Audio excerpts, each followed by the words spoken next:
Rival. Two Sam teams playing for a top 8 finish. This is what OC wants to dream of. This is what MENA wants. This is what APAC wants. This is what SSA wants. If you're a Rocket League region, you want to see this happen because it shows how far your region has come. And now it's all about this one moment. KV1, we saw him in a 1v1 against Abjack. He's absolutely phenomenal player. He's got the smarts. If you're going up against a player like Jack, you gotta be smart. He also has the mechanics, and he was holding down the back line every single time Dignitas had that push at Game 6. KV1 was there to shut the door. And then you got a Stromik in the middle seat. This man is the guy that you got to look out for all around the pitch because he's going to steal boosts. He's going to go for them bumps and demos. You got to keep your head on a swivel because this man is behind you at all times. And these guys, have, this matchup in particular, we've had 3 Game 7s in a row. So I know we're going to get the utmost top level of Rocket League for these two teams because there's something about that inter-regional rivalry. When you're coming up on stage, these guys are going to be having so much fun out there. I think we're going to see both teams at their peak. And gee, if we get another Game 7, that'll be super exciting. The club, they played all the way from the wild card stage and they went the absolute distance, and now they continue to push things forward here. It is going to be very, very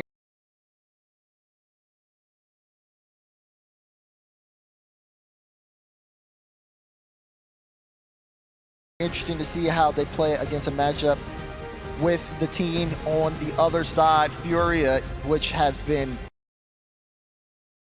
become a better team, a better roster. Teamwork is what you need to be successful in a stadium like this, in a crowd like this, crowd environment.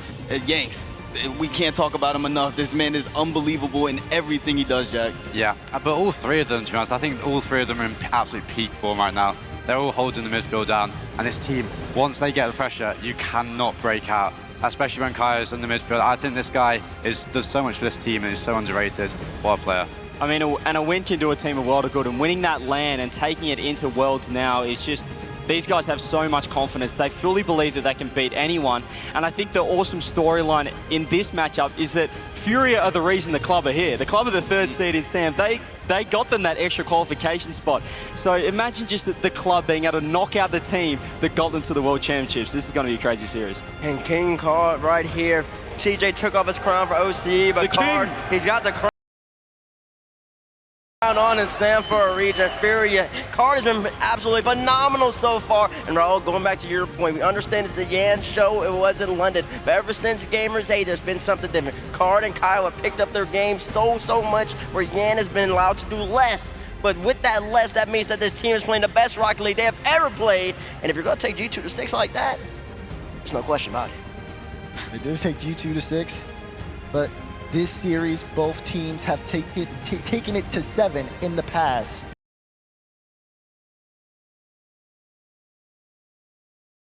As a club and Furia have been a team that have been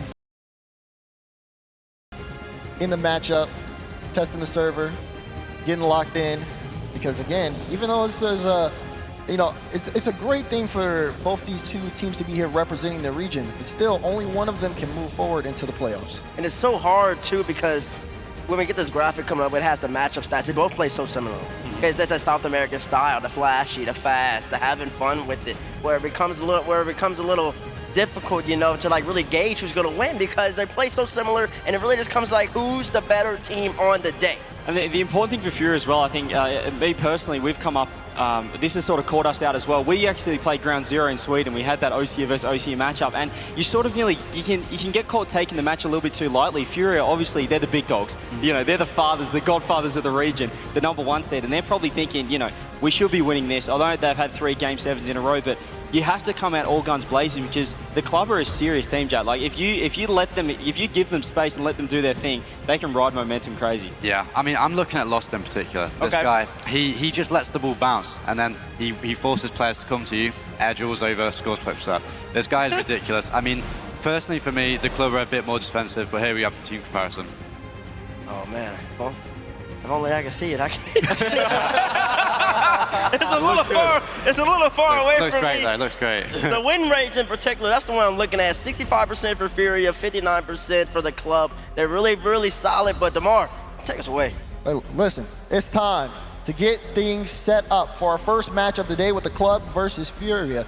Let us know at home what you think using the hashtag club for the club and hashtag FUR for Furia in the Verizon fan vote. But, Des, it's time to let us know who you have in this matchup. CJ, you've been avoiding predictions all day, but you got to give this. Look, I love what the club have been doing, but there's only one team that I predicted at the start of the whole season. There's one team I predicted to take out the whole World Championships. The King card. We've got a date with Destiny, baby. It's right here, right now. Furia, I'm going Furia all the way. I hope we get a Game 7, but I'd love to see Furia take it because this team is too good not to be on Championship Sunday. Yeah, you know what? I kind of like the idea that the team, is going to knock out the team that brought them to the World Championship. And to be honest, the club, they're actually coming off momentum. They have this momentum going into this match, whereas Furia don't. I'm going the club, 4-2. Oh my God, you stepped in the club. Yeah. He stepped in the club. And I guess he's having a good time over there, but I'm not. I got to bed early, and I got to watch this matchup. And I think the big brothers is going to take down the little brothers like they have done all season in their region. I got Furia. I know all South America, the SAM region, are so happy because there's no way I can get out of it. I have to pick a SAM team to win for the first time ever. And let me tell you, I was in the club last night, I lost my shades. I lost my shades, and I don't like that. I don't like losing things. Somebody took it from me, so I can't pick the club. I got to go with Furia. The big brothers are going to beat them in 7 once again. I'm going Furia all the way. The Babber, what you thinking? Yesterday, I was in the club. You are? Oh, yeah, I saw you there. Everyone's in the club. Wait, but I left. I'm going Furia here on this one, and let's see what you guys said in the Verizon fan vote. Ooh. Wow. It's pretty one-sided in place of Furia, but enough chit-chat, enough predictions. It's time to get the matchup started. Let's send it to Stacks. For nearly 2 weeks, we've narrowed a field of 24 world champion hopefuls down to just 12. But one final test remains for the teams competing here today. 4 more teams will earn the right to compete on Championship Sunday for the greatest prize in our sport. And 4 more teams will have their hearts broken, having come all this way, only to watch somebody else take all the glory. The spotlight only gets brighter. The stakes keep getting higher. It's time for the final stop on the road to Championship Sunday!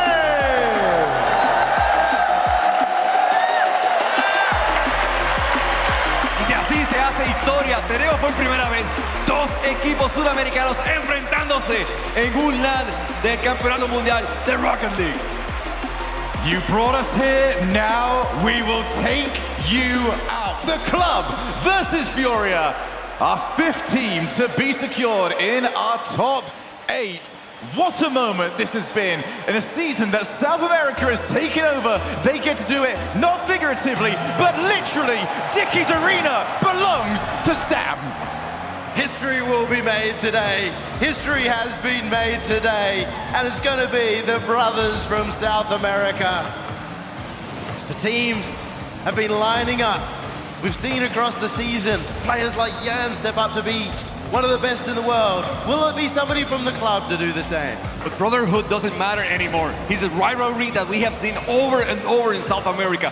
42 times the guys have gone against each other. I mean, in overtime, a team overtimes at all. I mean, they have seen each other, facing each other, week after week, basically. And this isn't just South America. This is purely Brazil. Every single player from Brazil, all of them have spent their time together this week, and now they're in the draw. It is a match that we have seen played online numerous times, but South America steps up when it comes to offline events. Which of these teams will be able to put together their game plan better than the other? Furia came in, everybody was talking about Furia. That's what South America was associated with in nearly every single conversation, but the club, they want to be the main topic of focus. Cards off the reset, and KV1 takes it away. This first game is going to be so important. This is going to determine how the series really develops, especially for the club who have experienced this stage before.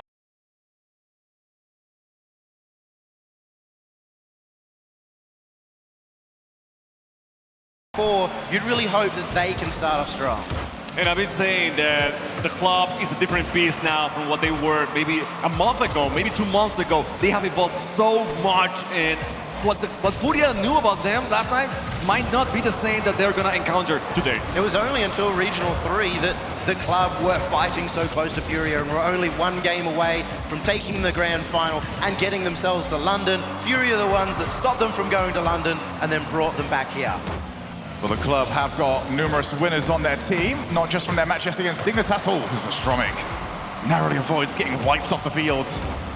But even able to come in yesterday and sweep our 1v1 show matches. Yan won his against TRK, a massive victory for him.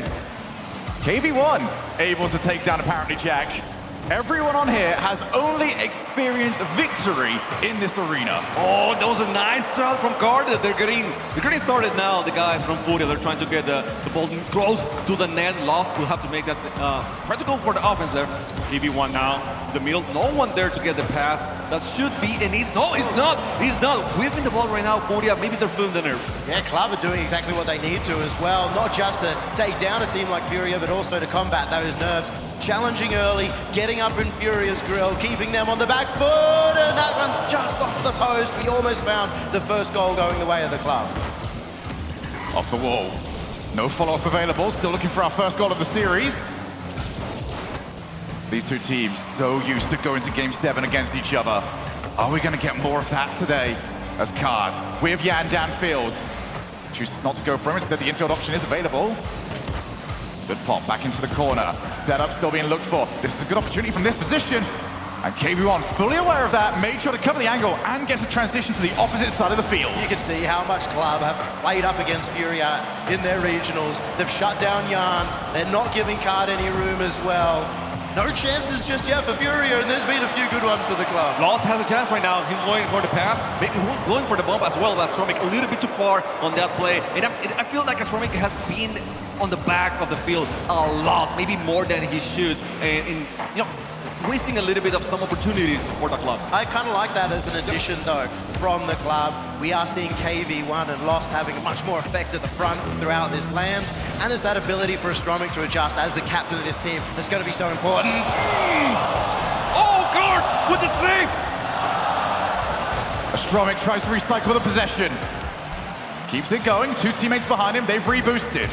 They should be available, especially now this ball popped into the air. Kaio on the follow. Good block off the side. This is not working out for either of them. They've had some close chances. Definitely, both of them have good chances. Lost now again. Oh, whiffing that one. Good clear by the Furia. It's been a match that has been riddled with mistakes, but mistakes that keep throwing everybody off. Off the reset. Will this be our first? No follow available. We stay at 0-0. They've shut down the Great One on the line with 15 seconds left to go. Overtime looting. Angst almost found one. That looks very likely to hit that OT. Reset. Stromic might get one more chance for his team. Demo on one. Here comes KV1. He's shut down immediately. We start off Saturday with overtime. We knew the club had a good defense. We knew they were able to play against Furia, but I wasn't expecting a no-goal game in this first match. Oh, that was so close from Kaio. Kaio TG1 just landing on the post, and the ball, maybe still alive in this overtime. They're getting the chances, but it's frustrating here.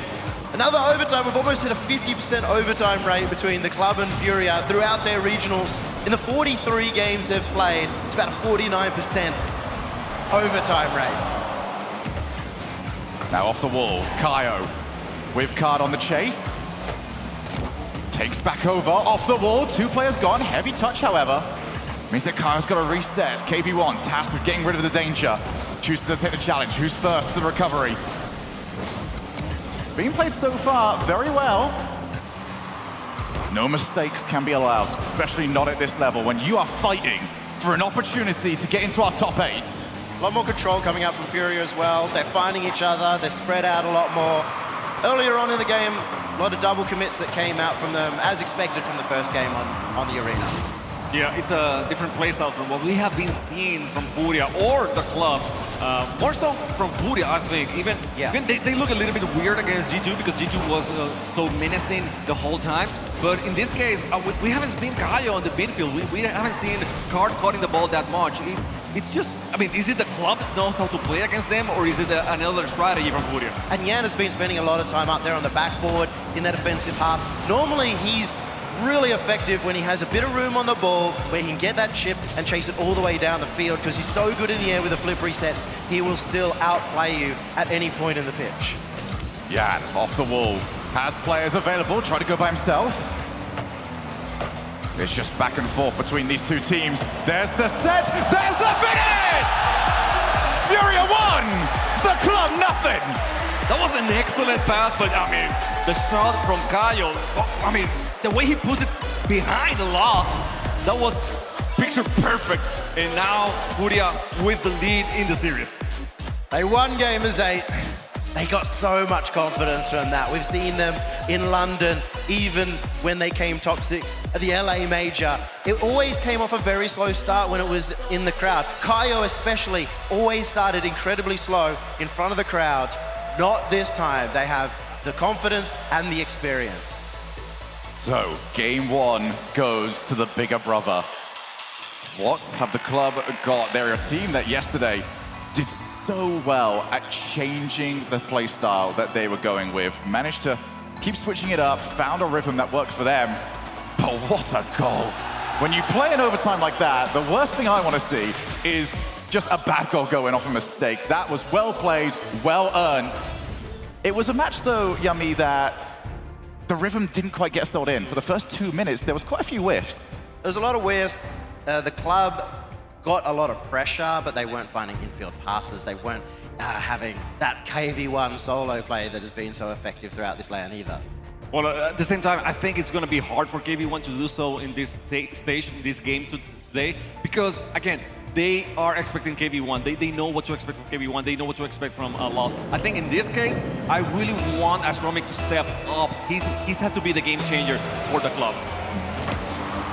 Game number 2 underway. The club and Furia, once again, trying to fight to make it to Championship Sunday. Will be interesting to see if the club, like we saw yesterday, go more on the back foot, reel Furia in. I think that would be a mistake. Giving a lot of space to Yan is always a danger for even the best team in the world. But of all the teams, I would trust the club to know how to play up against Furia. Card goes low and forces Lost into action. This has been the player of the tournament for the club. Went from relative unknown to full household name with the way that he was playing in Wildcard. He has really put the club on the pedestal. In one split, Lost was a bubble player, and now he's one of the best in Stan. Yeah, he's one of those guys that maybe you knew about him if you were playing 6 months or something like that. But other than that, I mean, you wouldn't have him on the radar. And then all of a sudden, he's here looking phenomenal against the best guys in the world. Now with the chance for the pass, Card. Oh, he's going to make it himself. No pass whatsoever. And Card gets the first goal of the game. Card moves in. Doomsday dish to put it past the club. 1-0 Furia. And despite the fact that Furia had a rough opening minute to our first game, the club didn't capitalize, and this is what it tends to result in at this level. Card really is the ace up their sleeve as well, because you can take out Yan, and that just gives him a little extra room. We've seen him pop off multiple times this tournament. If he's doing it again, they're not just looking for a Championship Sunday, they might be looking to go the entire way. Completely. I mean, a lot of people are expecting them to do so, and rightfully, I think. I mean, I'm one of them. So Furia right now just trying to show them, you know, the club how it is done here at this level. There's a lot of people for the first time in RLCS World Championship history that think that a non-EU, non-NA finals is actually possible. A lot of people looking over to Falcons. A lot of people came into this looking towards Furia. But you win this, you then take that mantle. You're the team from South America. They're thinking, you might win this. And if you win this, you have to face down Moist, the tournament favorites, to get that chance to get into the grand finals. But if you can take down Moist, you can win it all. But Furia has been that team for South America for so long. This is nothing new. I mean, if they win this, they're still going to be the team from South America. And they are happy to do so. And that's a huge development for Furia because we always knew how good they were. They would dominate scrims before an event. They would play so well as a team. But when it got to the stage, that's where everything fell apart. It's so good to see that experience, how much they've grown, not just as players, but as individuals as well. Well, for now, the club struggling to put plays together. Had a good opening gambit. Now off the wall, lost. Gonna get a second touch. He throws them off, but Astromic beat handily to that ball by Jan. Very simple read for a player of his caliber. Now looking for the pass. Midfield. Just a bit of miscommunication. People having different ideas about what they want to play. Right now, Astromic is trying to go for the demos, and he's getting a few. So maybe that's throwing them a little bit off. I think beforehand it was Lost, the person that was going for those demos, and now Astromic getting that role might be, you know. Ooh, that was close from guard. Maybe.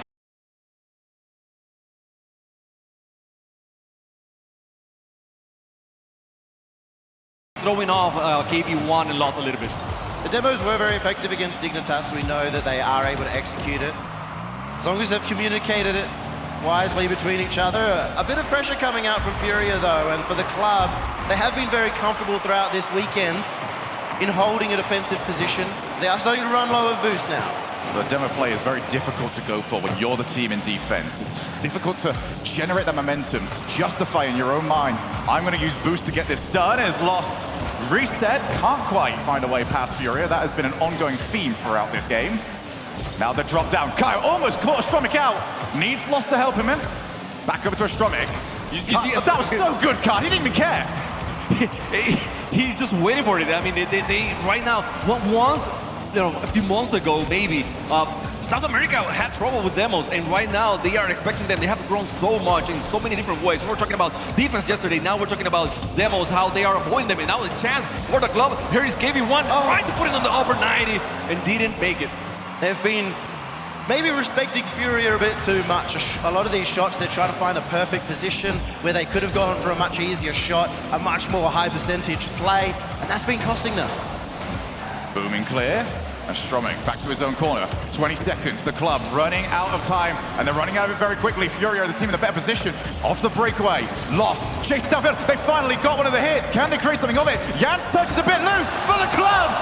Follow up from Lost, he has to put it wide. Otherwise he knew he was leaving the opportunity available. You get the pass back.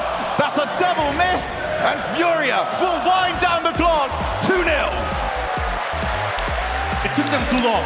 It took them too long to switch. I mean, it seems like Lost to be that person going for the bombs, going for the demos, and then allow for the attacks to happen. And in the end, they were trying to go for the pass. And like you said, I think, yes, they were respecting Furia a little bit too much. They were trying to go for those low percentage shots. Maybe they should go for some higher percentage shots and then force the defense to do something. But it seems like they are waking up a little by little. It is scary to go for the high percentage shots against Furia when you see a player like Jan making those saves all on the goal line.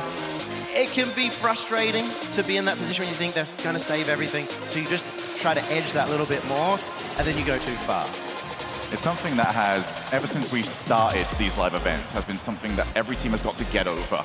It's very easy to play a certain way in scrims. It's very difficult to do the same risky move when you know if it goes wrong, it's not just losing a scrim, it's maybe losing your place at this World Championship. And the club has not been scared to do so. I have seen them many, many times with a ball, just trying to go for something that is very hard to get, like very low percentage, and they keep going after it. I love to see it that way because they're playing true to themselves. They're not playing scared. They're not, you know, they're here to do the best that they can no matter what happens. And a lot of players we've talked to from around the arena have said the same thing. The club play the same way on the stage as they do in scrims. Incredibly impressive performance at their first ever World Championship. However, you really have to step up to take down Furia. And interestingly, no timeout called. Is that something that you would have expected, Chimarco? Not really. They know each other. I mean, they have been losing by 1 goal, and that's it. That goal in the previous match, it was Card doing Card things. You know, that's it. It wasn't like they were defending bad. They are stopping the passing plays. They are stopping the team plays from Furia. It was just, you know, such a good shot by Card that it went in. And right now we're seeing that. I mean, Furia, they're controlling the ball a little bit more than Club. but they are not going over the club's defense very, very easily. So the club still looking for their first goal of the series. Time ticking away. It gets more panicky at this moment. Best of 7 feels long when you get to the stage. It gets to start to feel all that much more shorter now when Kaio is trying to outplay. That was a 1v3 required. The club able to prevent it, at least for now, but keep an eye on those boost totals. It's all up to KV1 for now. So all feeling very close as well for Furia. You start to see Card looking for the quick touch off the corner. That can also be given the option of taking a shot and or an extra touch on the backboard, follow up from a teammate. You're seeing Yan go up the roof over and over again. You can see the impact he has. He just committed all 3 members of the club. If they can do it again, you might see the goal from Furia. We might have a chance now. Kaio too fast on that defense. Yanks missing that one. Lost will take it on the backboard. That's Romik trying to get the clear. And Kaio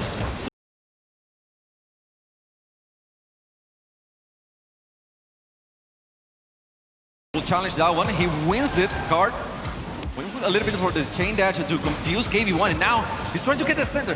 He's pulling people one by one, little by little, and just getting the ball inches closer to the net until Furia has a chance to attack. And this is really starting to get in the mind of the club. We're seeing a lot of double commits. Right now, they just can't get their own side of the field. KV1 tasked with putting together the first offensive play for the club. We are already 2 minutes in. Will they get it? KV1 lifted it from one side of the field and did not let it see anywhere near the floor until that ball was exploding. It was up like a helicopter, and they're going to have to airlift Furia out from that one. He's got a freebie, the club up for the first time this series. And it's a cool thing that you see KV1, he was going for the bump, and the player knew it, the defender knew he was going for the bump, so he had to get away and try to get back to the ball. Such a hard thing to do. The club, with the first goal, as you mentioned, now they have the opportunity to hold on to that lead, and that was so close. I don't know. They have been doing this all tournament long, but I still get amazed every time that they're able to stop the ball in such short notice. The club needs to make the most of this. They had 13 minutes of nothing going their way. Now the momentum has shifted. They cannot afford to let Furia retake the front foot. The ball cleared long to Yan, drops it down. What a shot! What a goal! Call of King Midas, because every touch is gold here from Kaio. What a player to step up here at the land, and top left, that's beautiful. That pre-jump from KV1 cost him a little bit. It cost him greatly, I should say, on that play. But I mean, they know each other. They know what to expect. And KV1 was on the right spot in the beginning. He just left the boost. He took the finger off the button and then fell down on that play. So we have a tight match. The first time both teams scored in one game. Off the backboard, Furia want to get that counter punch. They want to get that second goal. As Card almost found the redirect. The club must win this one. We've mentioned it before, we will mention it again. No best of 7 LAN events in the Rlcs have seen a reverse sweep. The club do not want to put themselves in a position where Furia, who came so close to that during the London Major, still couldn't finish it off. It's clear the club has recognized that. They are going a lot more simple, like we asked for, a lot more direct. The only thing missing is those deadly counterattacks. They aren't setting up for that midfield player to push forward for a quick pass, for a quick play that'll catch the Furia defense off guard. Card. Wing in midfield. Can they get the ball over to him? No, instead lost. Doing what he does best. Takes the ball back into the midfield, but there's no support off the backboard. Kaio gets a second touch. That takes it away from Yan, but still the play is on. That's lost. Oh, he leaves it. Thought there was a possibility the shot was on net. Hard from that area to see whether it's going to go on goal. He's so close to the other end of the pitch, and he's just trusting that was on target. KV1! There's another chance. KV1 was trying to push the axe out of the way. No luck on that one. Furia still being, doing a great job at avoiding the demos. Shot that goes towards the net. Kaio is able to deflect it. KV1 putting pressure, trying to get the pass. Kaio DG1 is getting the ball out of the way. Again, lost. Taking the ball down the orange zone. Yanks with the clear. Now the ball with 50 seconds left on Furia's side. Lost. Might be able to give his team one final opportunity, but he's got to get rid of this ball first. Good win. Where's the support? KB1 sees his support. It was lost, but he gets the ball taken away from him. Will there be some 0-second magic? It's going to be Kart's chance. Sets up for Kaio! Overtime!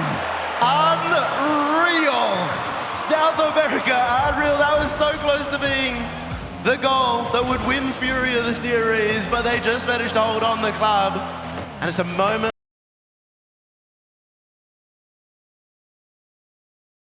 like that they'll be able to remember. If they can win this game, that could have been the moment that wins them the series. Still very close matchup here. The guys from Furia trying to put some pressure. They did very well at the end of the match, trying to continue that momentum on this overtime. Guys from the club struggling to get the clear and keep the ball on the orange zone. I mean, they're able to push it every now and then, but that's it. They're not putting a lot of effort in second or third chances. Stromic doesn't get it good enough. It's off the crossbar. Nobody available. Furia looking to try and put this series well within their hands. As they're pushing close, they've got the opportunity. They're starting to put the club in a dangerous zone. They just needed a Justin shot right there, right? To put it on net real quick. Back into the midfield. Kaio to V1. Card. Back up again. Furia taking their time, picking their spots. They know that they just need one more surgical strike. The backboard, but KB1's too good at the moment. They can smell it, Shogun. We were talking about defending the backboard, and they have done so well. The club has been, on top of that one. KB1 doesn't let anything. Oh, get out! The backboard so close. Kart will try. He got the reason. We will shoot it all with the Phoenix, and no one there to continue the play. They're feeling it. They can taste it, but they can't score it. Furia have had multiple chances, but when will they step up? Lost. Looks to try and finish it. The club's only goal came from a 1v1 transition down to the opposite side of the field. That one didn't go for them. Stromic was there to keep the ball on the orange side, but Kaio now with the midfield presence, trying to do something. Lost has been so good at doing the 1v3. Now Stromic with a shot, and Kaio was able to deny it. Lost, he's finding his teammates in the midfield. He's outpacing Furia at times. He's going to do it again. He managed to get the 50 to keep the club in a good position. Much like in the series, in this game, the club barely holding on. The Lost, has he got this one more time? Tried to go low, and Kaio read him the entire way. The Lost, he's still got a chance. He's found the angle. What a save from Kart, and not out of danger. The club are back in it. Finally, they put all three players to attack, and this time they were able to get the goal. Kart was not able to do everything by himself, and then KB1 nails it to give the victory to the club. This series is not over yet. Furia had the chances, had the possession, had the boost, they had everything, except the most important part, they could not get the goal. The club hold off, get the game win, and crucially, avoid 4 match points for Furia.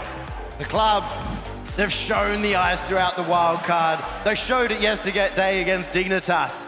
Once again in this overtime, they showed how cold they can be. And I told everyone, don't think this is going to be an easy win for Furia. It's nothing like that. Every single game has been won by only 1 goal so far. I have a question for you, Chimaka. Go ahead. Is this repeatable, or do the club need to find something else? I think so. I think they did what they need to do. They had a very strong defense. Lost was so good at attacking the ball, at contesting the ball, and avoiding easy shots from Furia. We saw Yanks go all the way. We saw Kart trying to go all the way. And every single time, Lost was there to control the ball, get the clear, and allow KB1 and Astromic then come into offense as well. Well, if that is definitely the way that it can be repeated, I will certainly take it, because that was brilliant entertainment. Let's get into game number 4. Furia still well in the driver's seat. If they take this, it's still 3 match points. But the club, if they get this, all the narratives flip. They would be the team with all of the momentum, and it'll be Furia that will be scrambling for answers. And it's entirely possible. The problem with the club earlier on is they were getting all the pressure, but they weren't finding out how to make Furia panic. They did that in that overtime. Now you see Astromic in the midfield as well. The back pass was good. I like it. It gives guards a lot of options to go for that ball. He's going for the bomb. Lost missed that one, but Astromic very carefully with the ball. Now with the pass for Lost with the second touch, a little bit too slow, a little bit too weak to get anything done to scare Furia. Now one more shot. That first one's going to be high, but Kaio certainly knew that the pressure was on. In field, that one.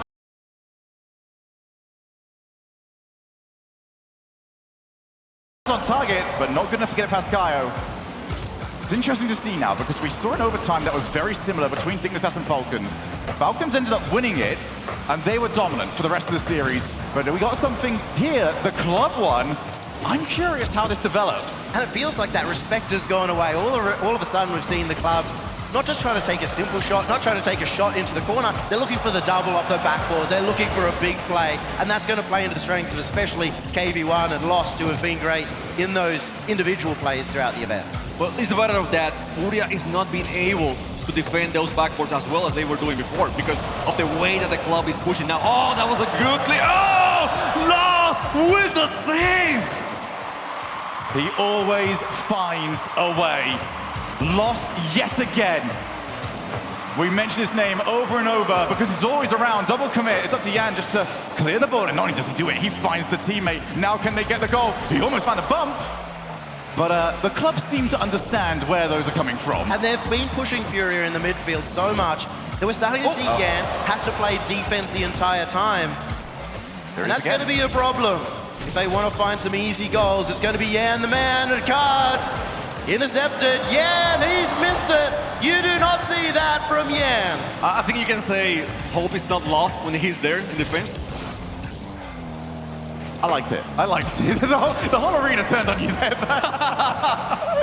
I liked it an awful lot, Jamako, as we do see, again, another low-scoring game. It has not been the old-school South America. This is not the South America that joined the RLCS all those years ago. We're out here seeing 6, 7 goal games. No, this is the mature, the better, the dangerous South America that can flip the switch and score goals like that. Top bins again from Kaio. Oh, the lad's on fire. He's looking slick. It was a very fast play from Yanks. I mean, he went all in. He went for the pass. He didn't try to go for the second shot, and he went for the demo as well. And Kaio was there waiting for the pass. He knew exactly what Yanks was trying to do, and that was a beautiful executed goal from Furia. Starting to see the proof in the pudding. I know T-Bates has been the biggest doubter of Furia, mostly because of Kaio and Card, but we're seeing both of them be the major factor in them getting into today and in today's performance. So the club, team that has been counter-punching for a good while now forced to go forwards. They're just going to keep going. Get rid of your finesse, get rid of your style. If you've got enough muscles, you can get it over the line. Well, it's meant to be the defense that stepped up, but maybe it's all the chaos. It was I'm gonna say, Lost was very patient on that play. He waited and waited until people moved out of the way, and he was able to get the shot on net. Now, want to go for the wrist and the bomb. KV1 will take advantage of that one.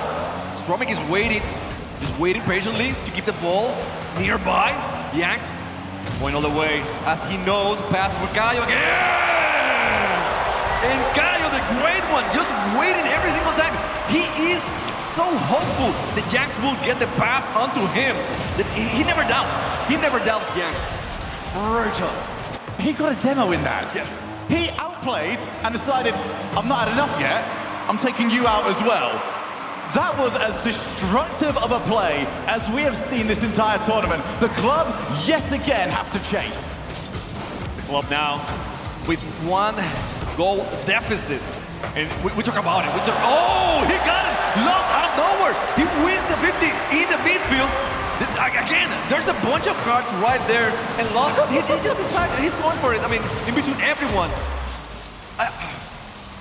If there's anybody in the world you don't want to mess with, it is the Brazilians. They've showed their strength, they've showed their muscle, and this time Astromic's the one to muscle them out. On that play, though, it looked like Yan just got frustrated. He didn't need to come forward for that. He was in a good position to start with and just drifted away. But God will bail him out and re-established the lead. The king has spoken, I guess. Oh my God, everyone was there. He just saw that the place where KV1 was not able to defend. He decided, I'm gonna put it right on top of you. It's gonna be over you, slightly. You will jump, you will try to boot, you will try to, you will suffer with this goal. The Furia team has now turned in just your typical monster in a dream at this point. Every time the club think that they've got away, no, Furia have got closer and closer. They get more scary, they get more dangerous. Now Kaio and Card in the backfield. They actually set up pretty well for Lost, who has got the 2 previous goals. Now can he get a set up for this one? 35 seconds, good transition. Work to do for the club. I told you before, the club is never done. They keep playing, they keep hustling on these plays. So right now, they're doing so. They want to get the clear and they want to get the goal so bad. You don't see them down. They are still trying very hard to tie this match. But they are in a tough position. They've spent a lot of time here in the defense.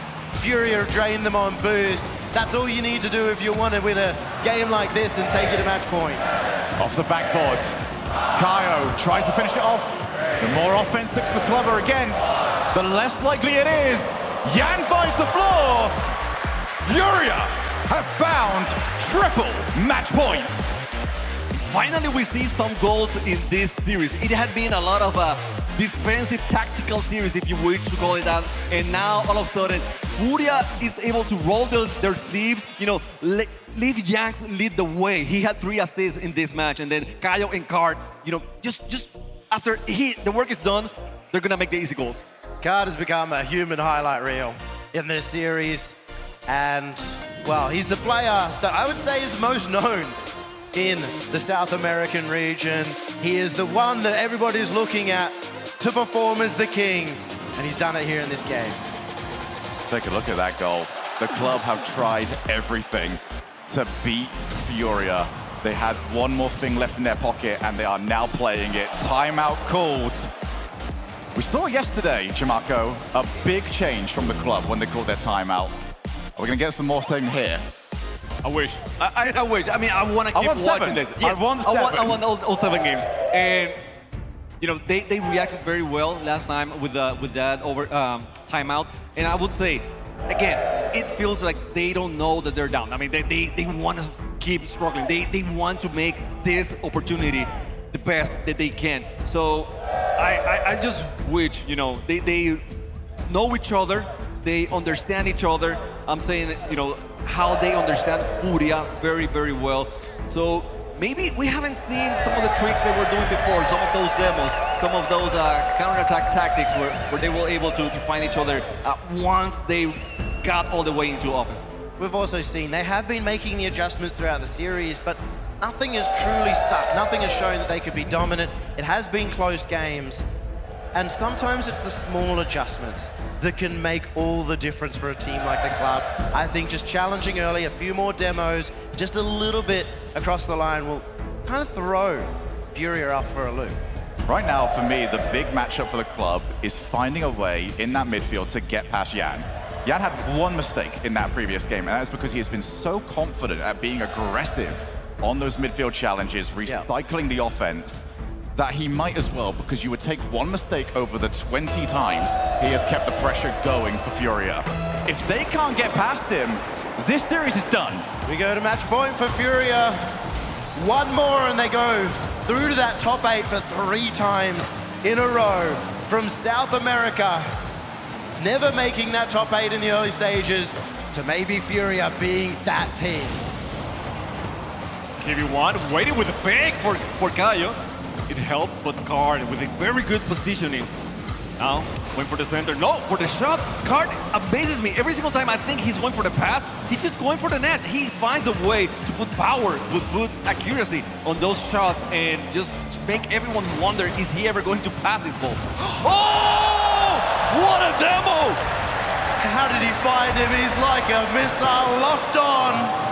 Astromic sees Kaio going up. That's a very difficult angle from the backboard to read, and he's opened it up for the club. Yan did it to them in the previous game. You might as well give them the receipt.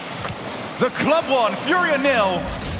And it's time to go to work for the club. And this is the Astronomic I wanted to see long before, because he has done that in online, in regionals. He goes all the way, he bumps people, he passes the ball, he lets the net wide open for KV1 and for Lost.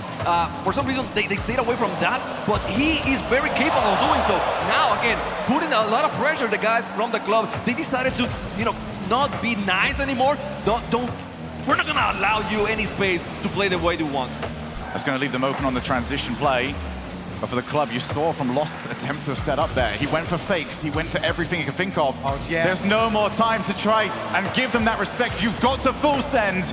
Your World Championship lives are on the line. KV1's aware of it. In comes Lost for two. Off the backboard, double tap. Here's the last. They've sent everybody. KV1 has to buy his team some time. And he did. The time he bought, he had the chance to boom it back, but probably it would have gotten blocked, so he decided to wait on it. And now, Astronomic! I'm telling you guys, this is the Astronomic I wanted to see. He has so much mechanics, he has all the skills. For some reason, during the tournament, he wasn't the guy, he wasn't shining, but it was his own decision, and now they need him, so he's stepping up. This all started in the fall major in Sweden, with Astronomic coming through and having a great performance that almost put the #2 Stam seed on the map over Vitality.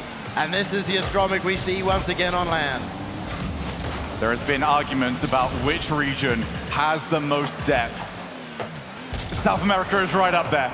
These are two killers when it comes to meeting them in the bracket. A lot of regions out there, a lot of teams out there, happy that they are forced to take one another out of this. As Lost, second reset, gets a good block. Oh, there it is! Is that free? Yes, it is! What's wrong with Furia right now? You should not leave that open. I mean, Astronomic was right there. Even KV1 was very close to that one. So bad rotation from Card. He wasn't expecting that at all. He really thought that Kaio had that. He thought that they were going to be on the attack, and he miscalculated. In a game where they were only 2 goals down and 2.5 minutes remaining, that's not the level of aggression that you really want to play. Well, now you have to play it. You've got to get something going for yourself. Furia already looking like they will be second best in game number 5, unless Kaio and the rest of them can put together the plays. That is step 1 down.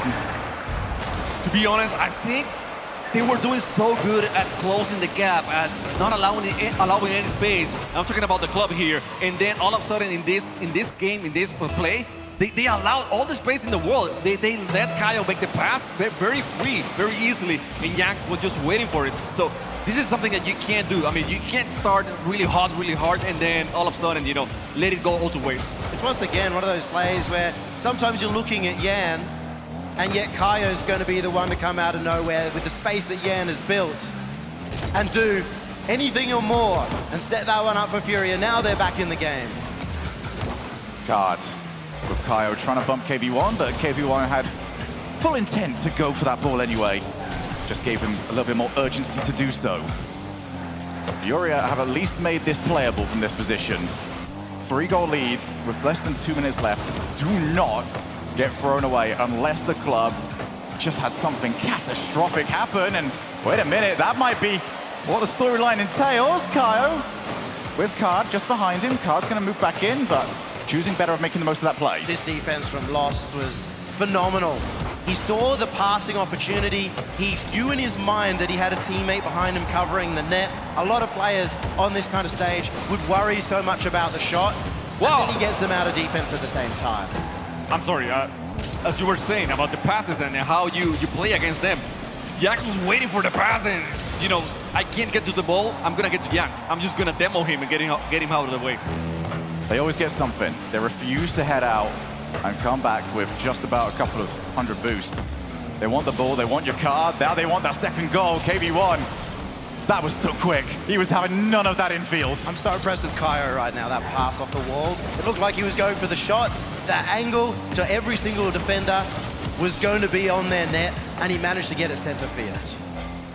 Card off the wall if Fury are going to make a game of this. Time is ticking away from them. That goal has got to come, and very soon at that. Kaio, oh, he went quick. Want to see maybe if he could catch the club asleep on the goal line. Card, second opportunity taken away by KV1. KB1 is just going all the way. He was gonna try. That was a beautiful play by KB1, just off slightly. It could have been the fourth goal for the club. And now, with only 10 seconds left, this is mathematically impossible for the guys in Furia to win this game, win the series. So we're gonna have a game number 6 between the club and Furia. And now you start to believe. 3 games sounds ridiculously hard to do. 2 games, that's a bit easier, especially if you get it down to 1 game, when you're the team with the momentum going over to Champions Field. If the club can get this, they become massive favorites. Especially when you have a player like Astromik stepping up. You think about the best teams in the world right now, the mechanical era. And it's the teams that have all 3 players that can make magic. Moist winning the last one. 3 players that can make magic. And the club have entered that conversation. And I love how Astromik was able to step up without stepping on his teammates. He let Lost do his thing, he let KB1 do his thing, but he was, up front, attacking, getting those bombs, getting those demos, making sure that his teammates could play and could make goals as well. Not greedy in any way, it was very selfless play. A lot of players who are feeling like they're in that carry zone start trying to do too much, start trying to score every goal themselves. That demo play, he was working it out for his teammates, still working as a trio. This has been an absolute joy to watch. I'm going to admit a little bit of bias at this moment in time because I simply want to go to Champions Field. But before then, we have to take a detour through Neo Tokyo. So we start on Neo Tokyo. Furia needs to start hard because they ended up that match knowing they would lost it, and they were not giving them their all. You could see that game number 5, how Furia wasn't giving 100% on the game at the end of the game. So they need to step up now on this game number 6. So I'll think back to that 3rd regional of the last split, where it went to a game 7 in the upper bracket, and it was the club who managed to take it in an overtime, and will they be able to get to that game 7 again? Was he hiding inside the goal? Basically. I do not remember seeing a blue car over there. Now stop the push. Oh! And the bounce disagreed. Again, Astromik doing his work now for the club. Yanks, watch it. He's got a pass for Kaio. Kaio's waiting for it. Second dog! So close! KB1 is able to get it out of the way. Now KB1 on the transition. Gets blocked out by Card. The club, though, looking for that all-important first goal. They've shown that they can do it on the counter-attack. They've shown they can do it when they've got pressure like this. Lost goes up, double commit. But Yan is the one that was holding his ground and just staring at KB1 in the midfield saying, I dare you, don't come over here. Furia definitely feel like they know the club could come back here. There's been some panic. There's been a lot of commits that we even saw Yan just slam the ball into the midfield. Worrying signs for Furia. Yeah, Jack didn't have enough boost on that play, so that's why he went for that bump to the midfield instead of going for his classic air carry, basically. So yeah, but it tells you how good is the club now doing the boost start. They're starving a little bit Furia, and that helps a lot to avoid those great clears that Yanks can make. KB1 chooses not to power the ball downfield. Instead, went for the couple of outplays, resets the field very slightly, but you do look at the boost totals on the club, that's pretty low. Thankfully for them, it was the player with the most that was tasked with saving. Half the game gone. No goal scored, early jump. Kaio might be able to keep this going, instead he leaves it. But the club, where they have got themselves very used to being in this series, stuck in their own goal. I was gonna say, it will be scary for some other teams. The club, they have been thriving on this a lot recently in this tournament. So far, so good. As long as Furia is not able to make very long passes that throws you away, that moves the ball from one corner to the other, I think the club will be fine. Astromik off the wall. That's where you just hold your breath for a moment when Astromik gets the ball in the air, looks for the reset. Lost keeps the pressure on, steals some more boost, and now it'll be Furia that have to be very careful with how they use those boost totals. More steals coming out. KB1 to try and go away! It's not a 1v1, it's a KV1. He's found the roof, he's found the extra touch, and over the top of Card. If you saw him playing 1v1 yesterday against Abjack, you know he's capable of doing these things. He will throw you off. He will make it seem like, oh, I missed something. I missed click here or there. I don't have enough boost. And then all of a sudden, he will bang. He will attack very hard, very strong towards the net. And that's exactly what he did against Guard on that play. Minute and 45 away from Champions Field. Kaio looks for a teammate. Card just sees his opportunity. Just intercepted away from him. KV1 off the wall, beats the ball by Kaio. No mistakes now allowed for the club. This could be the test. So many times we see inexperienced teams on a 1-goal lead just try and hold on, go too defensive, and it's cost them in the past. It has now. Furia has to go hard. They need to get that offense that we have seen from them before. We have talked so many times about how Yanks is the most offensive player maybe in the world so far, but he hasn't shined as much in this series, maybe not even in the last 2 series that we have seen it. So he has to step up for Furia. Furia take control of the play again, but it's a 2v1. Kaio scrambling, gets the ball back. But the club have got players everywhere. Backboard on the goal line, rotating in back post. There is nowhere that you will surprise them. And Furia cannot allow the club to take it for an edge roll without burn so much time off the clock, time that they need. Start feeling it slip away if you're Furia. They can see this game going against them. They know the defensive power of the club, and they know that is in their net, and that's going to put them towards that game 7. I love this play because KV1 didn't have any boost. Still, he went for that ball. He forced Yanks to go a little bit harder on that one, and then Lost find the open net. For Lost to go out, when they're on that 1-goal lead, to go out of net to chase that intercept, that means that they know how to play this. They're not worried whatsoever about Furia. Look to try and close the game out, but the game might already be done. Furia have to get something on this play instead. It's put right back over to them. Card, only as far as KV1. It looks like it's done. On Champions Field, here we come! I'm feeling it, Shogun. I'm feeling it. Let's go. They're going to Don't call it yet. It's not over yet. Furia is going hard. 5 seconds left. Card with the... Oh, man. Just receiving that ball. The save was a little bit too slow. And now, only 1 goal difference here. It's a good kickoff. Kaio with support coming. Lost to put the ball on the floor. Will the club send us instead? Card takes the ball. He's past the scrumming. Then Yan can't get there in time. We hit the speed bump, but the detour is over. Champions Field is on the way. In front of 13,000. They looked down and out the club. Nobody thought that they were going to win. Only Abjack predicted them. And now they've got the opportunity of a lifetime. 28 games now in the last 4 series. These 2 teams have played against each other. It couldn't get any other way. I mean, it couldn't get any other way. Now, man, forcing a timeout on Furia.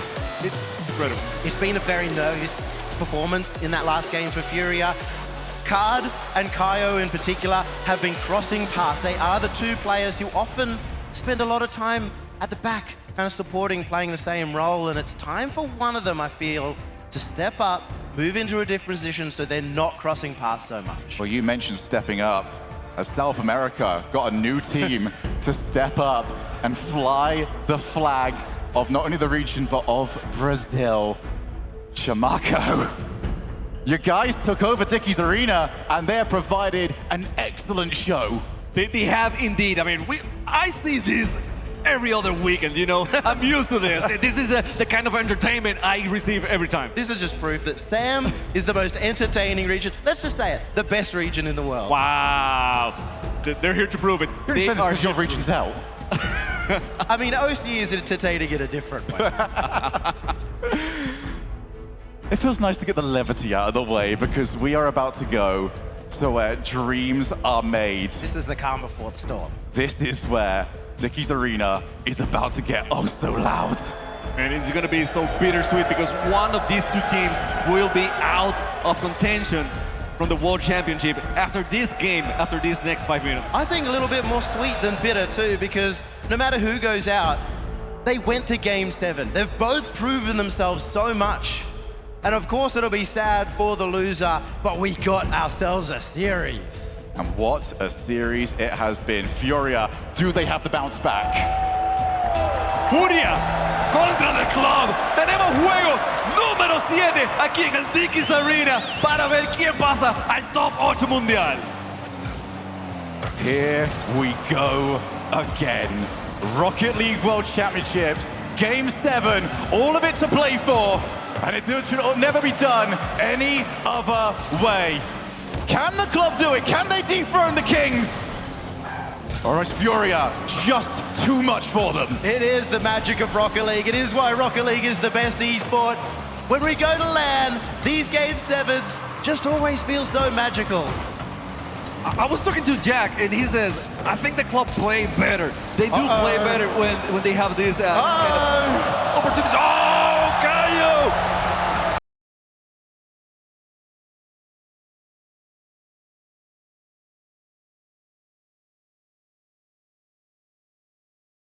The great one doing it again with the read, with the second touch.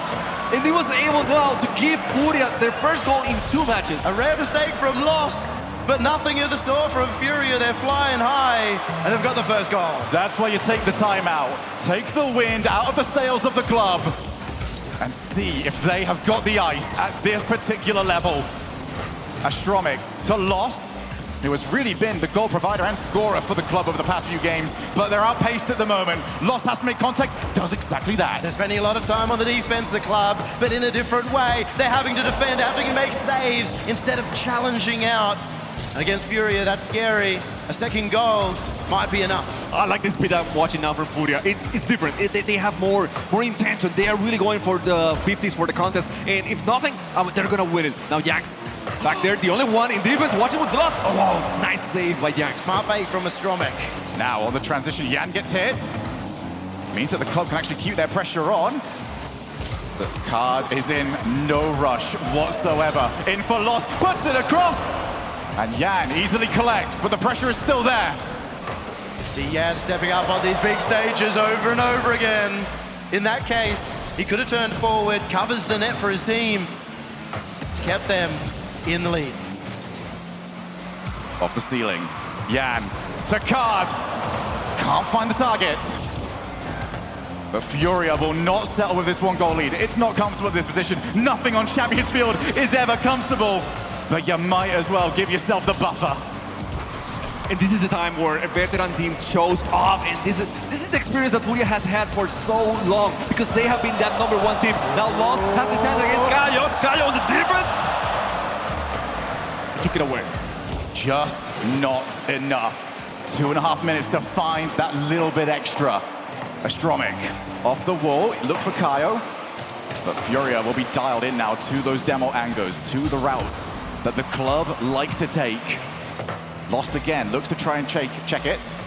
There is no booming clears actually from either team. They're both happy to play the ball out from their own side of the field. So that's one thing we have seen from Lost over and over. He likes to maybe slow things down a little bit and control the ball a lot, and that gives space to Astromic and KB1 to get some boost recovered. Oh, what a dunk from Caio!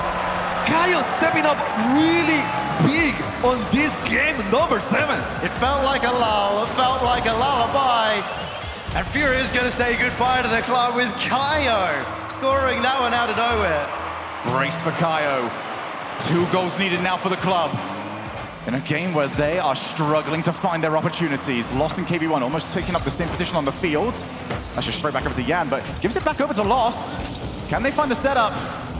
Not quite yet. Club will just have to keep looking up. But every so often, they'll see that time getting away from them. KB1 working hard here for the club with 1:30 remaining. This is dire time for the club. Only 90 seconds left. Now the club trying to push forward.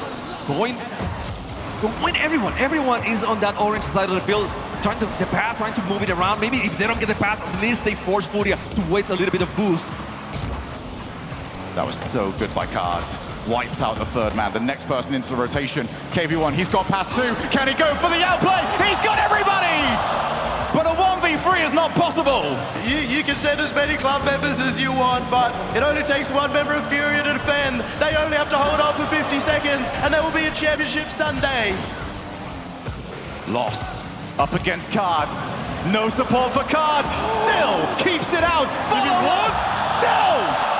Card is too strong! He's brilliant! They still have a chance, the guys from the club. We're going for that pass once again.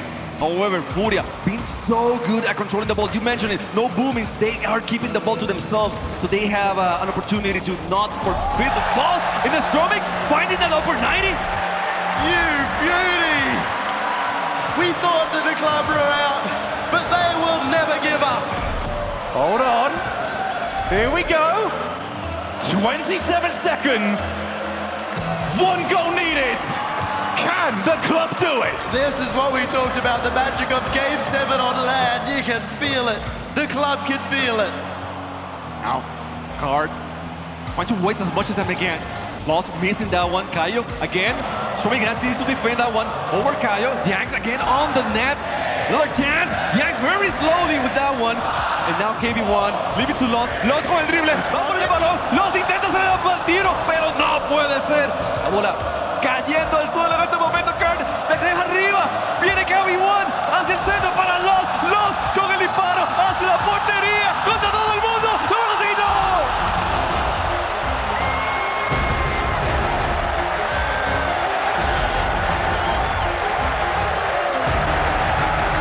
South America, thank you. Excellent, brilliant, sublime. Pick any word you want, it will still not be enough. Simply amazing. Ladies and gentlemen, stand up for South America. A team, a region that had been counted out for so long. They've come here, they've shown how to perform, and they've given you a show. Fury will move on to the top 8, but we will always remember the club at their first ever World Championship. Standing ovation for the club, well deserved. And I'm telling you, this is a bittersweet moment for me. I love the club, I love Furia, but having to send them away, you know, by another Brazilian team in the game 7. It was so close. It was so contested. It's just wonderful what these guys were able to accomplish in such short notice. Because no one gave them the chance to be here. No one thought that they could make it all the way to the wildcard, that they will be able to do anything on the wildcard. And making it here to Saturday is just special to watch. And that's the passion of South America. Chamaco, just one of them. But every member of the South American community have been so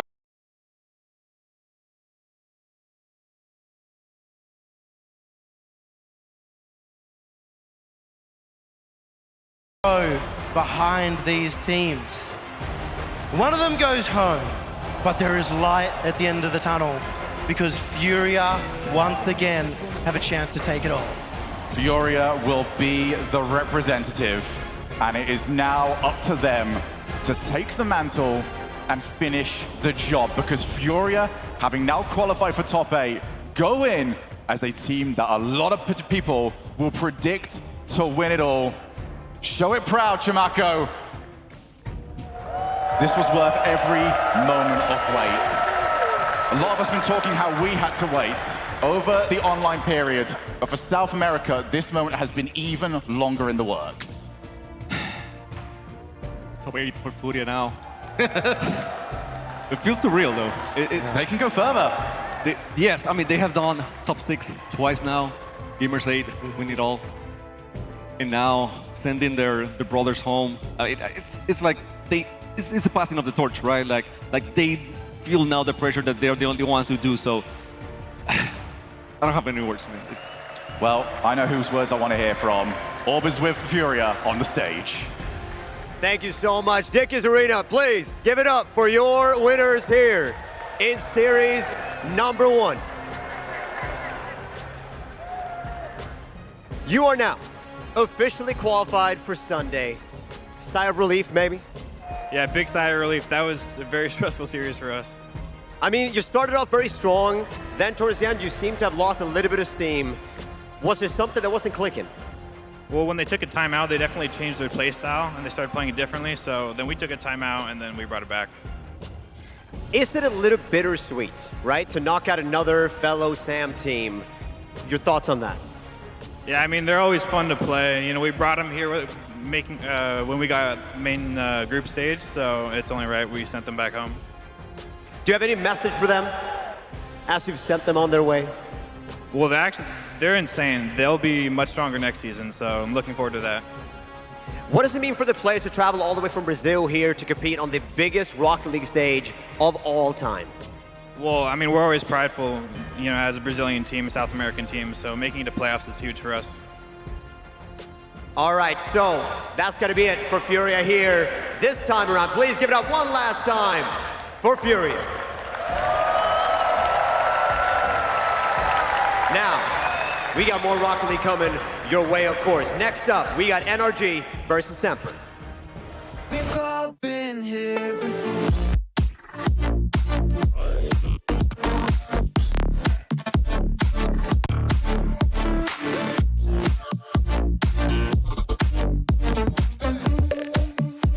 We've all been here before.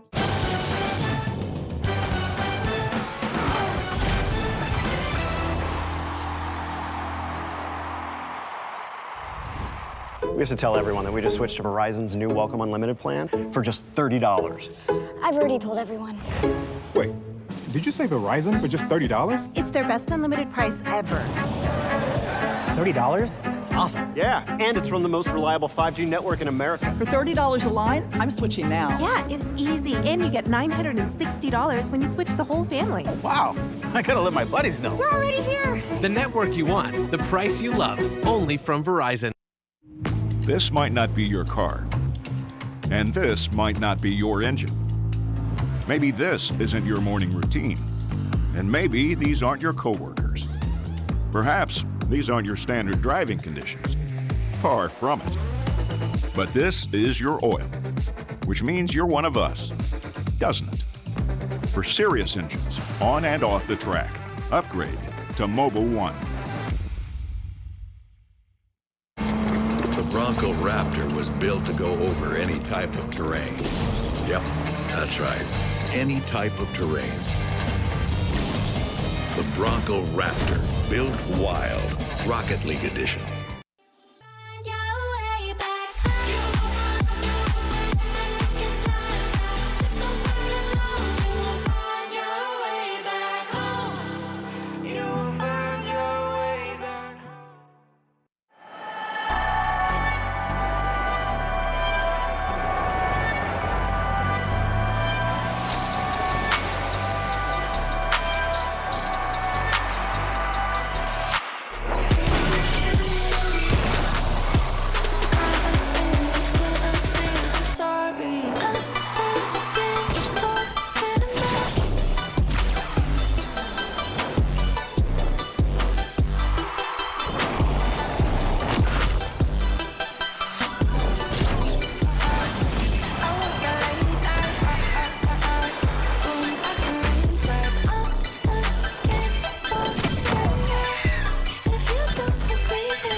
My fate written, I'm chosen.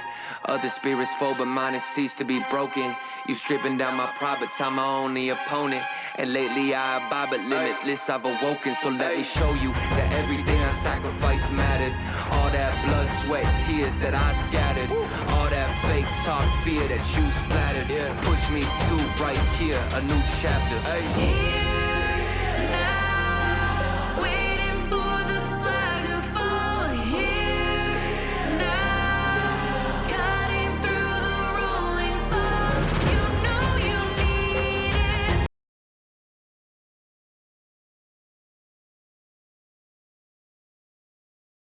It's so close, I feel it here now. This is the moment.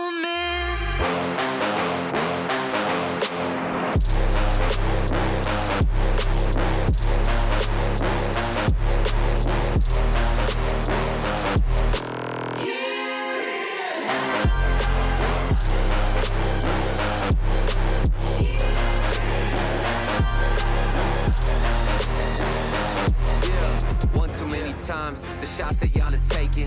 One too many times that I've been stuck patient on my downfall. Antidote seeking while I was vacant, but the crown falls simply to those who try to take it. One shot to get two paid, and my three wet like lemonade. 4 times and I step back just to reload and I let it spray. This is everything that I need, everything that I wanted, everything that I bleed. This is victory and I got it, cause I'm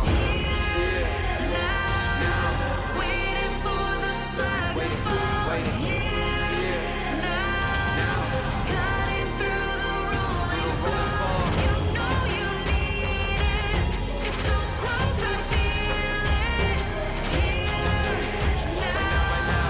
This is the moment.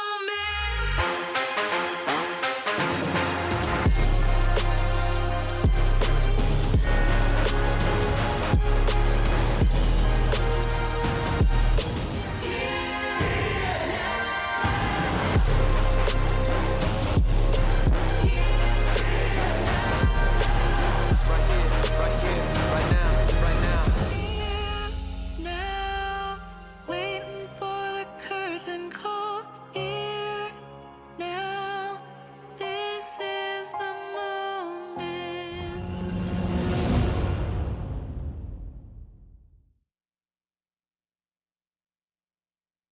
Yeah, honestly, you guys played crazy in that match the other day. You, Arsenal, Daniel, you guys are like all crazy, but I think you're one of the most mechanical players in the world. Wow, that actually means a lot. Thank you, bro. I actually got to run. I got scrims in about 5 minutes, but I'm gonna take your trash for you. All right, you sure? Yeah, of course.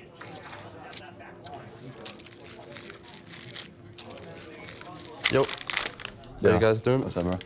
Yo, Hello. how's it going, Nolly? Not bad. And yourself? Pretty good. Let me get the chair for you. Sure, thanks. I appreciate it. You're welcome, man. See you guys around. See you later. See ya. He's the nicest guy in the world. Yeah, I wouldn't have expected it. Me neither. Ugh, this clown again. You're so trash, you suck! Come on! I'm so embarrassed. I'm embarrassed for you, I'm embarrassed for your parents. What are you doing? You dropped your popcorn.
It was once deemed unthinkable that the undisputed kings of the North American jungle would be dragged right back into the chasing pack. But despite the season start we all expected, laughing hyenas slowly encircled and nipped endlessly at NRG's heels. They fought on, but failing to reach the LA crowds seemed to snap something within. That Game 5 ushered in an era of agony that NRG are still battling through, as a team new to the lion's share of glory is left scrapping and snarling with the rest of them. To slow down NRG and keep the pressure on, but they come away empty.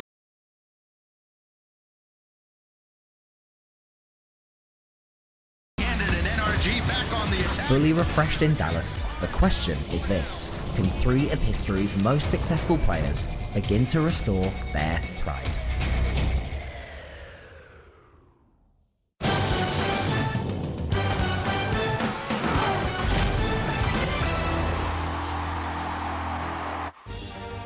The club and Fury had gotten to Game 7 the last 3 times they played. Make it 4. 28 games in a row between these two teams. Ultimately, though, Furia coming out on top there in Game 7. What a performance. Nearly 0-second highlights here.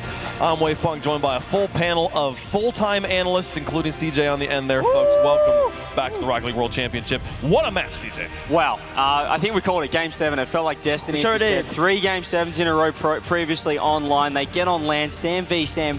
It was a showcase of the South American region is what we called it going in, and that is exactly what we got. What a series. Oh, the gameplay as well. We love the way the South Americans play. Full confidence, not worried about anyone challenging them. And it meant we got some really close moments at the end there with people diving at each other, getting those goal line saves. The mechanics of these players is unreal, and it feels like a mirror matchup, just one team 6 months ahead in terms of experience. So much flair on the field. It's so cool to see. Like, here's how you showcase your entire region. And for Furia, they brought the club here because of that top 8 major spot, like in the World Region leaderboard. So why not pack their bags as well? But the club, no one thought they would make it at a wild card. To make it to this stage 5 minutes away from the most important day in Rocket League history, they put on a show. They should have called a timeout when it was 2-1 down. Should have called it. But how many times have we seen the timeout buff just come to fruition again and again? That you call a timeout, you're winning at least the next 1 or 2. Yeah. And sometimes the timeout makes your opponent play a little bit worse because they start to overthink. They're thinking, oh no, we're on match point now. And we did see a little bit of a step back from Fury, a little bit of hesitancy when it came to rotating out, which meant they piled up in offense and then got counter-attacked a little bit more. But you've got to say fair play to the club with their offense. Do you think the timeout is more the stopping momentum from the other team, or is it you trying to fix it up? I guess I should probably know this. Why are you asking this question? I think we just call a timeout, and all of a sudden we start winning. I wonder from your perspective, when you are on the other team, when the other team calls a timeout, is the thought of, oh, they're about to get the timeout buff? Is that ever the thought you had to deal with? I think it has to be. I think it's that knowing that, oh, gee, I hope we can keep this momentum, because it is a long break. And for some reason, the seconds on land feel longer than online. So that timeout feels like an eternity. So well, I mean, the minute you get between games and a normal between-game break, it just feels so short when you need that moment to breathe and you need that little quick chat you have. Then you're warming up your fingers, joining the lobby, and within that time, you haven't had a chance to really process what's happening, what's going wrong. So the timeout just gives that amount of time that every team needs to start talking things through, reset their mental, and go into the next game better. But it's so wild, though, because we see timeouts, and then the win percentage after is about 59%, and that sounds like it's not much, but normally the teams that are calling timeouts are the teams that are losing, so they should lose more often, but yet they still are winning more. So hats off to all the coaches out there. It seems like they all do their job phenomenally well. I'm just mind blown that you're already suffering from amnesia, CJ. You just retired yesterday. You should know what a timeout means to us to the team. I don't know what we did in that timeout. I think maybe everyone just overthinks it, because as you said, maybe on the other side you're thinking, okay, now they're going to come out and do X, Y, Z. They're going to play incredibly, and then you change yourself, your own style up, start maybe overcommitting, and then before you know it, you're 2 games down. I mean, we thought SSG was kind of goofing around yesterday during the timeout when they were like playing basketball. Maybe that was a full-on tactical move of like, we got to not think about how long this is. Let's just keep on playing a game about putting a ball in a hoop here. And but the one thing I want to see is more K-Corp timeouts when you're down 2-1, call the timeout, because so far we've played 50 matches in this tournament. Once you win 3 games, no team has come back from that yet. And 0 and 50. I spoke to Nolly about that timeout and what their coach said, and he just went, you're all playing awful. Just step it up. and sometimes that's what you need. You just need someone to remind you that you're better than what you're doing, and then they all turned around, came back, and started playing a lot stronger. And just on that, like speaking to Chrome about the timeouts, it's not always what exact game it is if you're 2-1 down or 3-1 down. Sometimes it's just, do you feel like the other team's getting momentum? Yeah. Stop it straight away, call the timeout. Well, let's take a look at how Group B looks after the conclusion of that match. We got one team through there in the lower bracket, Furia, advancing in 7 games over the club. You're talking about we've played 50 series, haven't had anyone win after getting a match point. We've only had 3 game 7s, too. Yeah. It's been a crazy event here. We'll see Falcons versus K-Corp a little bit later on, but looking over at Group A action, we're going to hop the sides of the bracket here. We've got Version 1 versus SSG coming up a little bit later on, but for now, for the next match in Dickies Arena, we've got the General, NRG, taking on Semper Esports. Semper facing a unique situation here. 2 of their players coming up with positive tests, a positive COVID test here, so they are going to be playing from isolated location. They'll be playing in this match. They will not be on the stage, though. That's really big because we'll see how that handles for Cassio, like in front of the crowd. He's going to be by himself with his coach up there as well. So it's going to be interesting. Energy as well, though, so it's going to feel a little different because it's not a LAN match anymore. It's a little bit of an online match with everyone, like 4 to 8 ping. Exactly. But still, that does change things. You have to remember as well that it's not just the fact that they're not here, they're also unwell. So that's what Cassio was speaking about yesterday. He's not too worried about the fact they're not going to be playing alongside him. It's just he hopes that they're in good enough condition to be able to perform at somewhere near their peak. It's also that all of these players wanted to play in this arena. I mean, this is a massive opportunity that they're going to miss out on. So condolences for that. But that's going to make them think, okay, we've got to try and prove this situation that we can win despite the adversity that they're facing. And now, though, Semper, they already were the underdogs, but now they're even more of underdogs because a lot of people, they're kind of just writing them off immediately. Cassio up there by himself, Shaw said, and Exotic playing at home. I guess the General, there's even more pressure on the General now. Yeah, man, I'm not going to lie. If they were here and they were all feeling well and all on the stage, I'd absolutely be predicting Semper to take this one down, but this levels the playing field in such a unique way. The General NRG on the stage trying to make it to Championship Sunday, going up against Semper Esports. We'll see Cassio and the coach on the stage, and we will see the other 2 players playing from their locations. It's going to be interesting to see what Energy brings. Obviously, they knocked out CJ. CJ made him retire, so watch out there. But I thought I saw a little bit of Space Station Energy throughout that series because they would play slow, and then they would have one guy go up and attack and go for demos. And that happened quite a few times. Saw Squishy moving up a lot and going for those demos against you guys. Yeah, Squishy was definitely the proactive one, I'd say, for that, for NRG in that series. And Justin, we spoke about in the pre-show, he was the hard carry. He was the one that wanted to take the series by the scruff of his neck, and unfortunately for me, that's what he did. He scored some incredible solo play goals. But I still think for NRG, they haven't still found that. They haven't got going yet, I feel like, which is a sad thing to say because they did beat us. But I feel like Garrett G is probably the guy I'm looking at on screen right now. He's the man that hasn't yet, performed at the levels perhaps we've expected from him in the past. And I mean, that's the exciting thing for NRG as well, because if they hit their straps, they'll be so dangerous. There's so many teams here that are using mechanics to take advantage. We just saw it in the South America matchup. What NRG always excelled in was using the space, making smart decisions, and being efficient with their boost, with their touches and everything. But it seems like they're lacking that efficiency and use of space here, like G2 was showing. And I think they need to start thinking a little bit more about how they're going to play around each other rather than relying on that Justin factor, because as they get further through the tournament, that's not going to be enough to win a series. But we have to remind ourselves that this is the General plan. That's former C9 Squishy, now NRG Squishy on your screen right now. The General NRG, I should say. They go and Squishy goes. He holds down the back line. When he's feeling well, when he's feeling good, the General, they look like they're in form. But he hasn't been feeling like that as of late. Go ahead and smile to the camera, Squishy. Come on. But Squishy out here in scrims is ball chasing a lot and going for demos. I think they're trying to change up their play style because they know it didn't work in spring. But we saw, I don't know, that's scary, right? We saw them during the match yesterday. I remember me and some of y'all talking about this, that seeing crazy flagrant double plays, some bananas weird. Let's give it up for Cassio. Dickies Arena, let's get it loud for Cassio. Come on. For Cassio. Yeah, this is an interesting situation. We heard the 1v1 players for the show matches yesterday. They didn't want to be on stage alone because there's a lot of pressure when you're the only player on the stage. But of course, in this case, he is still in communication with his team, so they can keep each other relaxed and chat as normal. This is going to be an unusual one. No fist bumps, no celebrations on that stage. So Cassio is going to be feeling a little bit more pressure potentially than normal. We saw the pop off from him in the wild card. Did we ever? When they got that win, can you imagine a similar moment here by himself? It's like 1v3, yeah. Like it feels that way at times. Like because you're just on the stage by yourself. But Casio, that energy that he brings, we'll see if that comes through the headset, right? That's going to be very, very difficult. I know both of his teammates will be happy for him. I know they probably feel pain that they can't be here alongside him, but they will feel happy that he's able to play in front of 13,000 in this arena. There it is. Look at Shaw said playing at home.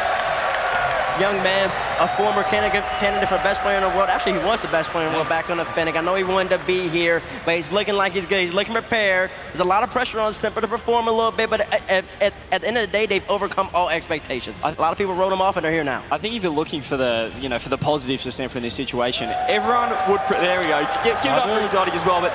Everyone would prefer to be playing in their room, wouldn't you, rather than on stage? In terms of the pressure, I know Gibbs talks about Justin in his room. He's an absolute freak, so like, he's a superstar. But the pressure, you're not playing in front of a crowd, so if you're looking for the positives for Semper, perhaps they're in the comfort, I guess, of their own home, if you will. It feels like such a middle ground, though, Bates, right? You're not in your own room where you've played 3,000 hours. You're playing in a hotel room. You're not on the stage, right? It's like.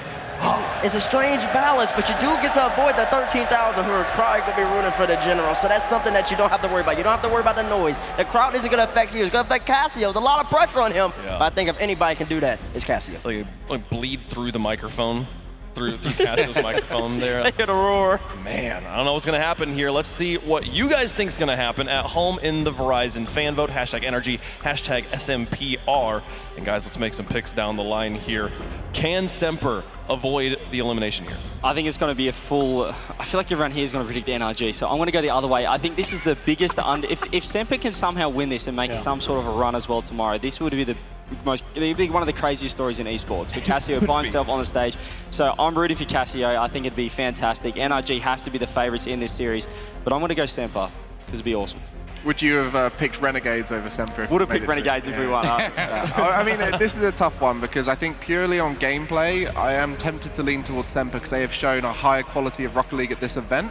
But the history of NRG and the way they have played in the past, when the pressure gets on and they start making a run through a tournament, they tend to get hotter as the tournament goes on. So I don't think the previous NRGs we've seen are going to be represented on the stage. So I'm going to be going with NRG. They're going to step up to the level we expect of them and do it on the stage right here. We are one day away from the most important day in Rocket League history, and that day has to include Garrett G. It has to. So I am going to pick NRG. Plot armor pick. Man, plot armor is rolling well for him. CJ, I think NRG, taking you out yesterday. It's going to get a little monkey off the back. Same thing happened for BDS, and also, I think everybody knows if NRG wins this, they've got a El Clasico. G2 NRG. I want to see that tomorrow. I'm rolling with NRG, and I'm rolling with Captain America. Can you imagine there? I would love. We have been doubting Semper this entire event, and they've proven us wrong every single time. And that makes me want to pick them here, but the thing you pointed out at the very beginning, CJ, the fact that they are in isolation because they're not feeling well. And I think that will be very difficult to look. Adrenaline's not going to be kicking in as much, and in this situation, that's actually going to go against them. I'm going to pick NRG here, but much love to Semper in this one. Oh, yeah. I'm excited to see how they go. Let's see what you feel like at home in the Verizon fan vote. We've had some crazy votes down the line. I think NRG is going to be a favorite in this one, though. Oh, popped up there for a second. We saw it. You know who won. You know who won this one there.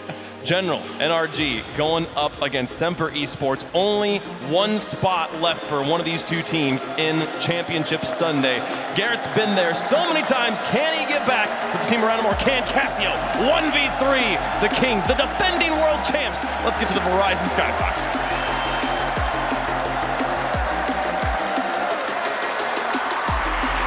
Championship Sunday is rapidly approaching here at Dickies Arena. Only 6 teams remain in the group stage, each with their final opportunity to prove their worth and secure a spot amongst the top 8. Up ahead, we've got the world champions, the General NRG, taking on the bruised but resilient Semper Esports. Teams are loaded in. Game 1 on your screen. Let's get into it.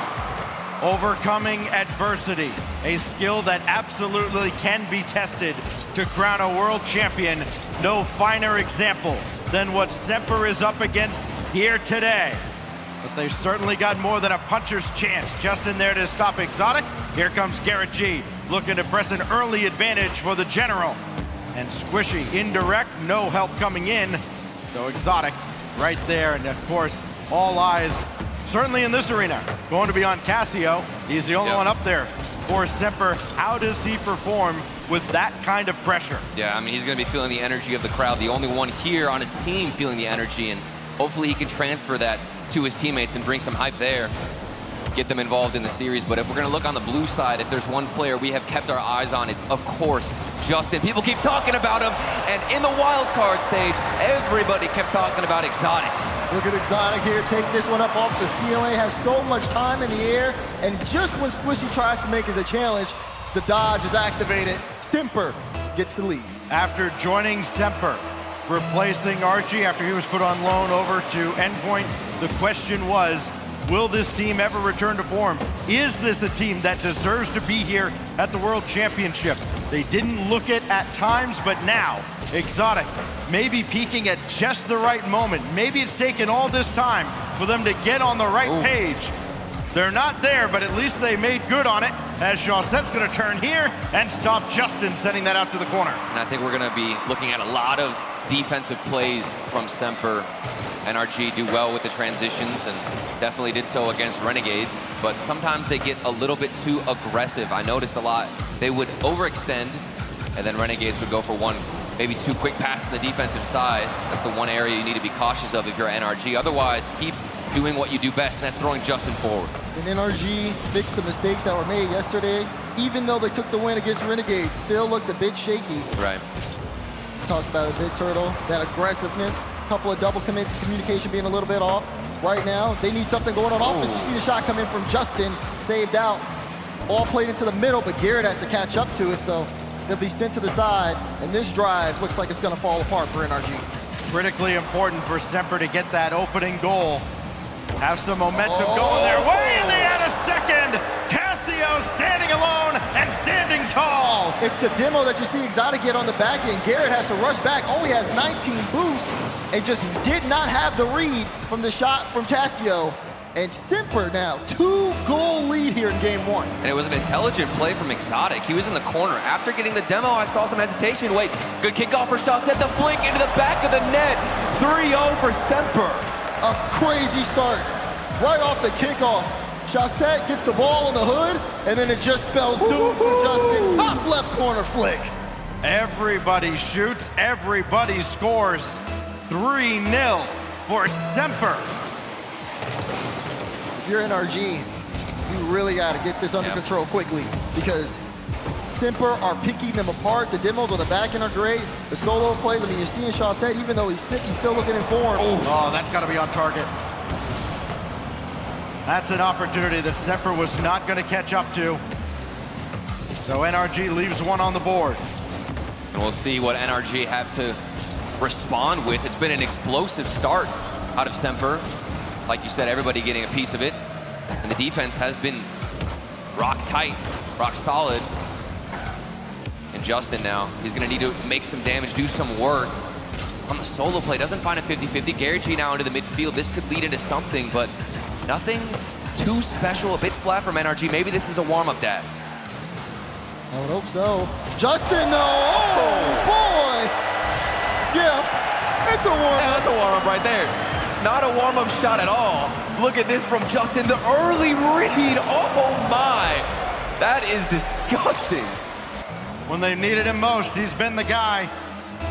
We were kind of talking earlier. I think it was CJ who said, yeah, Justin kind of hard carried. He tends to do that at times. And when this kid's on, there might not be anybody better. Squishy jumping out to this. And now Garrett G. Around in front, but nobody can jump up for that. It goes harmlessly across. And an opportunity for Squishy cut out of midfield. That could turn into one for Semper. Good pass, good shot, and a 4-1 lead. Even with NRG trying to get on the board, Semper still find a way to connect. Look at Chaussette, the control and the pass. Exotic, able to still stay in the play after the initial challenge. Everything is working for Semper. And it's a lot of grounded plays out of Semper, though. Take a charge on the offensive side, go for a dribble, control the ball. That's the second flick and dribble from Casto we've seen be effective against NRG, who are expecting them to take it into the air, but instead it's forced to the ground. So NRG got to work on that. Challenging those dribbles is going to be the most difficult part for them. Good bump, sending everybody across, but It's a defensive bump. That works out for Semper up on the backboard. And Chaussette now, trying to get going. Didn't have much in the tank. Squishy does, and at least keeps the ball available. Gives NRG a shot at coming back here in the final minute. They need 3 in a hurry. Drop down in front, a little interference. Justin, serve one up. Squishy's there, his shot a little high and deflected out. Finding consecutive shots, NRG knocking on the door. Haven't found an answer besides Justin's goal earlier. A 3-goal lead for Semper, 35 seconds left. Might be all but over. So long as they can keep this ball for a couple more seconds, that's gotta be it with that challenge in the corner. NRG, too little, too late. It's looking like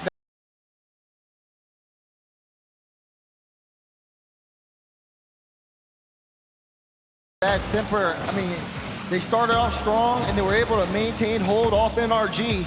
And as time ticks down, NRG's looking for something else here, some success in the offense that we have seen just not be as successful over the course of this chat. There's a chance there, and Justin will put 1 in. 2 goals for NRG, but doesn't look like there's enough time left on the clock. You go with your best player as often as you can. They get Justin going. It may feel like an inconsequential goal unless they're able to come up with a miraculous comeback here. It's got to be off the kickoff, something special. Right, but at least he sees the ball go into the net again, and it can start to go downhill very quickly. Semper does take game 1. They dominated right out of the gates. They got the early goal. NRG fought back, but a 4-1 lead, too much to overcome. And Semper, first step down as they try to battle under the most inconvenient of circumstances. Yeah, Semper, I mean, even then, like I said, due to the circumstances, they're still showing up. Exotic shooting 2 for 2. I mean, actually, the entire Semper team shooting 100%. They didn't miss any time. They took a shot on NRG's net. Meanwhile, for NRG, the only person, Justin, he shoots 100% 2 for 2. Yeah. But still, that offense kind of lacking. You see the plays. I mean, that was a beautiful pass in. That's exactly what you need. The Castillo still getting hype even though he's on that stage. And for me, well, first of all, they're going to need that hype. If Castillo's the only one on the stage, like I said, he's got to transfer the energy. Chaussette, for me, was the MVP of game 1. He was controlling it frequently on defense and offense, and that gave his teammates so much time to do what they do best. That's get boost, get back into position. So I think Chaussette, a monster in game 1. Nobody wanted to follow up with Justin. I think that Gary G and Squishy are both playing too passive. That seems like they're trying to play the same exact role. I think you need to delegate more if you are NRG. Well, for Castillo, not his first time on the World Championship stage. It's certainly the strangest circumstance that he's experienced on that stage. The former triple trouble star, former Veloce star, getting it done in game 1 as Semper out to a 1-0 series lead. Now we go to Aquadome. And can they repeat their success?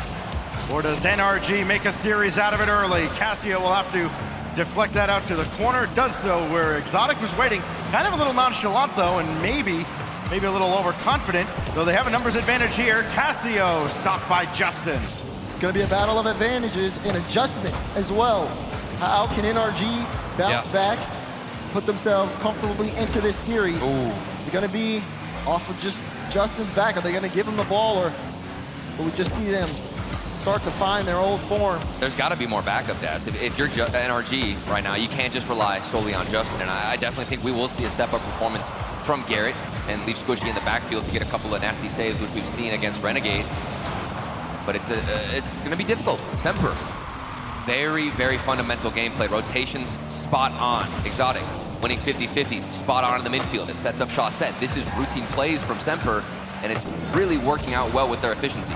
Exotic up on that, looking for the tap. double. Oh my! Come on! Exotic to the top right corner. Double tap from Exotic off the feed from Castillo. Just throw it up, let him go, chase it down. He knows there's still a lot of work to do, but maybe just a wry smile had to start creeping across the face of Exotic, who is absolutely feeling it early in this series. Exotic came out of the wild card and got on everybody's radar and still continues to make waves, and he's crashing down on NRG. Difficult to deal with, difficult to handle, and surely enough, difficult to read what he's doing in the air.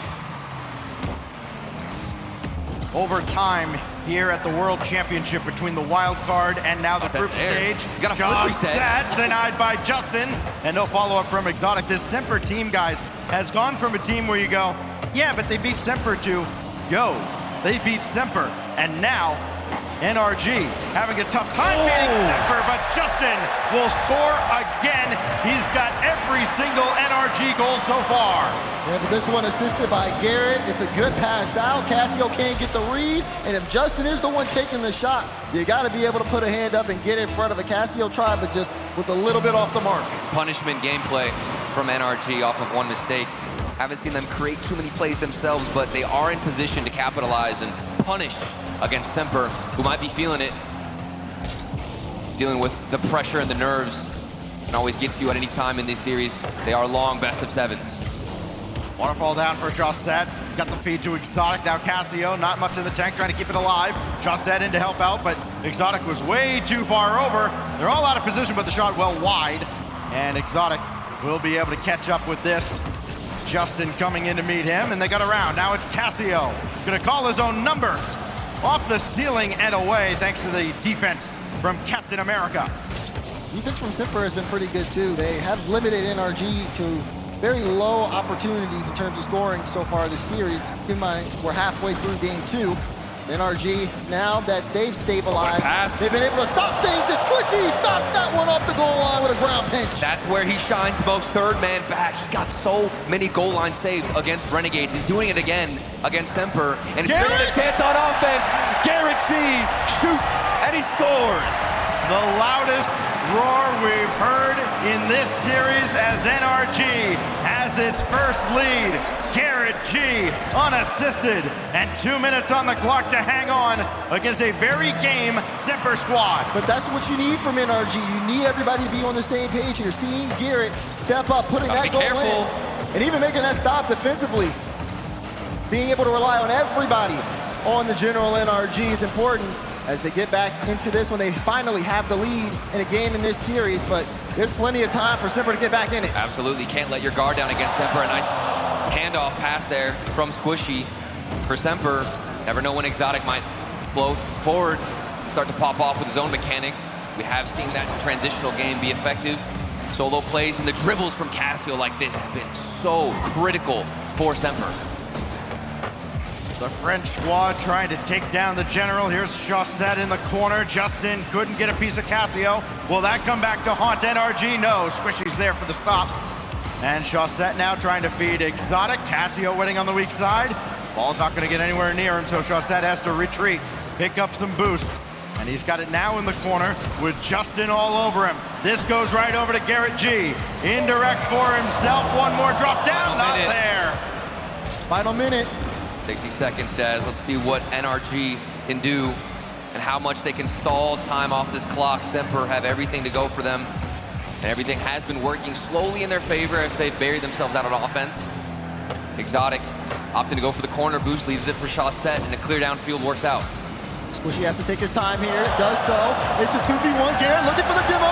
He tries to get the bump, but Cassio able to stop it out. 30 seconds remaining. NRG are keeping Semper on their own half as Semper look for a way to break out. You can even see Exotic just getting bullied. Josset using all of his boost, has to dodge one, tries to get it past Garrett, has to get to Justin, can't do so. That was in the middle. That's it. Cassio able to tie up the game. Incredible effort out of Josset, single-handedly weaving through the defense, broke him down, and then Exotic to Cassio. Brand new ball game with only 15 seconds to go. And the game's been turned on its head. How about more? Josset right at Justin with 10 seconds left. Here comes Squishy against Exotic, and he made the save. Overtime looming now with no time on the clock. Drop down, and Cassio keeps it alive. Now Justin's gonna keep it up. Nobody content to play for OT. They want to end it here at 0, but they'll have to settle for sudden death. OT it is. All thanks to Josset and those lovely dribbles. Probably the best dribbler in the game. And we'll see if that comes out again. It's been so effective against NRG. A good pass down to midfield. Overtime ended early. All thanks to Garrett G and the pass out from Justin. Captain America puts it in off the assist from Justin. Now the series all tied up. In the first 6 minutes of this series, the only scorer for NRG was Justin. He gets the crucial assist as Garrett G grabs the baton and he sends him across the line going into game 3. Series all tied up. Truly unshakable from these players you see right in front of you in the green jerseys. It was a tough game. Initially started out very rough against Semper. Had to deal with Shawset, had to deal with, most importantly, Exotic. Then they got themselves back in the series.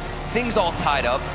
Somehow, they found a way early on from that OT to get themselves a goal. And they're utilizing each other more, looking for passes off the backboard, going into the midfield. They're not just only sending Justin forward and saying, hey, you do all the work, we'll see what happens. Right, and it's so big to see, like, again, Garrett G being able to kind of step up in that game. Even Squishy, though, on the back end, too. Come on. Lots of great stops there. NRG really got into this series here in game 2. Semper, though, still not backing down. Again, they played it all the way down to the final second, goes into overtime.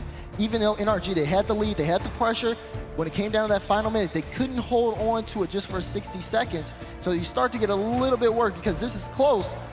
I mean, game 3 is going to be very big here. Right. And for NRG, it was confusing as to which roles each player decided to fill, but now things have been organized as we head into game number 3, all tied up. Who's going to take charge in the series? The only thing you worry about for NRG, they had as many saves as they had shots. That is not going to be sustainable against this high-power Semper offense. Here goes Justin. Oh, he lost it. Exotic's right there, and Squishy has to clean up the mess on the near side. Garrett G coming back as NRG was expecting to get out of the zone quickly, end up stuck in their own back line for a little bit longer. Chance here for Exotic. Justin able to get a nice save on that. Semper coming out very strong here in the opener of game 3, but play getting a little devolved. That's pass 2. Exotic has to stop this one and does. Very aggressive challenge. 2v1. Now look at the other way. Going for a demo. Can he get it through? Squishy able to make the save. In and out of his own net. Finds himself a beautiful challenge and a strong one at that. Wins the 50. Keeps his team alive. Still all tied up. Who will strike first now for NRG or Semper? It had been Justin going back to yesterday, scoring 6 in a row before Garrett G took over. Squishy yet to get on the board. No goals, no assists. Casio right down in front. Garrett G intercepts, and it's just a hair wide. NRG have been looking dangerous on the counterattack. There's Justin playing it high. Good touch from Casio. Will send Squishy back a bit. He has Garrett behind him. NRG still looking for a way in. Maybe he's helped in here with Justin. Can he find the double? No. Chance for a follow-up. Garrett plays it low, and it's in! NRG score first in game 3.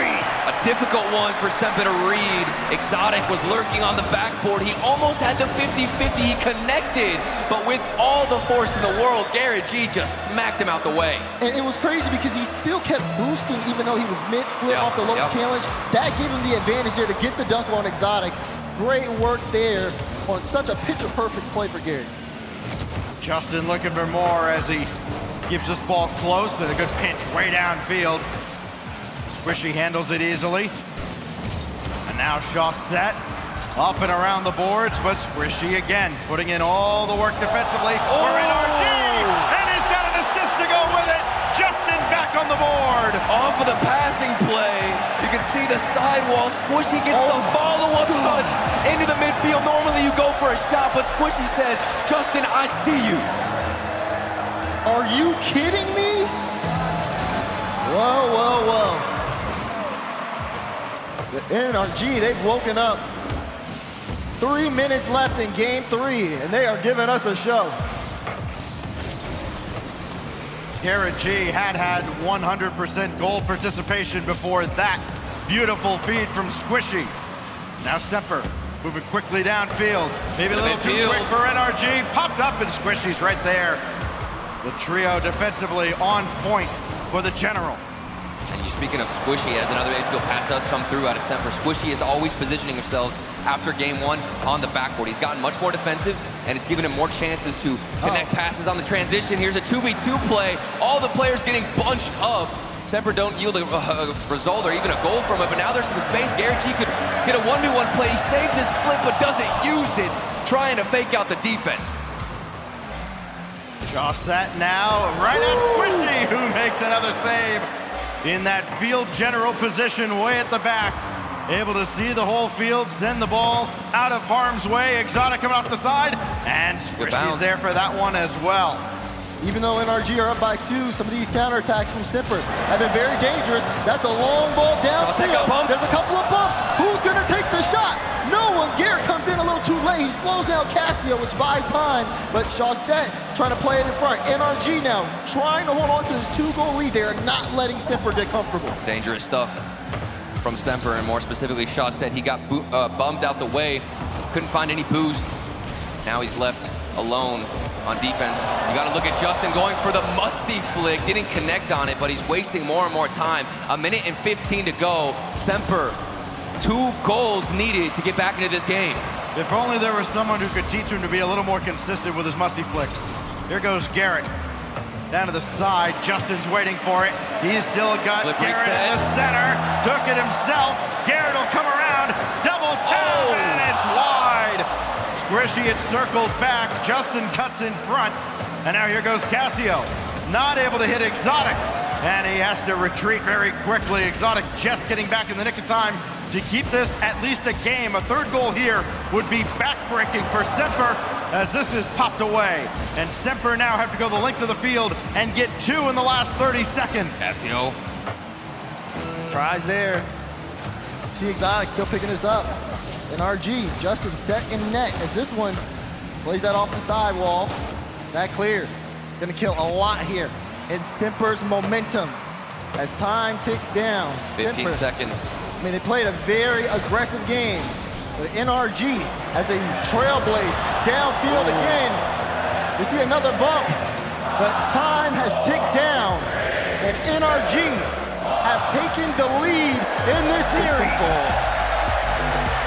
And they do it off the backbone of Squishy. That man, as the 3rd defender for NRG, was a brick wall. Didn't let anything through on the defensive side, was getting the reads, finding clears.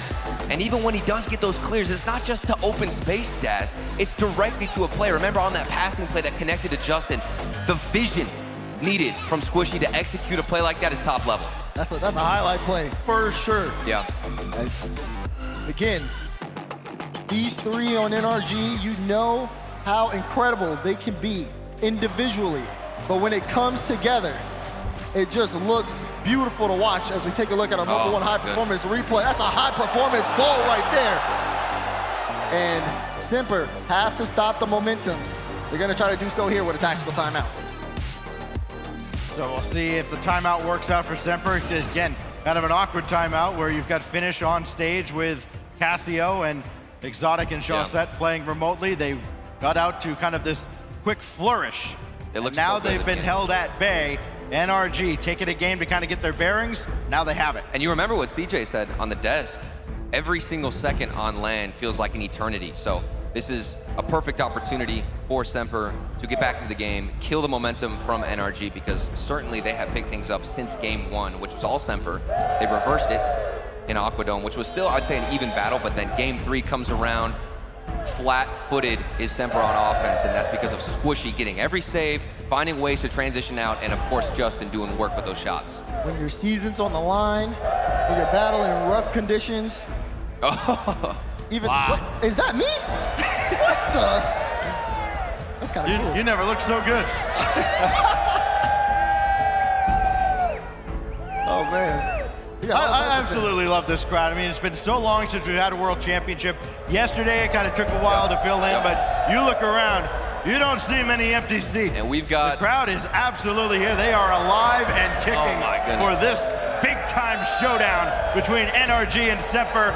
We got another wave going. And it's ridiculous here, as we will get back into this series shortly. It's a timeout on the side of Semper. Players are loading up, so we'll get back into this shortly. I still think things are going to be in favor for NRG. They love to take breaks. It's even a good time to recollect yourself moving forward here at the Dickies Arena. And Daz, do you think they can deal with that pressure, Semper, after this timeout? Are they going to come back in and really step on the right foot? They have to. They simply have to. That's what I was alluding to earlier. With your season on the line, that timeout means everything. And for Semper, these next games, they're going to really have to figure out how to get around the general NRG. The defense was great in Game 3. They've been killing the offense from Semper slowly as the series progresses, as the shot comes through from Shawsett. But again, Justin able to block that out. Garrett puts a 50 here, but Semper's still trying to drive forward. For these teams, with so much on the line, the stakes so high, they really do only have two options. Do or do not. Try just isn't there. Squishy out of the corner, almost met by Exotic, who's a little slow to the punch. So Cassio has to send it up to the corner. Shawsett, not fast enough. NRG just a little bit faster to start Game 4. Will it yield a goal? Not yet. Shawsett will keep it. And the defense stands strong for Semper. Can he turn it into offense now? No. And Exotic doesn't have a lot to work with. And Squishy's right there to stuff it in his face. I still don't know how I feel about Semper taking into the air with every challenge they get or every opportunity they have. They need to keep this ball grounded. It's what's worked so brilliantly in the first game, and even in the second game, there were glimpses and a few highlights where they would keep it low, go for some dribbles, find that control, and starve out NRG. That's the best option for Semper. Otherwise, you're giving the ball straight into the hands of NRG with this aerial game.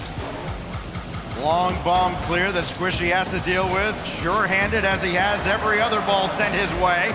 And now Exotic. Around one, but not around two. Tandem defense works out perfectly for the General.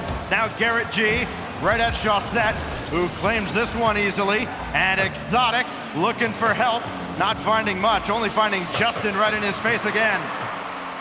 NRG looking for a way through. You see Justin pick this up. Shawsett chasing him down. It pinches off the ceiling.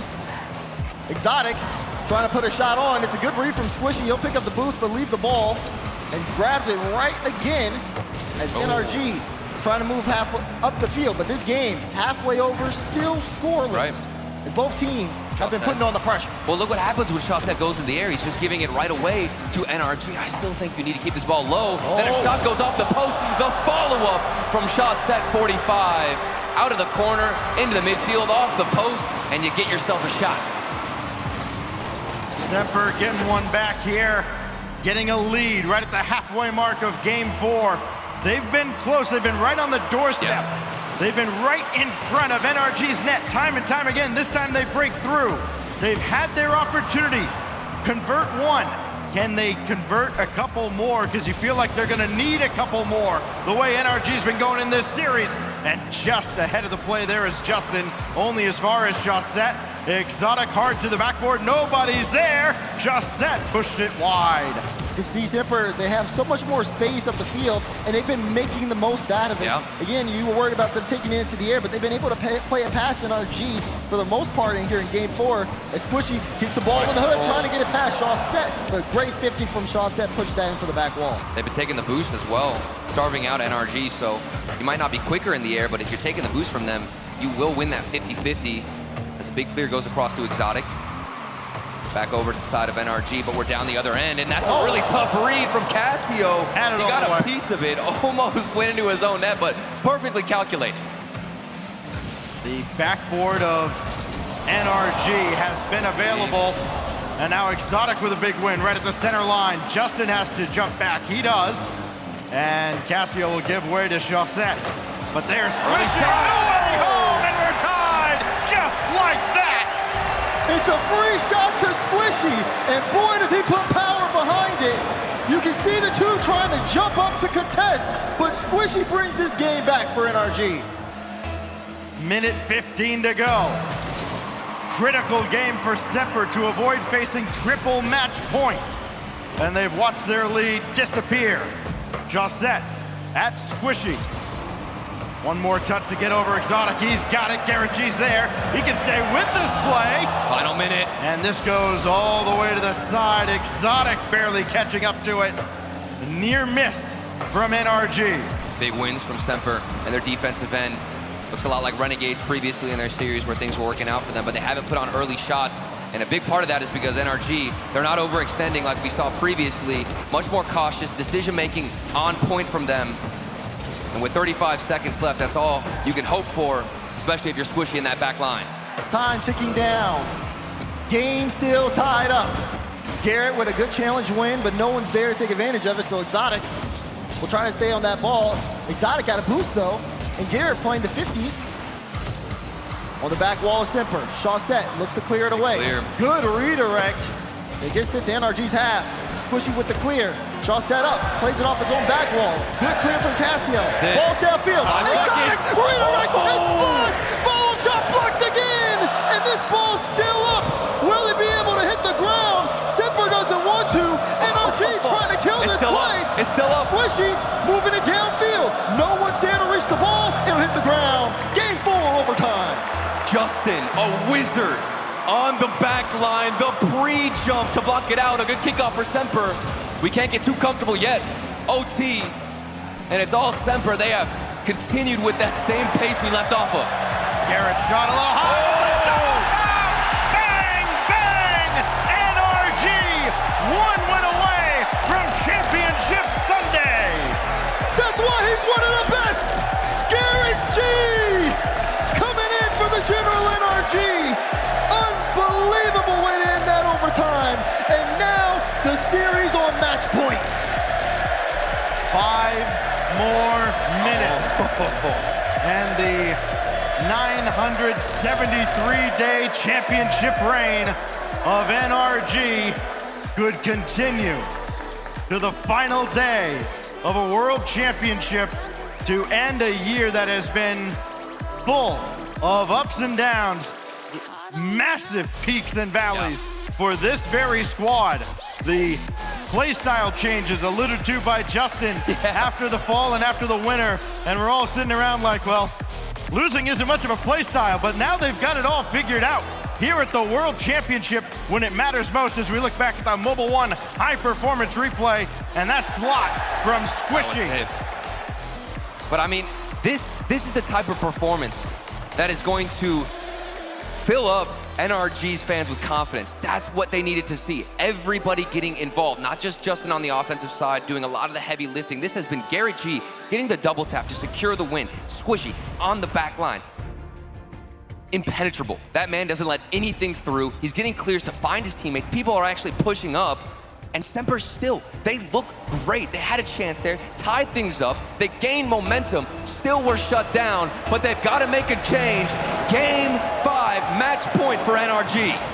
No timeouts for Semper. No more lives left, as they gotta leave it all out there for these next 5 minutes to try to, again, force a game 6, to again, force a game 7. Can they do it? Do they have the capacity to do it? We'll find out soon. Feels like they almost have to do it in regulation. They've been so great in overtime leading up to this point, but they've lost their last few. And NRG has all the momentum, holding all the cards. Opportunity here, but nobody home for that midfield pass. And what a great win by Garrett, only to have it taken away at the last, and Squishy there to buy his teammates time, and they need plenty to get back in position. I'm loving what I'm seeing from Shawstett in the midfield, infiltrating a lot of these passes, finding interceptions, and this is what worked out well in game 1. Shawstett was a big factor. Of course, Exotic can do some damage on offense. Cassio can read every single play that's thrown at him at defense. But Shawstett, that's the man that I think has made the biggest impact, and he's starting off really well here as he gets a pass now to transition forward. NRG just launching the ball downfield, challenging Stemper to handle it at the back as a near miss comes out there. Cassio's shot barely denied by Justin, and now Exotic forced back to the backboard. He will control, but Justin got that corner boost. May not matter, as Exotic has a beat on this. Around the corner, stopped by Squishy momentarily, and then Cassio played it backwards inadvertently. Push out there in a tough spot. Now Justin not much in the tank at all. Exotic Oh, what? and Casio had to jump into action quickly as the lone man on stage watched his tournament life flash before his eyes. Semper are in trouble. You can see NRG hunting. They're low on boost. NRG's fully boosted up, ready to go. Josette has to play this very carefully. There it is. That's the patience I wanted to see out of him. Opting to go lower, force better 50-50s. Then when you got an offense, maybe go for a corner pass.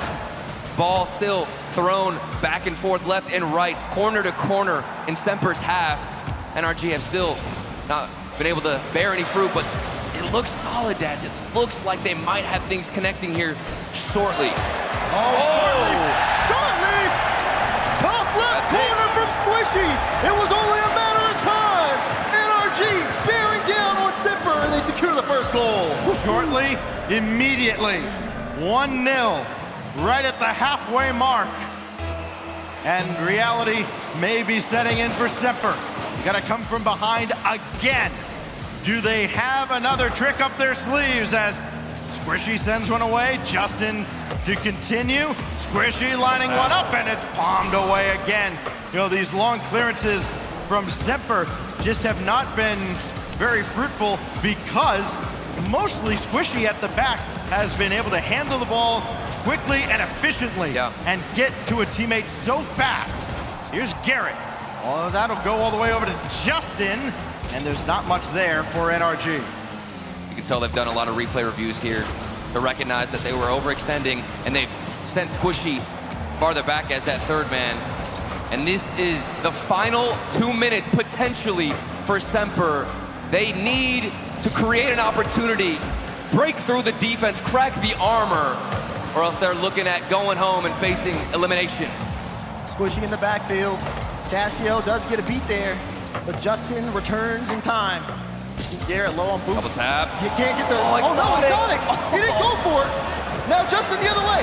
Has a flip, not gonna use it. Plays it high, follow up, no! Blocked out by Exotic. Semper keep this a 1-goal game. Inside a $120. Exotic jerk one off. Doesn't get it. And he opted to go for interference, going after Garrett. The infield pass, and Exotic shot was altered. Now down to the final minute. Josette trying to keep us alive. Casio, ground to air, another one, and he got the ball. Still set away by Justin. NRG, I mean, the defense has been crazy. Yeah, there was a bump too on the play from Casio following up off the double tap attempt. 50 seconds on the clock. Squishy still performing well in defense. And it's sent down all the way into Semper's half. They need something here, Stacks. Final 35 seconds. Under the best circumstances, this is a tough ask. Exotic, the 1v1. Exotic turn, and he just missed it wide.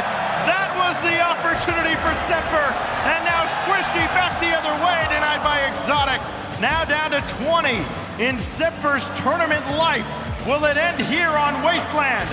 Justin to the heavens, just trying to kill off more clock. Final countdown for Semper, denied by Squishy at the center line. Dickies Arena counting down.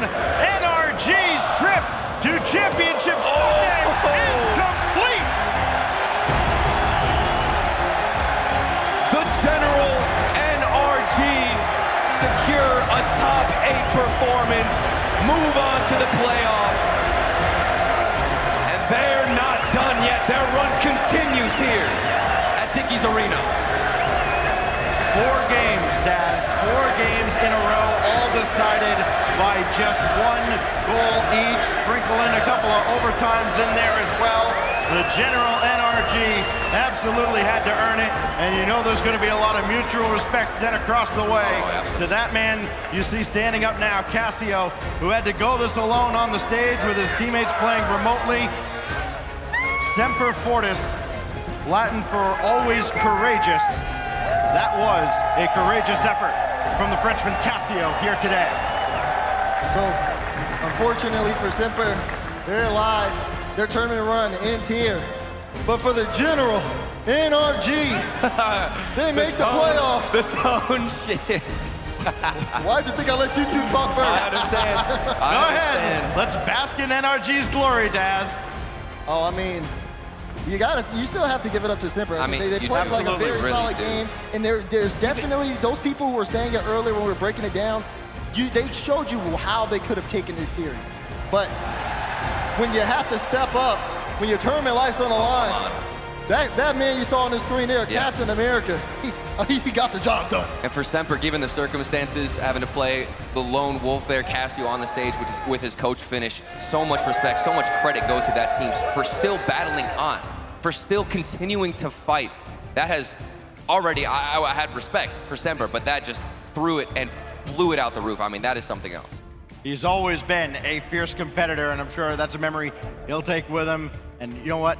We haven't seen the last of Cassio on that world stage, for sure. We haven't seen the last of Semper as well. That's a team that came into their own, coming down the stretch. I think they peaked at just the right time. But so, too, has NRG peaking at just the right time. They dipped down. Now they have risen up to Championship Sunday. G2's waiting for them, but Orb is standing by with NRG right now. All right, ladies and gentlemen, Dickies Arena, give it up for NRG. Mr. Garrett, we meet again. I feel like we just spoke yesterday, all right? Now you're officially qualified for Championship Sunday. How does it feel? Feels amazing. It feels really good. We went from not making the major to top 8, so can't be happier. I mean, talk about that journey. You had a little bit of a rocky road getting here.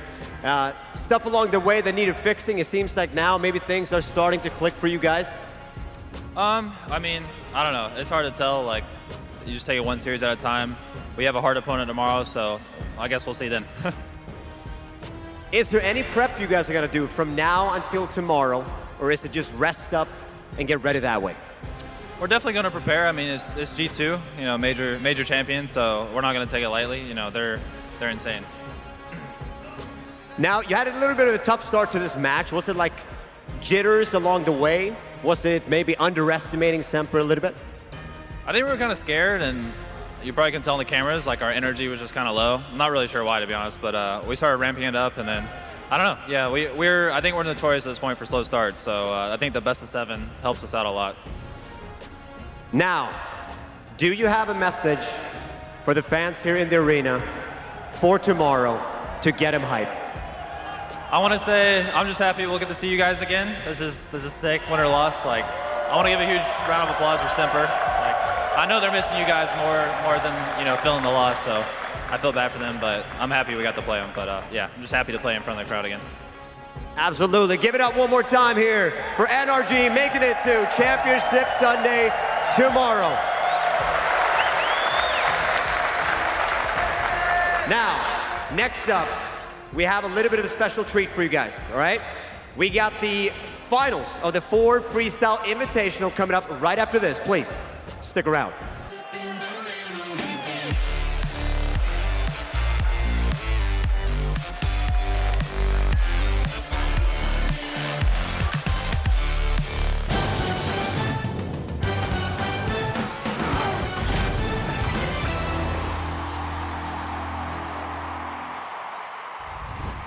We have to tell everyone that we just switched to Verizon's new Welcome Unlimited plan for just $30. I've already told everyone. Wait, did you say Verizon for just $30? It's their best unlimited price ever. $30? That's awesome. Yeah, and it's from the most reliable 5G network in America. For $30 a line, I'm switching now. Yeah, it's easy. And you get $960 when you switch the whole family. Oh, wow. I gotta let my buddies know. We're already here. The network you want, the price you love, only from Verizon. This might not be your car. And this might not be your engine. Maybe this isn't your morning routine. And maybe these aren't your coworkers. Perhaps these aren't your standard driving conditions. Far from it. But this is your oil, which means you're one of us, doesn't it? For serious engines, on and off the track, upgrade to Mobil 1. The Bronco Raptor was built to go over any type of terrain. Yep, that's right. Any type of terrain.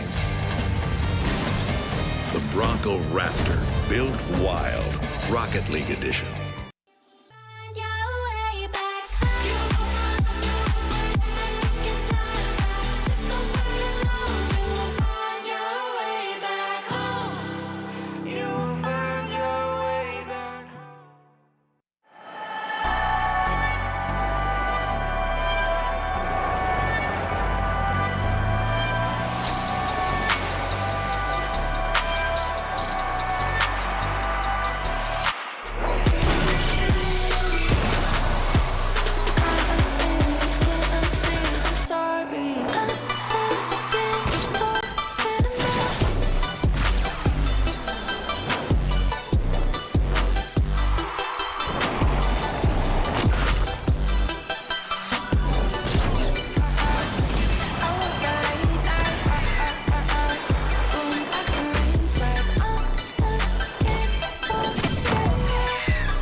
Won't you come over? Dying to know where you came from. We're breaking open. Feel like your future's just begun. And all I know is that we lost time. If we stay right here, we could free ourselves inside. We'll stay awake forever. We'll hide away where no one knows. Let's run away together. Just lead me into your world. We'll stay awake forever. We'll hide away where no one knows. Let's run away together on our own. Just lead me into your world.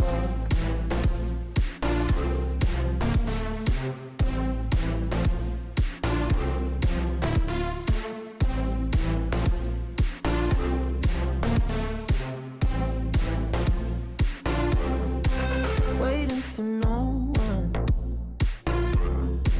We're headed straight up for the sun. They'll never notice. We'll take these cities on our own.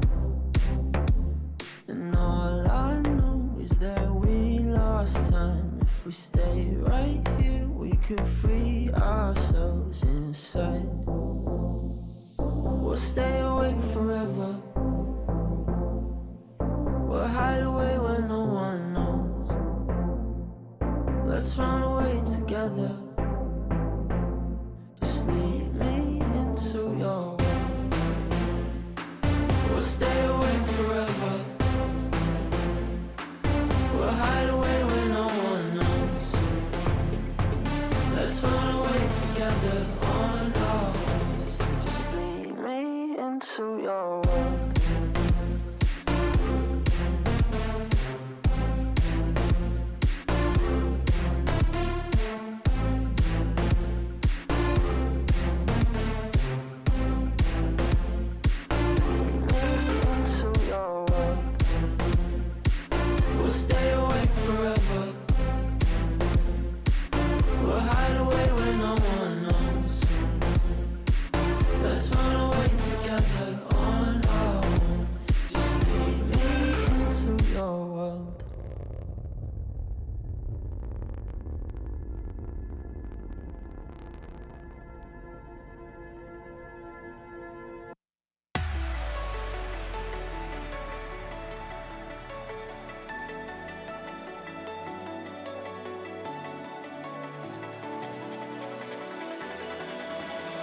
Paralyze my heart.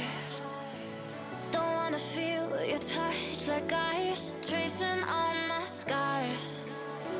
Why is it hurt on the inside?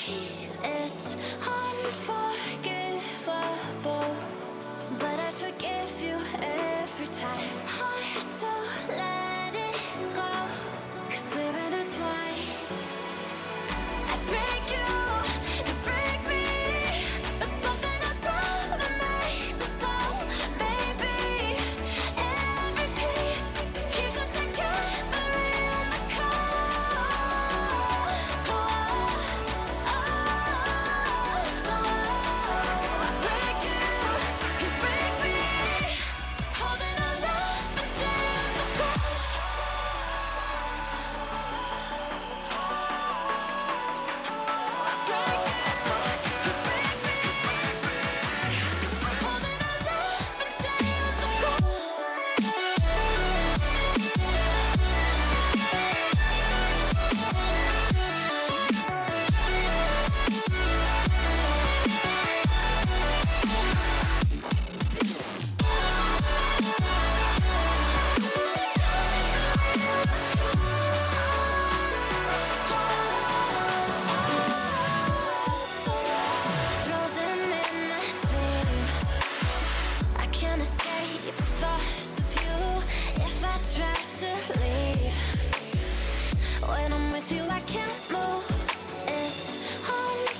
let it go, 'cause we're intertwined.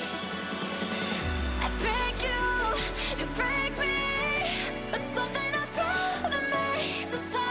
Maybe every piece keeps us together in the cold.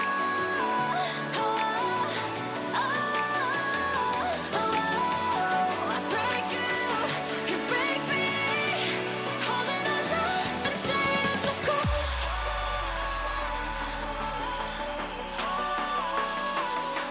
I break you, you break me, holding our love in chains of gold.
Quit running your mouth, you better bust it out.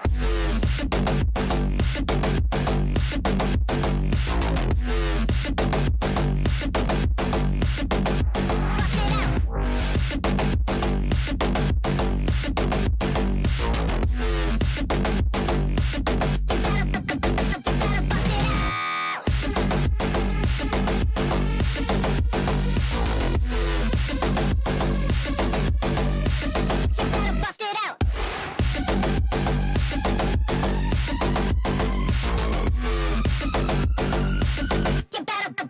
You better bust it out.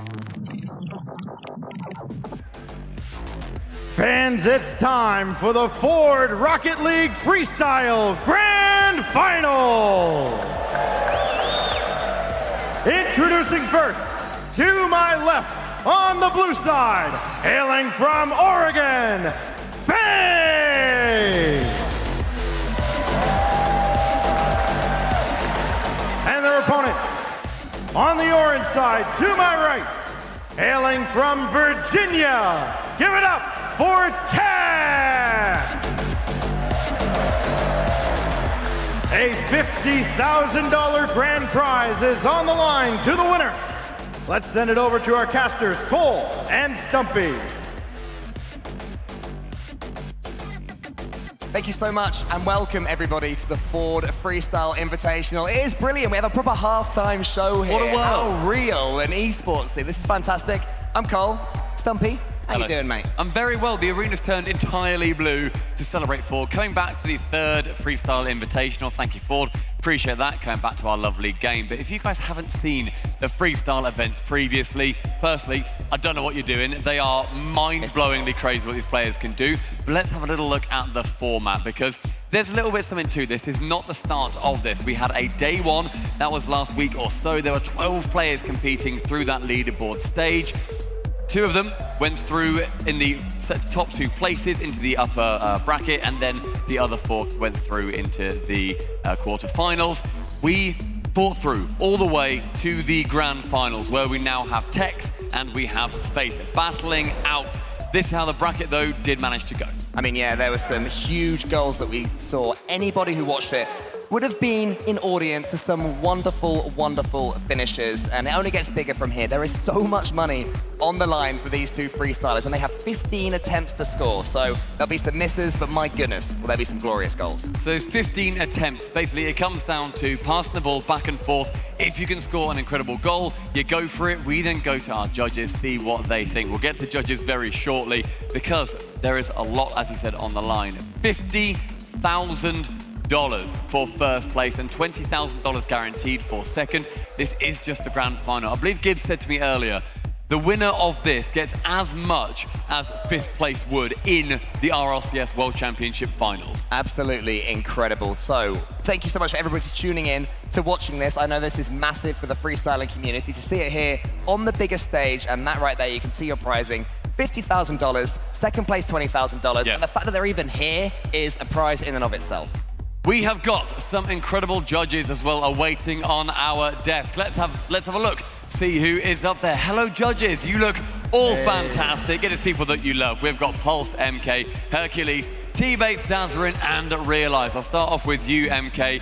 How are you doing? What are you looking for today? I'm doing great. Thank you so much for introducing me. I'm Pulse MK, representing the freestyle community here as the freestyle expert. I'm so glad to be here with you guys together. It's going to be an amazing match. Faith versus TX, two of the best freestylers, both from North America. I can't wait for it. We're going to see loads of flip resets. I'm sure that the pressure's on them, but they're going to perform. Let's go. Yeah, I hope we're going to see something massive from this as well. Hercules, you've been here throughout the Invitational so far. I saw you tweeting earlier saying, I'm going to be up on the desk. What's it like? You know, you're at the World Championships doing some freestyle. This is absolutely a dream come true. I never in a million years would have thought I would have ended up here. Especially huge thank you to the freestyle community for just accepting me as well. And I hope I can make you guys proud tonight. And we also have Bates and Daz. But I mean, we hear from you guys all the time. Too much. Exactly, too much, Too much. arguably. I want to hear from the man in that wonderful hat right there. Realize, how are you doing and how excited are you to see freestyling on this stage? I'm so glad to be here. And I'm kind of nervous, but Faith and TX is definitely more nervous than me, so Yeah, being on the desk, as we all know, is the easy part. I must say, Realize, your hat looks wonderful. Thank you very much, judges, as well. We'll be coming to you in between every shot. So, this competition can start very, very shortly. That $50,000, it's not only that for the first place. There is also the opportunity to go to Bronco Off Rodeo. But I hear people asking, what on earth do those words mean? Let's have a look. Thanks, guys. Yes, we are here in beautiful and hot Central Texas, just outside of Austin at Bronco Off Rodeo. You've seen our in-game skills, but now we're going to go head-to-head in real Broncos. Meet 4 performance drivers, Vaughn Gittin Jr. and Lauren Healy. They're going to give us some instruction on what we're going to be doing today. Yep, we're going to help coach you guys through a series of off-rodeo challenges. Throughout this, we're going to be judged by them, the off-rodeo trail guides. They look super intimidating, but they're actually pretty cool. Then at the end of the day, one of you are going to go home as the IRL Freestyle Champion. All right, let's get to it. I have the Velocity Blue Bronco. Vaughn has the Cyber Orange truck. You want to pick a key? Choose wisely. All right. Hey, I got the blue one! Let's go. Welcome to the winning team, bro. Seatbelt, grab your seatbelt. Very important feature of this new Ford Bronco. Challenge 1 is smooth operator. We're going to do a very technical rock crawling course, and we're going to spill as little water as possible, get through the cones, get to the end, and be smooth. Oh, slow, a little too fast. Slower. Oh, God! Slower. Ah! Okay, got it, yep. Ah! You're all right. You're all right. Keep going a little bit. You're all right. That was not a problem. Just nice and slow.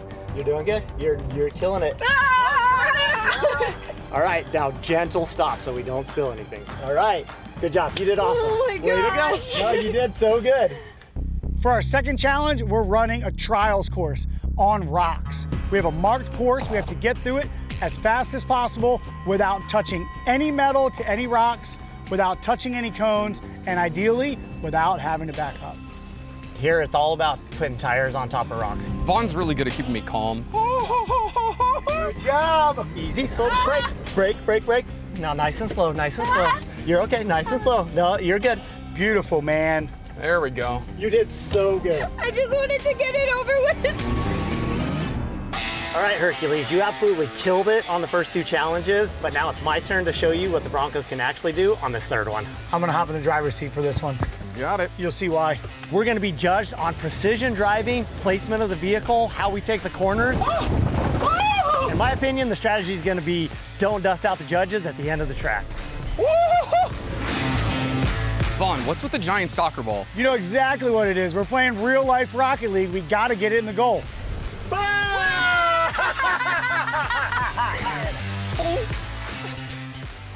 Oh, that was so close! Well, that was fun. Yeah, you guys did awesome today, but let's go to the judges and find out who won. It's gonna be close. No! Oh! Yeah! Good job, though. Good game. Rigged. So good. Since you guys have been such arch rivals today, you should do the deed. This pains me. Here you go. It's good sportsmanship. Oh my God. Hope you guys had as much fun as we did. Back to you. Thank you so much to Trihouse and Hercules, and of course, Ford. I loved watching that. Throughout all that, Stumpy, you were saying you could do better. I'd love that. Yeah. Do you reckon you take down Hercules? Hercules would not have won if I was there. I think there was a very good chance that I would have crashed the car as well. I would have been too bodacious. I don't think there's bonus points for that. Unlike in our freestyling competition where they're bouncing all over the floor, there's I'd give it a go. You would give it a go, and for that I respect you. But giving it a go is exactly what our freestylers have done. We've got Faith versus Text, and this is so different to anything pretty much any freestyler has done before. It's an emerging community in the Rocket League world, and here they are, surrounded by people. So many people have stuck around to watch this, so thank you to all of you for, just being here and sticking around. We love it, and I'm sure these players will love it as well. And being on the main stage is such a different vibe. These guys competing, as you said, for $50,000 and a chance to go to off-rodeo. It looks like a lot of fun. I would have had a good time. Cole, I know you can't drive, but you were allowed to watch me. That would have been okay. I've been alright with that. Yeah, I've been rooting for you and hoping that you don't roll the car, because that would be so sad. It's a beautiful car. So our players are going to be competing with the Ford Bronco Raptor Rocket League Edition, which is available in-game now. It looks wonderful. It looks fantastic. On the orange side, we have got Tex. On the blue side, we have got Faith. And everybody, just get ready to witness something ridiculous in this tournament. Faith is already going for the early reset. He got 7 in a row of qualifiers, and that is how you get rid of any nerves. Just instantly just gets a load of heli resets. Just straight starts it off. An amazing beginning to the competition. That is shot number 1. Judges, starting off with MK, what are your thoughts, mate? What a start of Faith. I can't believe he's done that first try. It was 5 heli resets. I don't like the finish too much, but it's definitely a good start for me. 5 heli resets, that's 5 points for me. Okay, not too bad. Elise, what are you thinking? I'm on the same page as MK here. I think it was an amazing shot. That finish could have been a little bit cleaner in my opinion, so I'm actually also going to go with a 5. Interesting. T-Bates? I think coming in, nerves, first time playing in front of so many outside your household, opening up strong, finish could have been a little bit better, but I gotta give it to you first time try, I'll give it a 7. Oh, and we can also see, before we go to Daz, the Twitch chat votes are coming in. Type a number between 1 and 10 if you want to get involved. But Daz, what are you thinking? I'm gonna go with 6 here. I think I really am kind of in the middle ground. I think I agree with T-Bates with this, that being the first shot, but also the finish could have been a little bit better for me. And finally, Realize your thoughts, my friend. That was so good for first attempt, but last hit was kind of weak, so I go 7. Okay, the finish being weak seems to have knocked it down a touch. Twitch chat, you seem to have finished on 7.1 as well.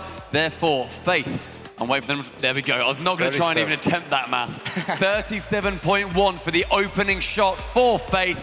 Now is a chance for Tex to get a response to it. Thank you very much, judges. Appreciate you a lot. We'll be coming to you after Tex's attempt. It makes it really interesting as well, because in the semi-finals, I believe that both of these players were up against an opponent that didn't score a goal. And sometimes in freestyle, that happens. When they're going for such pretty much impossible mechanics, you do see the occasional 0. Faith has already stopped that happening. He's getting some touches on the ball, but that is the first of our failed attempts. So you'll see at the top, the shots left goes from 15 to 14. That one's gone, but he gets to go again. Sometimes it just happens, and that's all right. These guys have unlimited boost as well, so you see some crazy things. Get more flip resets. Go on. Come on. Okay, a nice musty into the corner, but it falls to nothing. I always love with freestylers as well. As soon as they drop the ball, they're not like, no, I'm still going, I'm still going. It's like, no, it's the honor, I'm done. Interestingly as well, Tex is actually the leader of the freestyling team that Faith is a part of. So you'd expect him to be confident here coming into this one. That one was a couple of touches. We know that Tex can do a lot better. There is also a skip mechanic as well. So Tex isn't happy with this goal, doesn't even think it's worthy of going to our judges. He'll get a better one. He's just said skip, and we go back to Faith. Yeah, this, bear in mind, is the grand final. It's only these 15 shots, unless they end on exactly the same score, which is very rare. Then we've got a whole tiebreaker situation, but we'll get there later. Calm down. Here we go. Okay, we're starting from the floor right now. Cheeky turtle. It reminds me of 2015, the turtle. That's what everybody was doing at the start. But this will be what people were not doing in 2015, the pogo. Okay. The crowd go, oh, we want to get a reset. Not quite able to do so. I love hearing the crowd being like, oh. It's a lot of fun. Halftime shows are so good. They're also so very American. Yes. Which I'm a big fan of. Okay, he's gone off the post. So he's still got his dodge, bear in mind. And a couple of air dribbles, keeps it going. He's going to pinch it. Not quite. Let's go of that one. Tex yet to get a shot on. Back to Faith. Faith actually scored 56.5 in the finals that led him to this point. So out of 60, which is an incredible score. So he is coming into this one on some form. Does he think that that could take down the 37.1? The answer's no. It's another skip. And it's just like, for Tex in particular, when you've missed your first three, the pressure does start to ramp up. You can see him lying back in his chair there, trying to relax. And he's been flown out here, onto this stage. I believe family is here as well, which is very cool. Right, Tex, what you got, pal? Missed the ball on that one. Give it another go, son. Right, on the sidewall, going for an air dribble to begin. Onto the ceiling, he's flipping. He got one, just lets it go. The nerves maybe getting to him. I feel like Tex there, he tried to recover it with a flip reset as opposed to him wanting to do that from the off. Yeah. And it couldn't quite happen. But Faith, I mean, he's coming into this. Go on, Faith. In a strong position. You fancying a good one. Yeah. I can sense you're feeling it. Go on, Faith. This is the one. It's a reset. He backs it. 2. Musty. Oh, just the scoop at the end. I love it when it properly connects to a scoop and it just slings it on the backboard. Ooh. Oh, hello. That's an interesting start. Reset. We reset. That one didn't count. That's okay. Here we go. Reset got. Reset 2 got. We're going again. Cheeky Musty. Reset again. A landing. Tex is trying to stay quite low to the ground, I feel. He wants to sort of scrape the floor to get extra Which does look cool. It looks so cool when they land it. It's just so much more risky. Whoa. Oh, that's the little pop of a Musty. That pop Another reset. crazy. Again. Score it! Oh, okay. How is that a head shake, Faith? I thought that was great with that Musty pop. Clearly his standards are higher than mine. If I score that, that is going in every montage I ever put out. I don't put any montage It'll just be that clip 20 times. With cool video effects. Unbelievable. Okay, that's a skip. He skips it again. Tex. He's got 10 shots left. My guy, you need to get something on the board. Okay, immediately goes for the reset into the turtles. He's still got his dodge here. Gonna glide nicely. That Bronco Raptor RL edition looking beautiful. Oh. Cheeky Musty. It bounces. It looks like he's typing. Did he type skip? I don't know. We'll have to wait and see. That is a skip as well. It's because 37.1 is a good score. 37.1 would have won some matches. Oh, but get something on the board. Do you know what, Stumpy? Far be it from you and me to say, come on, freestyler, we know how to play this game. I agree with you. Get rid of that 0. Just because it's in your mind that it's no longer there, even if you get a 4.5. Exactly. That's what I'd be aiming for. A 4.6, if anything. Right. One reset into... Oh, look at these helis. Oh, my gosh. Okay, and again. He got it! Yeah, he hasn't got the Just last one. Wide, just wide. Okay. I feel like after he got that set tuple in qualifiers, he has to sort of beat that or match that in order to say that's good enough for me. Come on, Tex. One reset into a Musty. Look at the control still. Oh. Keeps it going, drops it though. I love that. I always love when it just tilts a little bit, just a couple of clicks back at the camera. Faith was in a call with his friends when he was in the qualifiers, and everybody was screaming when he nailed some of the goals that he got. Okay, he's going for the ceiling now, so he's got the reset. Going to turn it into a Musty. Wants to but it's just a little bit too heavy. Again, you can hear the crowd anticipating something beautiful when these players go for that move. And right now, Faith looking in a great position to get that 50,000 and the off-rodeo experience. It's one reset, but does not even go for the second. Tex, just as you said, Stumpy, needs something on the board. Faith Come on, keep this one away. Get above a 40, Faith. I mean, Tex will be going second as well, so we'll be going last, should I say. So if it comes down to that final attempt, that's pressure unlike I've even imagined. You know, at least in competitive Rocket League, you can score an ugly goal and it still counts. All right, on the side wall, Tex, who needs some points, has a reset here, gets it again, goes for the musty, up high, can he double tap it in? Goes high again, but Roll in. no! Don't roll in. Let it roll. Don't skip that one, I would have loved it. Okay, 6 shots apiece now. Maybe just the one being the security. Ooh, lovely little stall there. And the second reset. Not quite to be. That's a fair save from Tex. He knew that Faith was going to get that one skipped. And he's gone in. Another common sense for these guys. They know what's going on. They go into the ceiling. He's spinning. Go on. Could be a pinch. No, he's still on. He's still on. Staying on it. This could be good. Oh! Not Just quite. wide again. Big fan of the wiggle when he misses, though, just to keep his head in the game. Yeah, absolutely. Okay, Faith, what are you gonna do, my guy? 37, get more than that. Well, that's 1, that's 2, that's 3.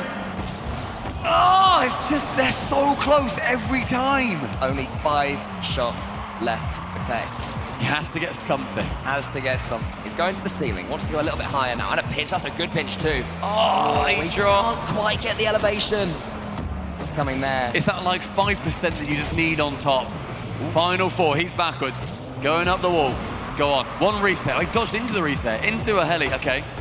He just lands awkwardly. Right. That 1 shot to begin with is gigantic for Faith. A response still needed for Tex. Remember, it was the very first shot of all of them that got Faith 37.1. 3. Here we go, Tex. Come on, son. Another one. Get 5.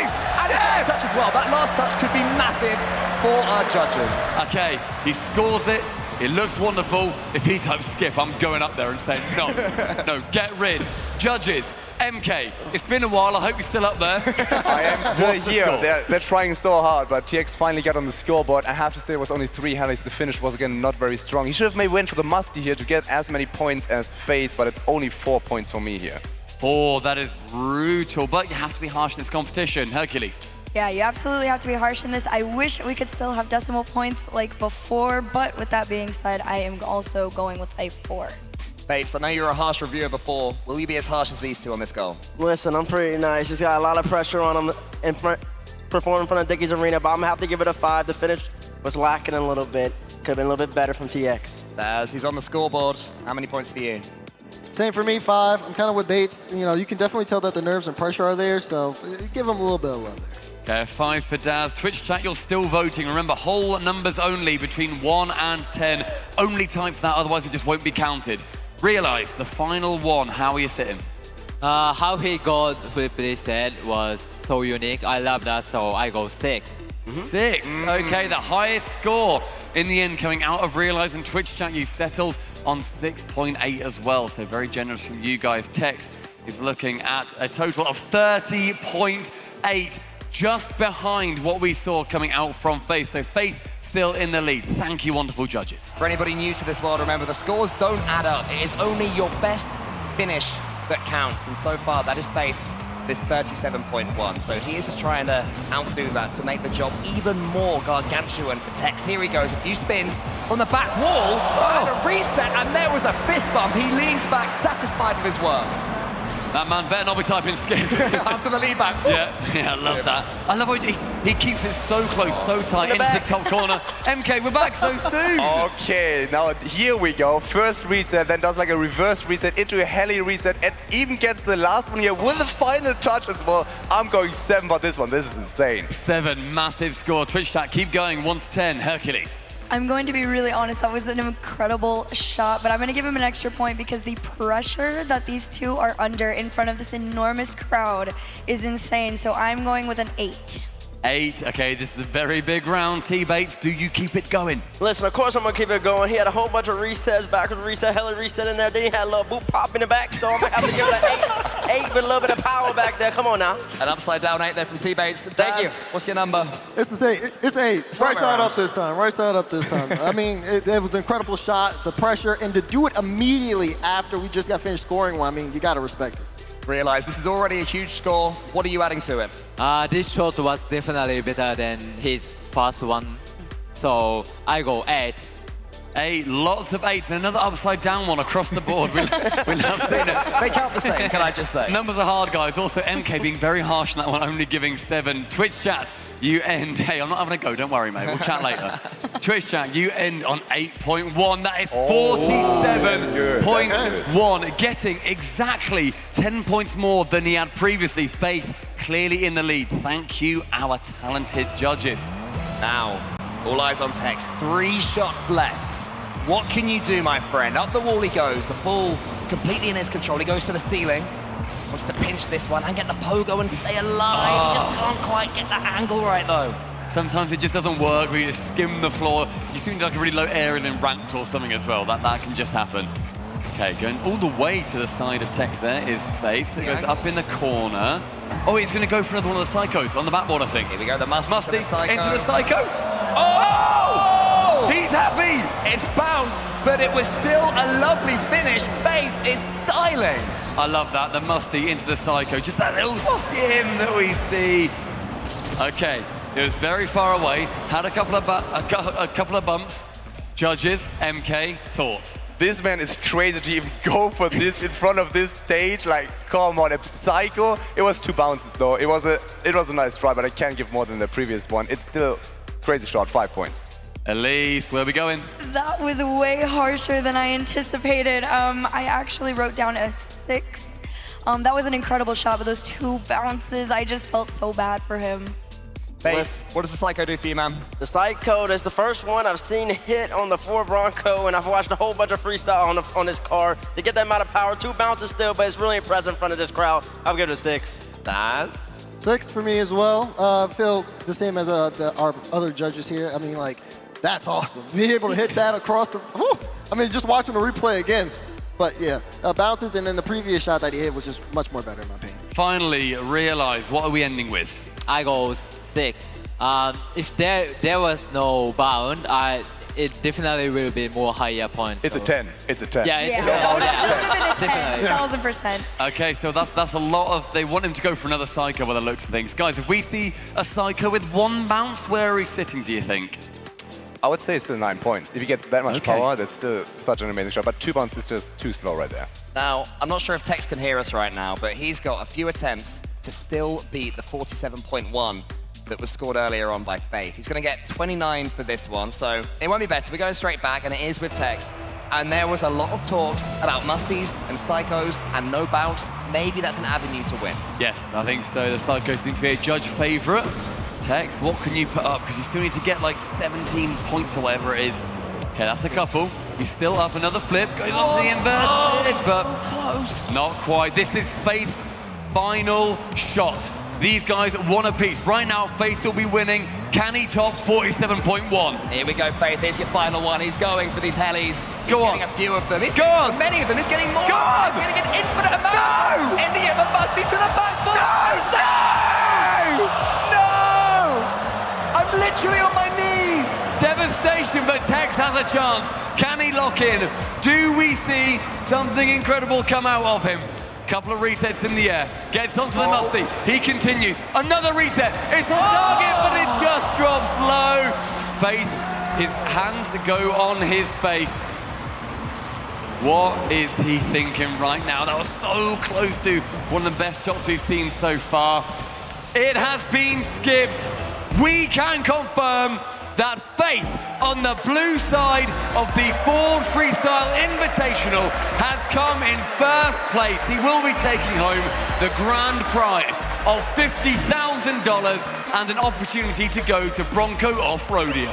That is such an achievement for him. He wipes some well-earned sweat from his brow. Huge. What a moment. Come on, crowd. Get behind Faith.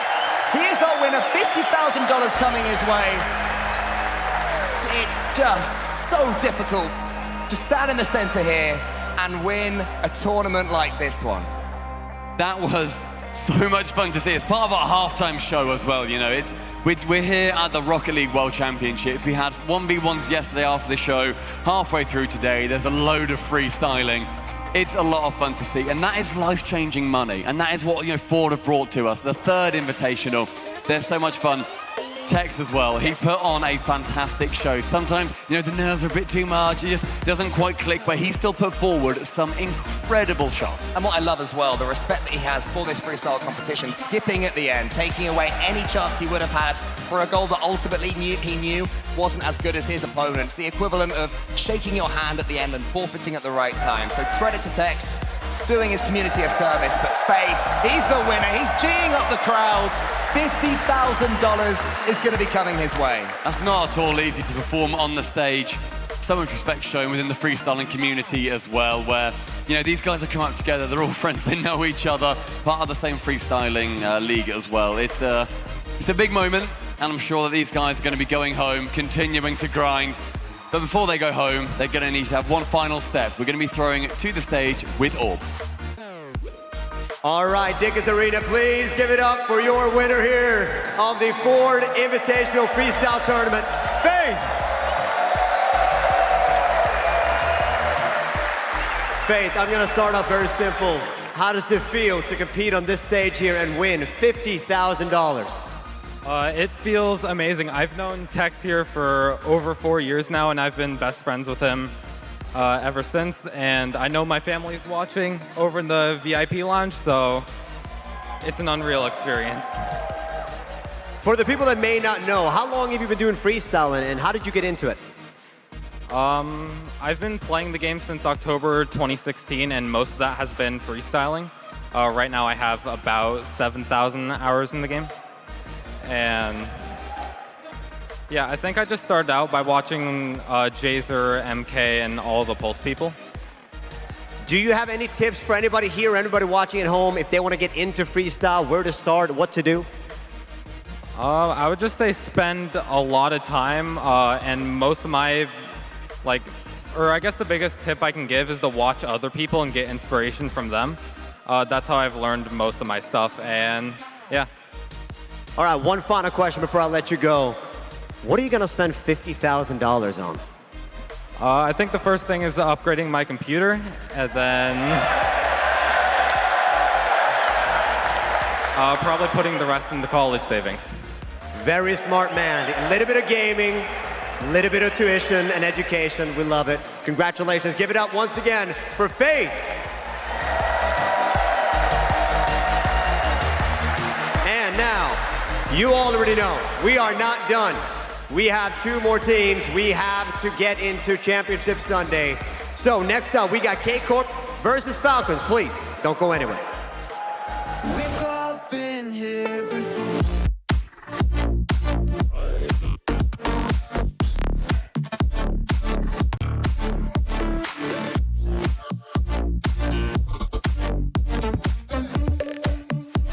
We've all been here before.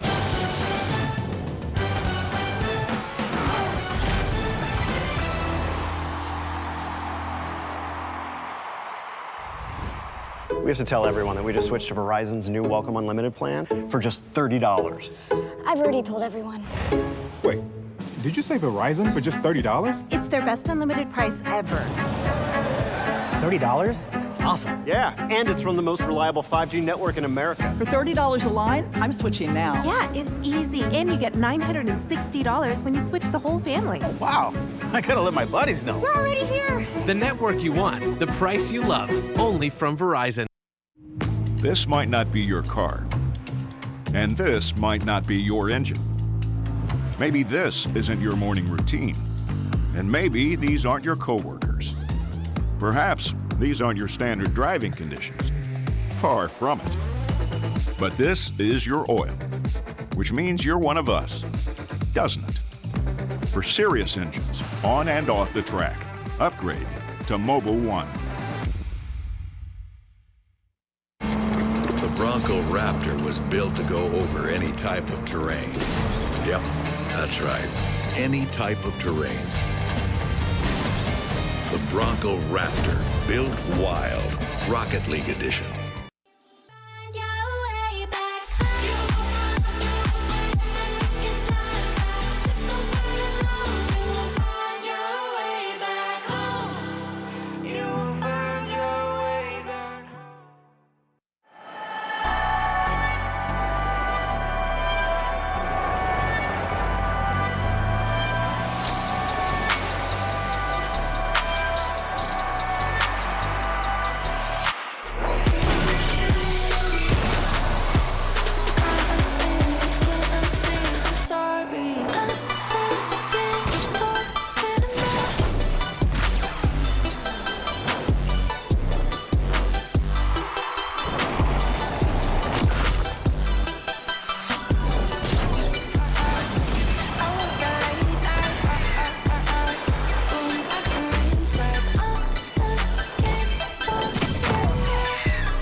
This is our rookie's first ever season in the walking league. Averaging 200 steps per game, and he's looking for more. Look at that apple! Apple! Oh my God! We got a couple more steps, but we take it one step at a time. Just make sure you keep your back straight and you walk with confidence. You got this. All right, son, that's good bet. You got time here. I'll be on your right if you need me.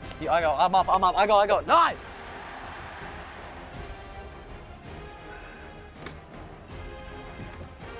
I live for this.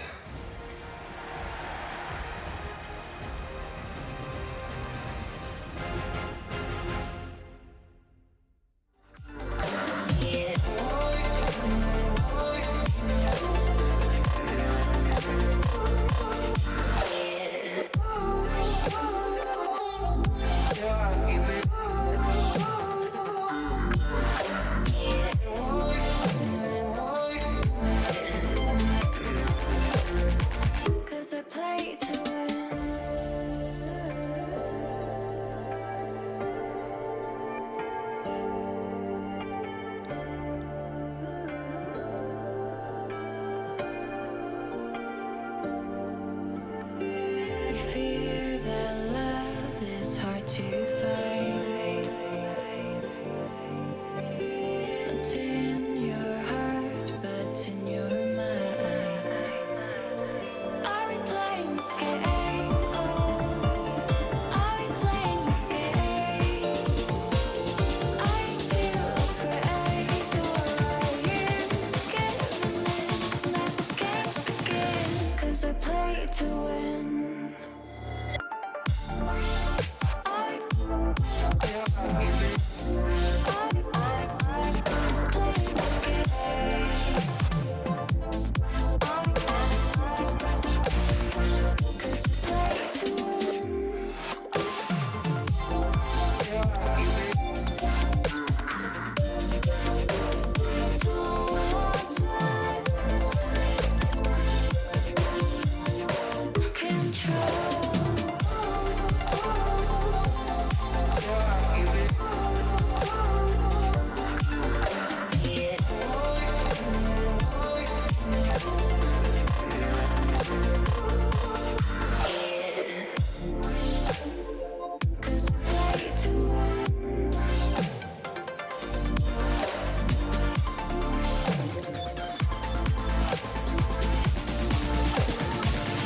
I play to win.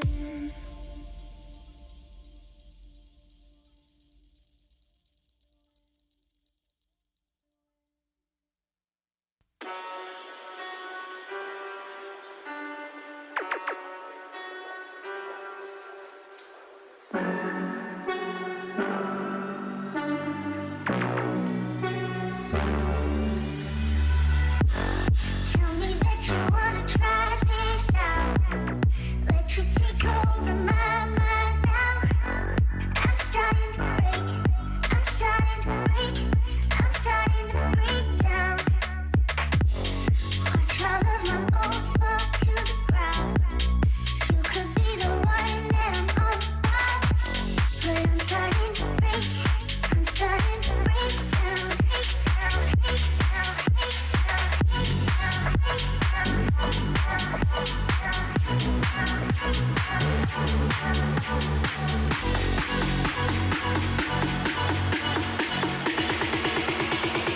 Could be the one that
replaying your words there in my head. When you're not here, I'm stuck in bed. I'm starting to break. I'm starting to break. I'm starting to break down. Watch all of the bullets fall to the ground. You took a shot and I'm yours now. But I'm starting to break. I'm starting to break down, break down, break down, break down.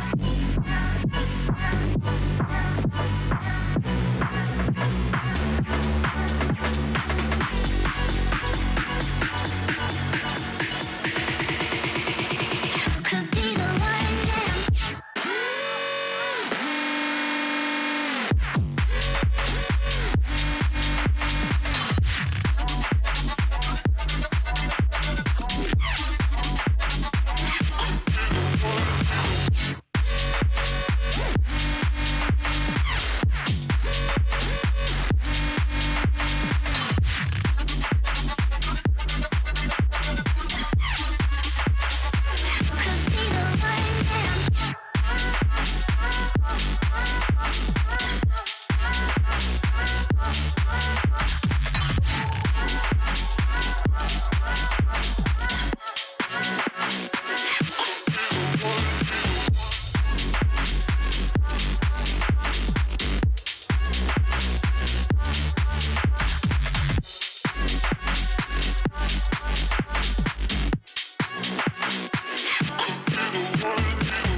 We have to tell everyone that we just switched to Verizon's new Welcome Unlimited plan for just $30.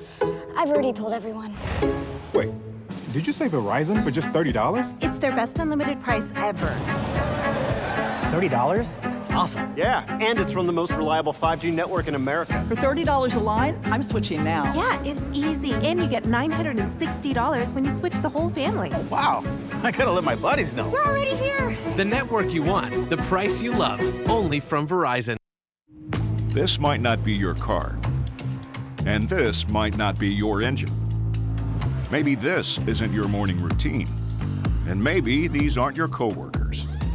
Perhaps these aren't your standard driving conditions. Far from it. But this is your oil, which means you're one of us, doesn't it? For serious engines, on and off the track, upgrade to Mobil 1. The Bronco Raptor was built to go over any type of terrain. Yep, that's right. Any type of terrain.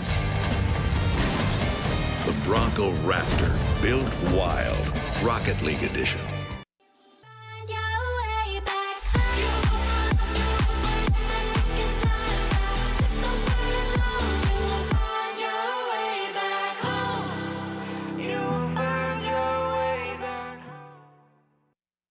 Top-tier trios come and go, but something about Falcons almost seems eternal. They could rise from the ashes, but first they'd have to be burned, and however close to the sun these guys fly, that just ain't happening. It's into the corner! 9 regional wins out of 9 says it all. Grand finals from the upper bracket at their first international LAN together somehow says even more. Even among this majestic region of mechanical tricksters, Falcons fly alone. Come on. Just trying to launch O'Callaghan downfield, who hasn't done a lot of scoring. In their first full season, an impressive nest egg is already growing. Maybe, just maybe, their post-world spoils will line its edges with glints of gold.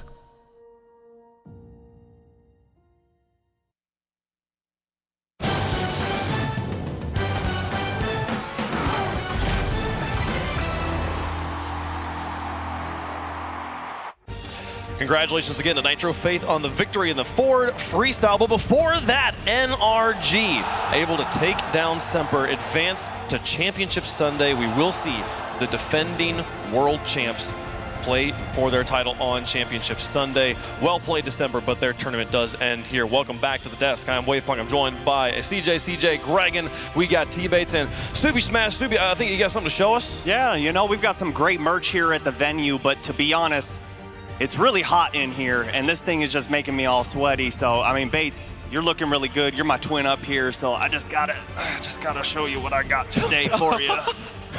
Just gotta show you. Oh, wow. If you're looking good, I gotta look good up here too. Okay, we're looking good. We're looking good. But first off, we really need to highlight this all-stars merch. Bates. There was no merch plug. We were just hiding the jacket from you the whole time. We had no clue we bought the same jacket. Look at that. What are the odds? What are the odds, baby? So different, same store, different times. They went and got the same jacket, folks. You can get some of that merch. It's wonderful stuff. It's out there on the concourse. Go pick it up yourself. But I can't believe that. I mean, the judgment for both of you to pick up such swanky jackets for this event, the goal to represent the Big World Championship. Good, brother. You both look great in it. No. My guy, my twin. Love that. Let's talk about the General and that victory over Semper. Wonderful performance. I mean, CJ, in your opinion, did the plane from the hotel rooms, did you think that affected the match here? I mean, it did. It has to have affected it in some manner or form. But obviously, Semper came out of the gate swinging. 3 goals early on NRG, and they looked asleep really in game number 1. But then once they woke up, we saw Garrett G. Finally, we called for it before the series. He started stepping up, hitting crucial double taps, and we saw this NRG with a lot of confidence. And Garrett said it in the interview. For some reason, they felt a bit off when they went on stage. It wasn't the same vibes they're used to when they're playing well. But as the series went on, we started to see that energy that we know they're all capable of to play at the level that can win tournaments. But you saw right there, Cassio on the stage, just the coach, and the amount of energy, the amount of passion he was bringing into it. That's something that we've never seen before, but he was going up against the General. And the General does bring that pound in every single time they're on the pitch. And the longer the series progressed, the more Garrett seemed more comfortable, the more Squishy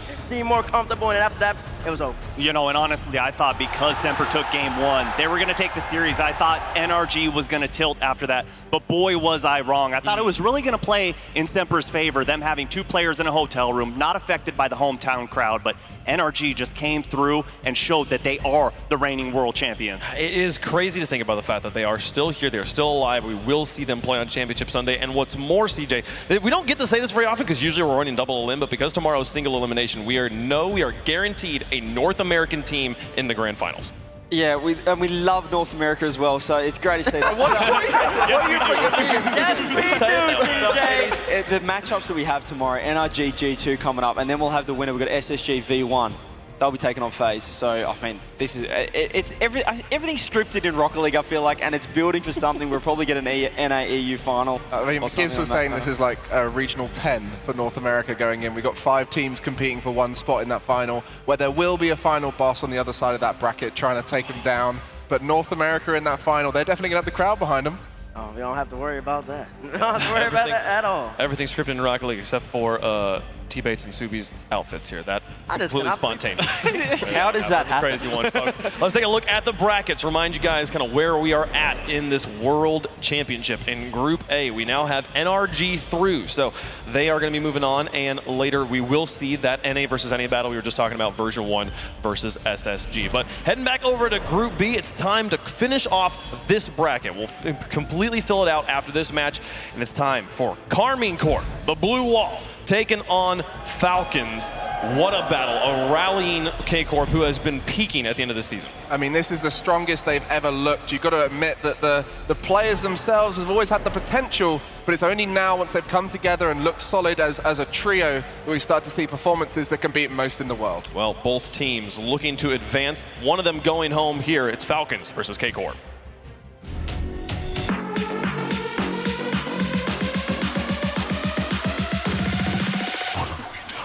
متحمس اني اقابل كارمن كورب وان شاء الله يكون سيريس جميل. I think Falcons are an insane team, one of the best in the world, and I think equally the same as us if we play on form. اشوف أزتر افضل لاعب كارمن كورب لان الميكانكس عنده قوية. We have one of the highest skill ceilings. When we feel it, it's unrivaled, you know. احنا كمجموعة أفضل لعبة، بس نلعب لعبنا وبنوقف الميكانيكس إن شاء الله. Falcons, the way you've been playing recently, you know, against FaZe, it hasn't been good. You're going to lose. Good luck to Carmen. The blue wall stands tall, but can it withstand this aerial assault? Please welcome to the stage, Carmine Corp and Team Falcons.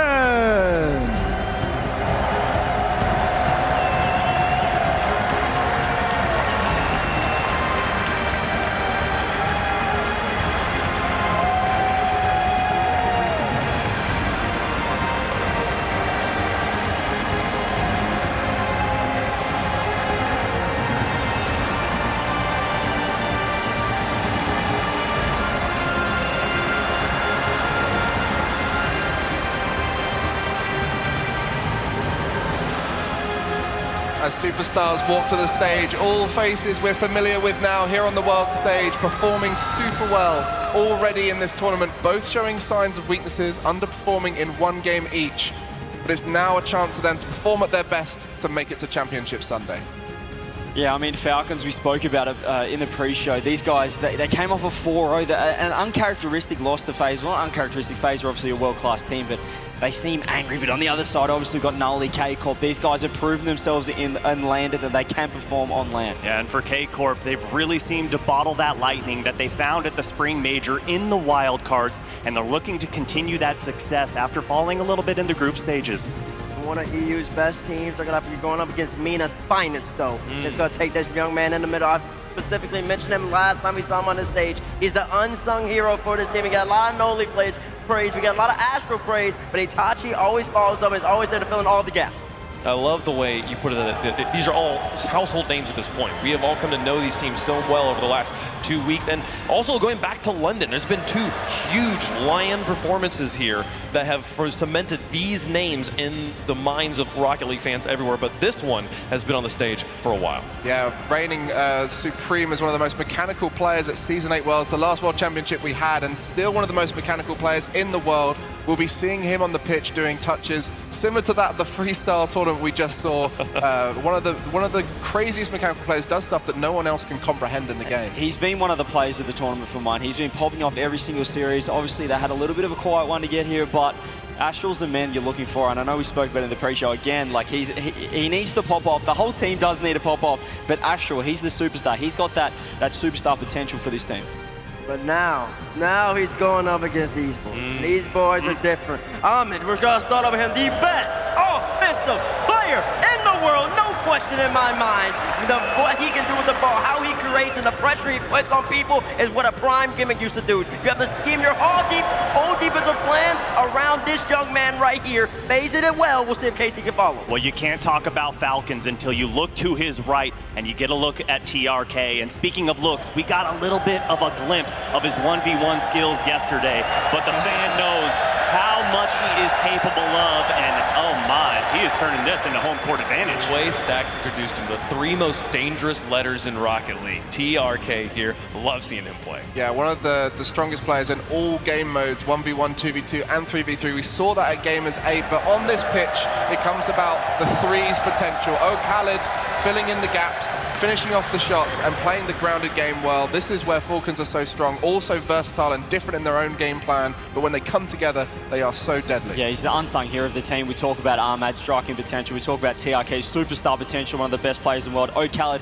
he rounds them out perfectly. And this team, as we said, I feel like they're coming in angry right now. They're here to represent. They're not only representing their team, they're representing their entire MENA region on their backs, but I think they love that. What's the player v player lineup you're watching here? Player v player, it's got to be Ahmed. I always look at Falcons. If Ahmed's leading the offensive charge or looking good, and on the back end, it's got to be Astro. It's got to be Astro, because if he's not performing at a superstar level, which is what it's going to take to beat the Falcons and clip those wings, it's not going to be enough. Absolutely. When they lost to Furia, Astral had 0 goals. And if you want to get a big dub, you got to have big Astral showing up. But Itachi and Nolly going to be looking for success as well. Talk about 0 goals. The big problem for Falcons when they sustained their loss was 0 boost. They seemed to be struggling the whole time to keep their boost high, picking up pads, staying in the play, which meant they left massive gaps all over the field, opening up open opportunities on goal when they were taking the hundreds in the back corner. If they can work out their efficiency and their boost management, we'll start to see those mechanics that teammates alluded to come out a little bit more. Well, quite a lineup here. Falcons trying to survive and get Mina a representation. Ooh, that's nice. On, look at that poster. That's nice. There. Hey, plugging the socials at the same time. Gotta love it, folks. Seeing how diverse our final championship Sunday is. We already have South America represented. We have Europe and North America there as well. What it would mean at the World Championship. Seeing them get to the grand finals in London was one thing, Subi. Being on Championship Sunday at the World Championship is a whole new level. I mean, we've had World Championships for 10 seasons long now, and this is the 11th iteration of it. And it truly brings the meaning of World Championship. All regions are so strong here, and any point in time, any of these regions can hold the trophy. It feels fitting as well. Obviously, Falcons coming second in London. It feels like it's fate for them to make Championship Sunday. And as we said, to have these major regions, we've got Fury obviously in there already. They've got a date with Destiny. It might be Falcons in this Sunday top 8. And the Falcons, they're going to be coming in angry. Every single time they lost in their own regional, in their own regions, and dropped down to the lower bracket, they would run the gauntlet. Every single time. A lot of people, if you asked a whole bunch of people, you polled all these people in Dickies Arena, they probably would have said we wouldn't have seen them on Saturday. That's a Sunday guaranteed team. The fact that they dropped down the face and are here playing now, there's a fire and a fuel that I don't think we have ever seen before. They are the last major finalists to not make Sunday. All the others are there waiting, ready to perform. Falcons will want to join them there, as an underperformance at the final hurdle is something no team wants to have in this year-long format. Well, I don't want to get too far ahead of ourselves here. Obviously, they've got to deal with K-Corp here, but assuming they qualify, they're going up against BDS. If they win that, there's a chance they face off against Moist, and we get a rematch of London with one of those teams moving forward to the finals. I'm looking very far in the future here, CJ, but it's crazy to think that could happen. I mean, that's the beauty of the World Championships. We had crazy matchups in the wildcard stage, let alone we have right now, and that's just the beauty of we have 24 of the best teams in the world. We're trying to narrow it down to 8. We're going to have some upsets. We're going to have some crazy matches along the way. Well, and what makes it so special is all of the teams that had such high expectations throughout the entire season are performing well this weekend. Talk to them then. It is so beautiful to see, but for Falcons, they almost got laughed off the stage going up against FaZe. 18 minutes, 31 seconds without a goal, the longest drought in their history as a team. Well, you talked about having a chip on their shoulder. Yeah. You know, K-Corp's going to have a lot of work with. Yeah, absolutely. And speaking of K-Corp here, we were talking about a lot about what this means to Falcons, right? But I think we all expected Falcons to be here. At the beginning of the season, we were like, oh, Mina's coming in. Everyone get ready. We know we aren't ready for Mina, right? K-Corp has had to deal with doubt, has had to deal with fans that did not believe in them, and yet now here they are. And you speak about expectations. In the off-season, K-Corp were one of the favorites to go through this format and go to the majors consistently, but they underperformed in the fall split, and they underperformed in the winter split, make the change. Nolly comes in, and against all odds, they make the major, get enough points at the major by performing so well there, and it allowed them to come to this World Championship. So their journey has just been up and up since the spring split. I think it's all about mentality as well. It's all about mindset. I mean, when you're on LAN, it's more than just, you know, who are the best players on the pitch, who's the best team. It's about the mentality, and I think that maybe that underdog sort of vibe they had picking up Nolly, they might have found something just to get the vibes rolling, especially on LAN. Well, it's time to find out. It's time to see who is moving forward at Championship Sunday. Let us know who you think is going to win in the Verizon fan vote. Hashtag KC, hashtag FLCN there. We'll just go down the line. Subi, make your pick. I mean, this is a tough one, my friend. K-Corp has shown so much throughout the season, especially at the spring major. Falcons obviously getting second place, but I feel like I would be a fool to go against what seems to be the hometown favorites right now. Falcons for me, baby. Okay. K-Corp and Falcons have both shown flaws here. Falcons against FaZe, their usual offensive prowess, they got a little frustrated in games 1 and 2. They couldn't score a goal. After that, they got absolutely ran off the field by FaZe. K-Corp, Nolly and a couple others have been a little far out of position, a little bit too far forward. I do believe that Amon and the boys have changed up the offensive scheme. I think they're going to take down K-Corp, and they're going to soar over the blue wall. I'm going with Falcons. That's also the gold team. Oh, it matches. Look at that. There we go. They're so synchronous. There we go. I mean, when we look at these two teams, just purely on their skill level, we should all be going with Falcons based on what we've seen throughout the season, what we saw at London. But it's really tough with the way they underperformed in their most recent game to go with them. And I think that's going to carry on. I think they've hit a wall and it's going to struggle. And I'm going to be going with K-Corp as the upset here. What color would you say that wall is? That is a blue wall right there. A blue wall, indeed. Okay. Greg and I agree. I think, look, K-Corp have Astral. Falcons have 3 Astrals. I'm going to go with Falcons. Lock them in. We flying high. They're too good. I'm there with you. I think the chip on Falcon's shoulders is going to be too much. Also, they're birds. They can fly over walls. It's not going to be a problem. How is the chat feeling about this one? Got them built. Put down the middle there. That one. Metal in them. The blue wall shows up for the fan votes here. So there's a lot of fans here for the Falcons. My goodness. This one's going to be crazy, though. This one is for the last spot in the upper side of the bracket. There's 2 spots left in the final bracket here. But the last spot that's not going to a North American team. 1 from Europe, 1 from the Middle East here. Falcons in the orange. We got Karmine Corp there in the blue. Let's get down to the Verizon Skybox. We've got 3 of my favorite people, Johnny, Shogun, and Mr. Achilles.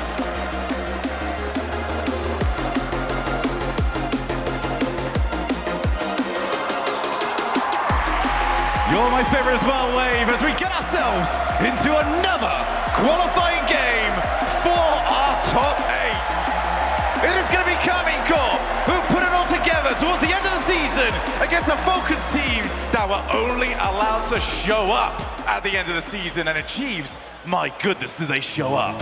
They've done well so far, but a big bump in the road against FaZe, like they pointed out on the desk, a long time scoreless, and they had the right idea, bring the ball down, slow down pace of play, and Falcons ran out of boost, so hopefully they've made some adjustments, and maybe K-Corp took a little bit out of FaZe's playbook. And that's been the consistent issue with Falcons throughout this tournament, is the boost management. It's been noticeable in all the games they've played. That's going to be what Karmine Corp are trying to punish in this matchup. There are a few ways you can punish that. We saw Dignitas try and sit back and wait for Falcons to overextend with not enough boost.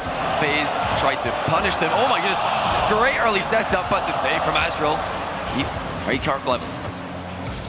I'd expect to see an awful lot of that from Falcons. The fact that they were able to get more votes on that fan vote proves how much that they have made the world believe, because K-Corp, they've got an entourage of fans that follow them everywhere.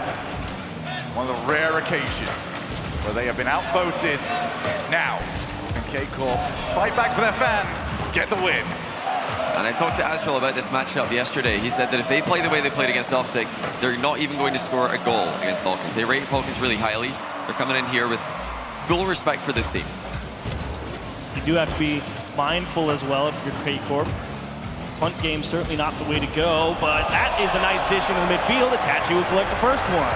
So what we're saying here is that K-Corp are playing 10 times better. First goal over for Karmine Corp. Itachi puts it in. Itachi, one of the most varied and difficult roads to getting himself to this point. But he has done exactly that. He's bounced back from horrible seasons where he couldn't even pick up a win. Now he's on the verge of a top 8 of an RLCS World Championship.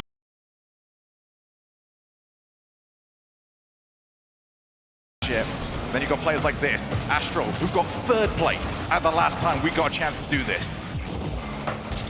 Oh, what a shot. That's going to be 2. Itachi bangs in a second one. The shooting has been pristine for K-Corp early on, and again, Nolly with the assist. And Khaled not really in a bad spot. It's just a matter of you have to defend that near post, because you hit that with pace, you're never going to catch it. So great placement over the back shoulder. K-Corp coming out pretty hot here.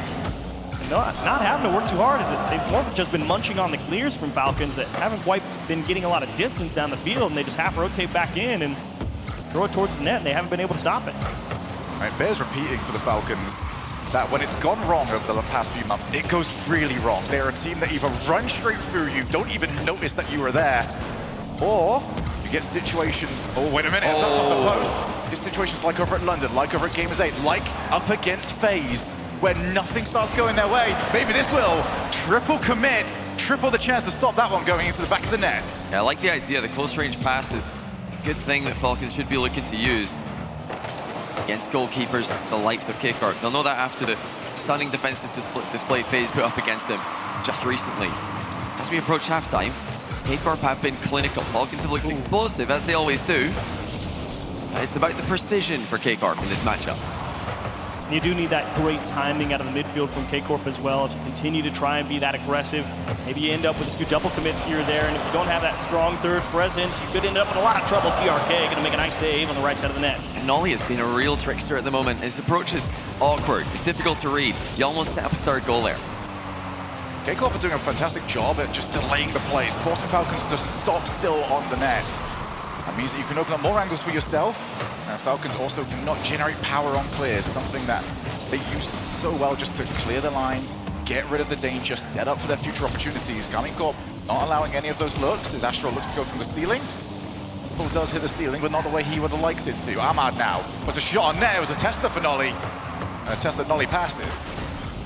And Nolly's done well. I'm really impressed with the way he's conducting himself at the moment. Just commanding, really giving his teammates chances to thrive. And that might be long though. Nolly's not got a lot of boost and he's not going to catch up to it. Ahmad tanks one from distance. Really an unfortunate circumstance here. I mean, Astro just gets bumped and Itachi's ready to take the ball and Astro just couldn't stop himself. He's just floating into it. Couldn't really do anything about it and throws off Itachi's line. And Nolly knew he was beat back the other way, tried to head back as soon as possible, but too much power. Falcons get away with one. How do you even communicate that that's happening? Do you just say, I got, but do it really panicked? I imagine it's, as soon as you get bumped, it's just, I got bumped, I can't recover, and then it's just like, oh, I guess I've hit the ball, and then you're just out of it.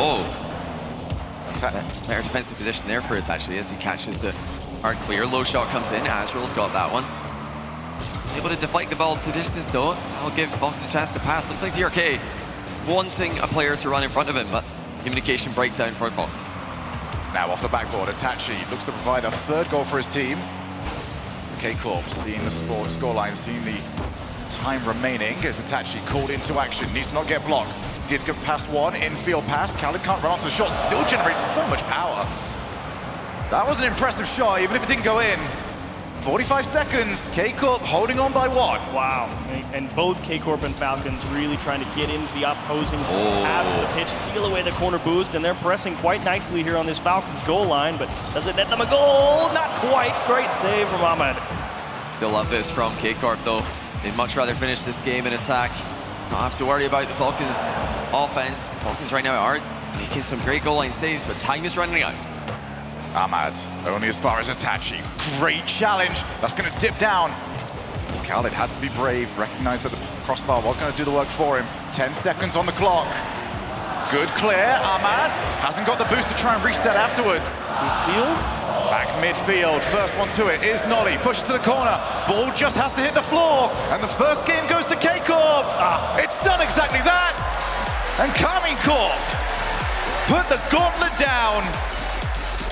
And now, Falcons know what they're up against.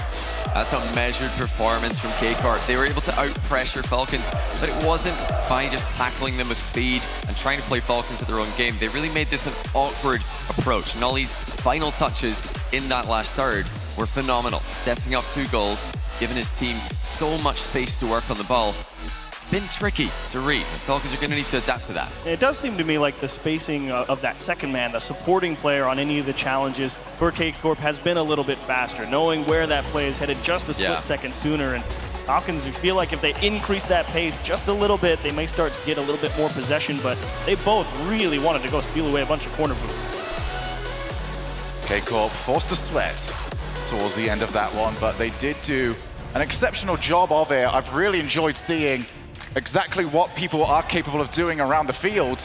And now, Falcons have got a bit of pressure on them. They came in here as the fan favorite, significantly so.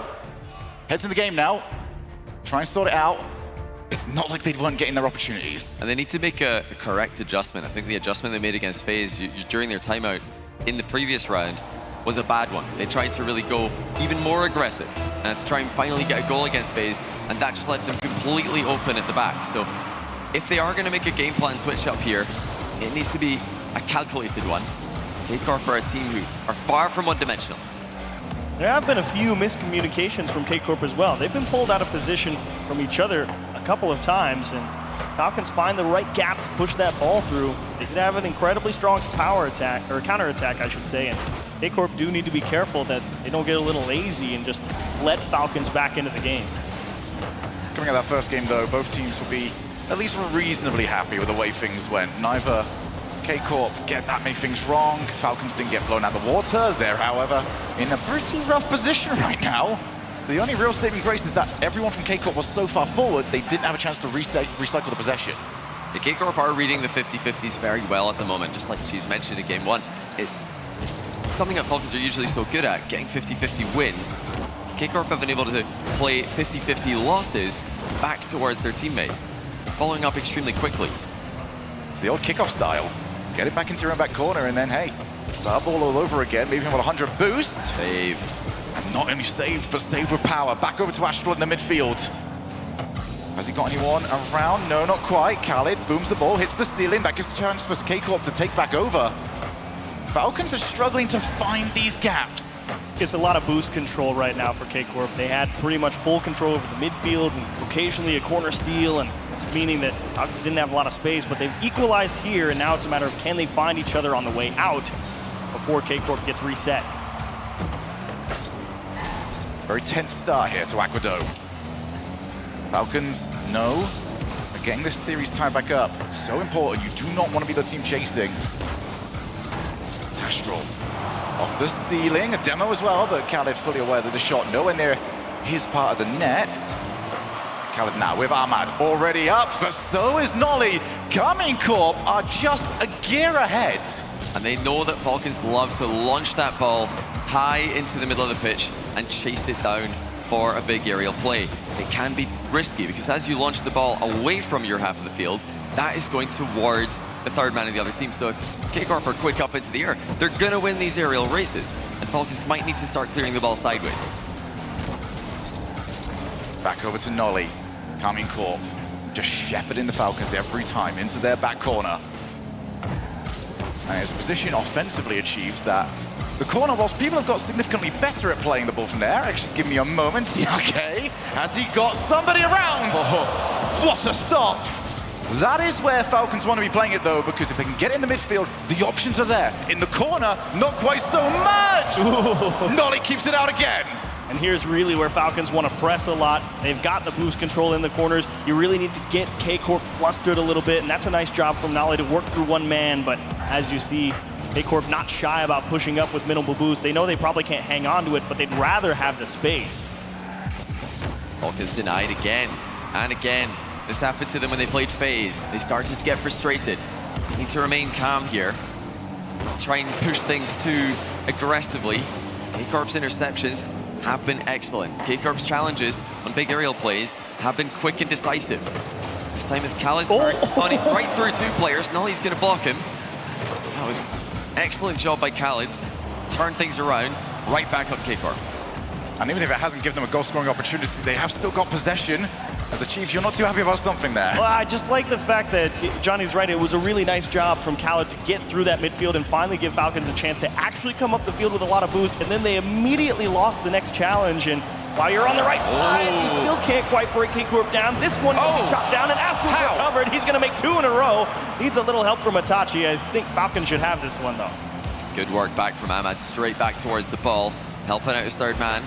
K-Corp coming to life here. That pass to Nolly was wide open, but went a bit away from it. I think everybody thought that was a goal-scoring opportunity, apart from people on K-Corp. There's something reassuring about the way that they approach their defense.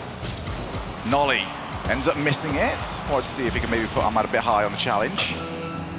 Back over to the midfield. There is a little bit of a grouping happening over here. Is now Ahmad with options over to his right-hand side, but that's not the option you wanted to see. Astral, quick challenge. Itachi is blocked. This is more what Falcons want to see. In and out save.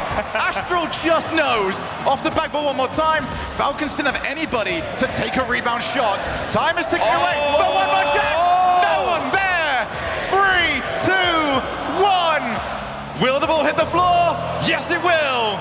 Overtime. And the best chance of the game in the closing seconds. But just like K-Corp moments before, it almost looked like Falcons didn't believe in the center ball.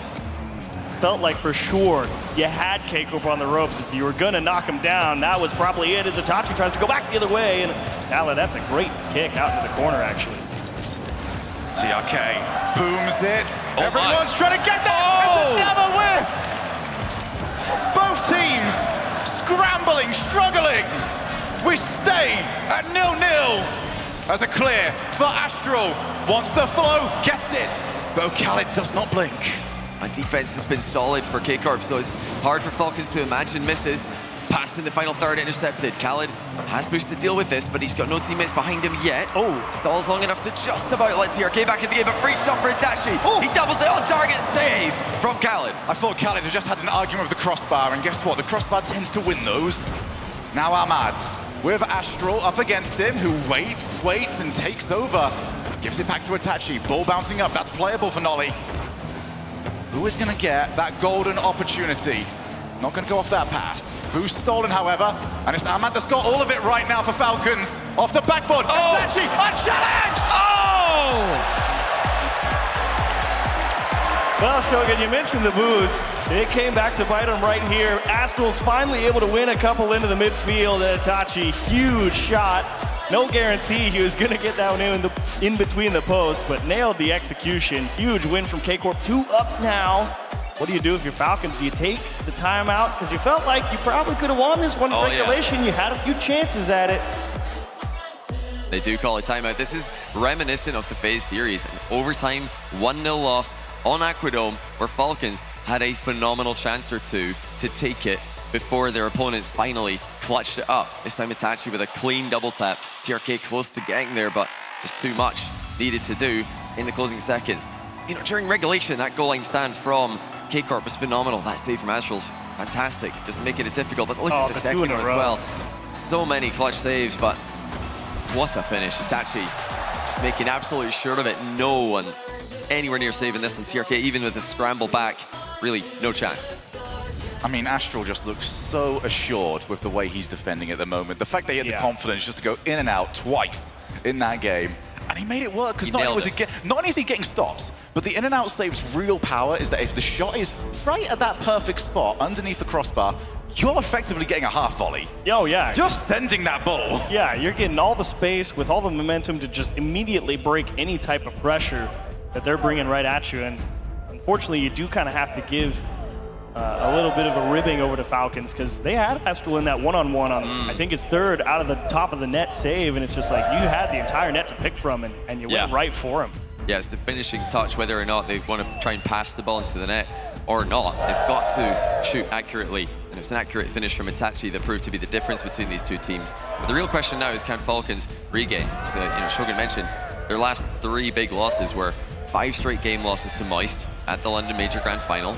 They had 4 straight losses to Furia at Gamers Day. They have 4 straight losses to FaZe. Now they're on 2 straight losses to Karmine Corp. Can they dig themselves out of this hole? It's so difficult to do so. They've just got to try and maintain their composure, as difficult as that is. Well, they love what they're seeing at the moment. Will they still feel the same way in 20 minutes' time?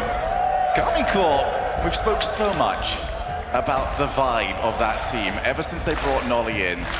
It's allowed Astral just to stick to his own pivot, play his own game. Great way to put it. Dickies Arena sounds ready. Are Falcons ready? Do they have something left? Or is this it for Mina's season? You know they do. There's definitely the capability. It's just a matter of, can you remain consistent enough? And oddly enough, I never thought I'd find myself saying this, aggressive enough to actually match pace here with K-Corp. Yeah, it's about being careful with this, because oh my goodness! Well, pause for a second. I was going to say FaZe scored quickly against them right after the timeout. Ahmad this time is the one to get the shot off. That was such a difficult one to read. Nolly pre-jumped in a good place, but Ahmad changed the direction of the ball. Nolly had it initially, but there was one little extra touch towards the latter end of the animation that threw it out of his path. And you take it every day if you're Falcons. For the first time, Karmine Corp are the team chasing. You get a lot extra to work with now if you have a lead already. If you're Falcons, you're not forced into anything. You know what K-Corp's throwing at you. It's very intriguing to see what K-Corp want to actually try and do when they are forced to press. And if that propensity for overcommitting comes back with a little bit more opportunity for Falcons to counterattack and extend the lead. I think what they've done so far today will work from behind. You know, teams that are sitting back defensively, they've got to switch something up when they're losing, especially late in the game. But K-Corp have been fighting for the midfield. They've been attacking every single high ball that Falcons send at them. If they can also continue to be tricky in that final third, and it will be tough for Falcons to hold on. That's a big chance. Oh, it's a miss, but it might work out in K-Corp's favor. Astral actually turned away from it. More of what we saw towards the latter end of Aquadome. Low boost again for Falcons. As they finally reboost up, Carmine Corp let the opportunity slip by. The Falcons still look awkward a little bit. Many times in these games, we're seeing stationary vehicles. That's a problem. That's why their boost keeps running out. You've got to use boost then to accelerate. If you can keep moving, then you're actually able to stay more efficient with your boost, using the momentum to advance, instead of having to continue using, especially the back corner boost now they're on defense. Oh, Khaled gets past one, and Nolly's not done the best of jobs with that. Astral on the goal line seems to be a very easy way of saying Astral stopped the goal-scoring chance.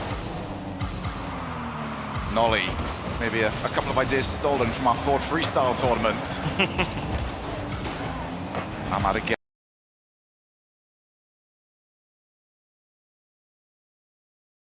Off the ceiling. This is all about just maintaining pressure here for Falcons. They're not a team that need the goal. Double commit, double the power. And Ahmad still had his head on the swivel, realized that the danger was coming his way. Look at this again. Army Corp just cutting off every high ball.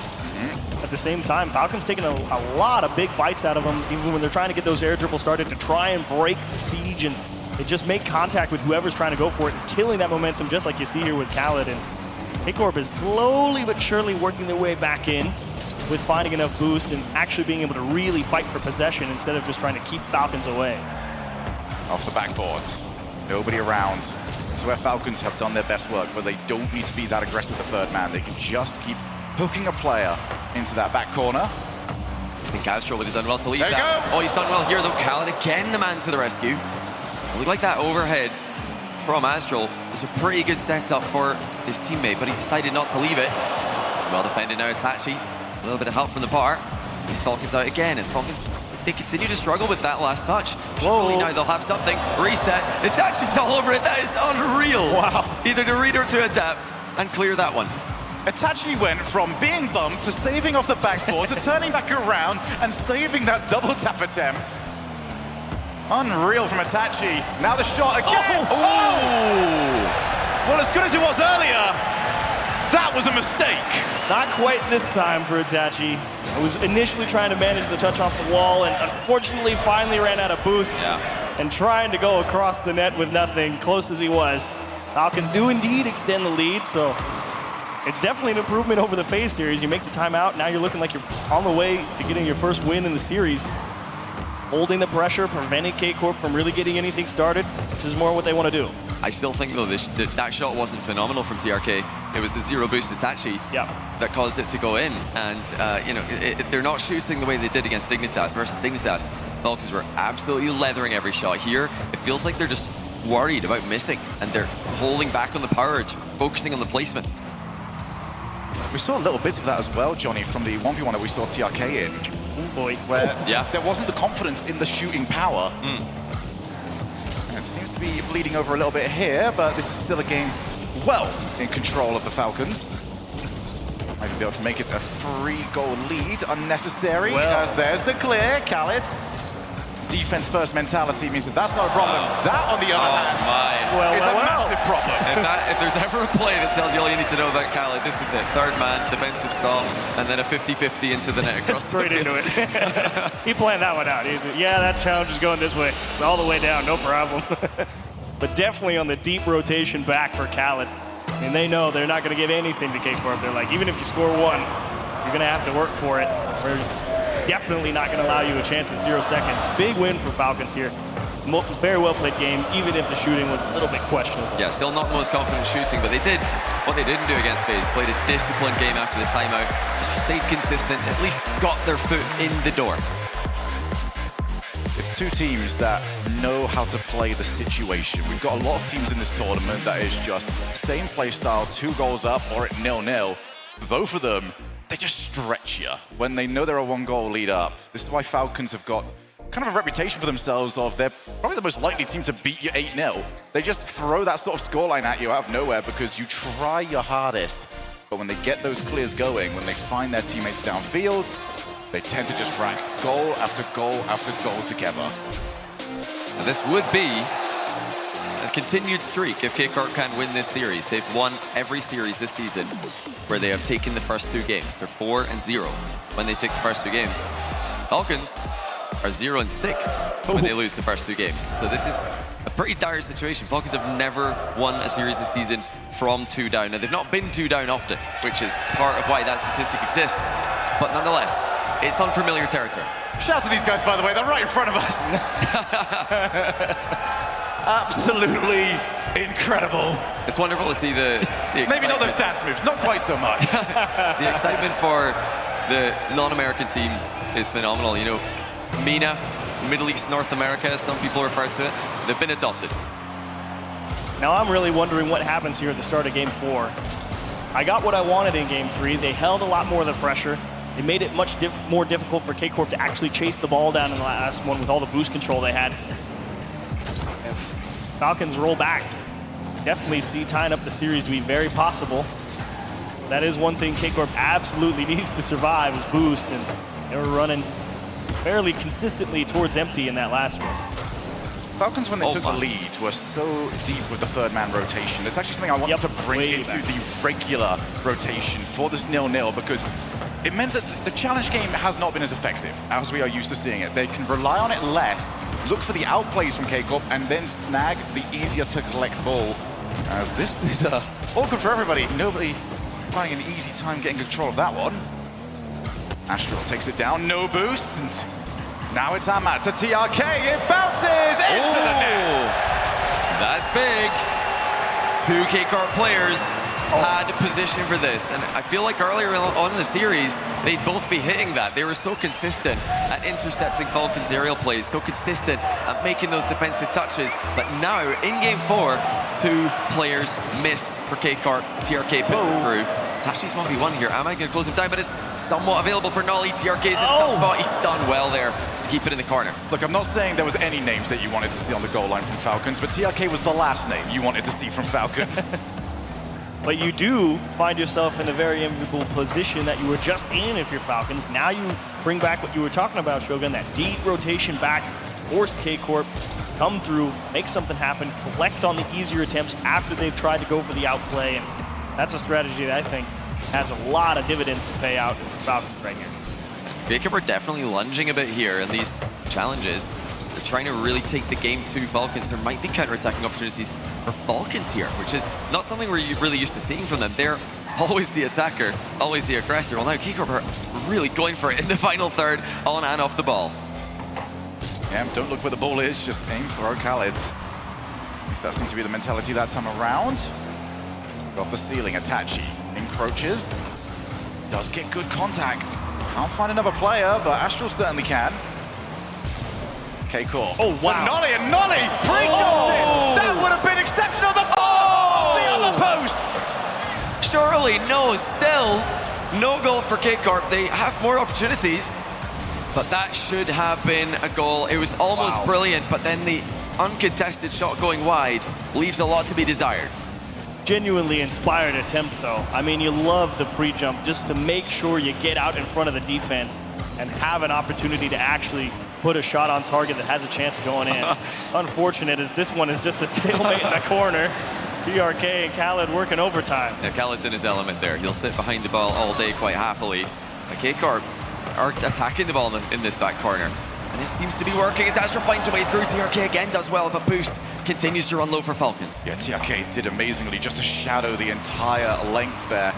Only really made his move once the ball was in a position in front of the net. Drop down. Another early jump there from Itachi. K-Corp with the bump. Are willing to die on their shield in this game. They are happy to full send. They would rather get the play wrong than not go for the play at all. At the same time, they just didn't capitalize on a couple of team bumps there from Falcons, and now they're just stuck in their own half. 90 seconds left. Really start to scratch your head a little bit if you're K-Corp, saying, what in the world? Does it really take the pre-jump pass into the midfield to break down Falcons here? And you really hope that's not the case, because those are not easy to execute. Astral. So all pressure for K-Corp. So many opportunities to just get up close and personal. This time it's a double commit defense from K-Corp. A team pull shot to somewhat clear the ball. It's going to take something special, though, to beat Falcons. Doubt they've got that huge mistake in them. Going to need the outplay. Astro with the midfield. Up against TRK. Goes early, realized that Nolly was finally in position. Oh. Far too wide, 45 seconds. Itachi had to jump early, calls in Astro. We'll have Nolly in the midfield if they need him. Instead, it's off the corner. Oh, wow. Well played by Astral. Back out. Nolly's got his opportunity, but TRK was stuck to it. Itachi, backboard, taken away by Ahmad. Defense is strong from Falcons, but how long can they hold on? K-Corp continue to press. They've been aggressive all game. They're just going to up the ante now in the closing seconds. Astral, wait.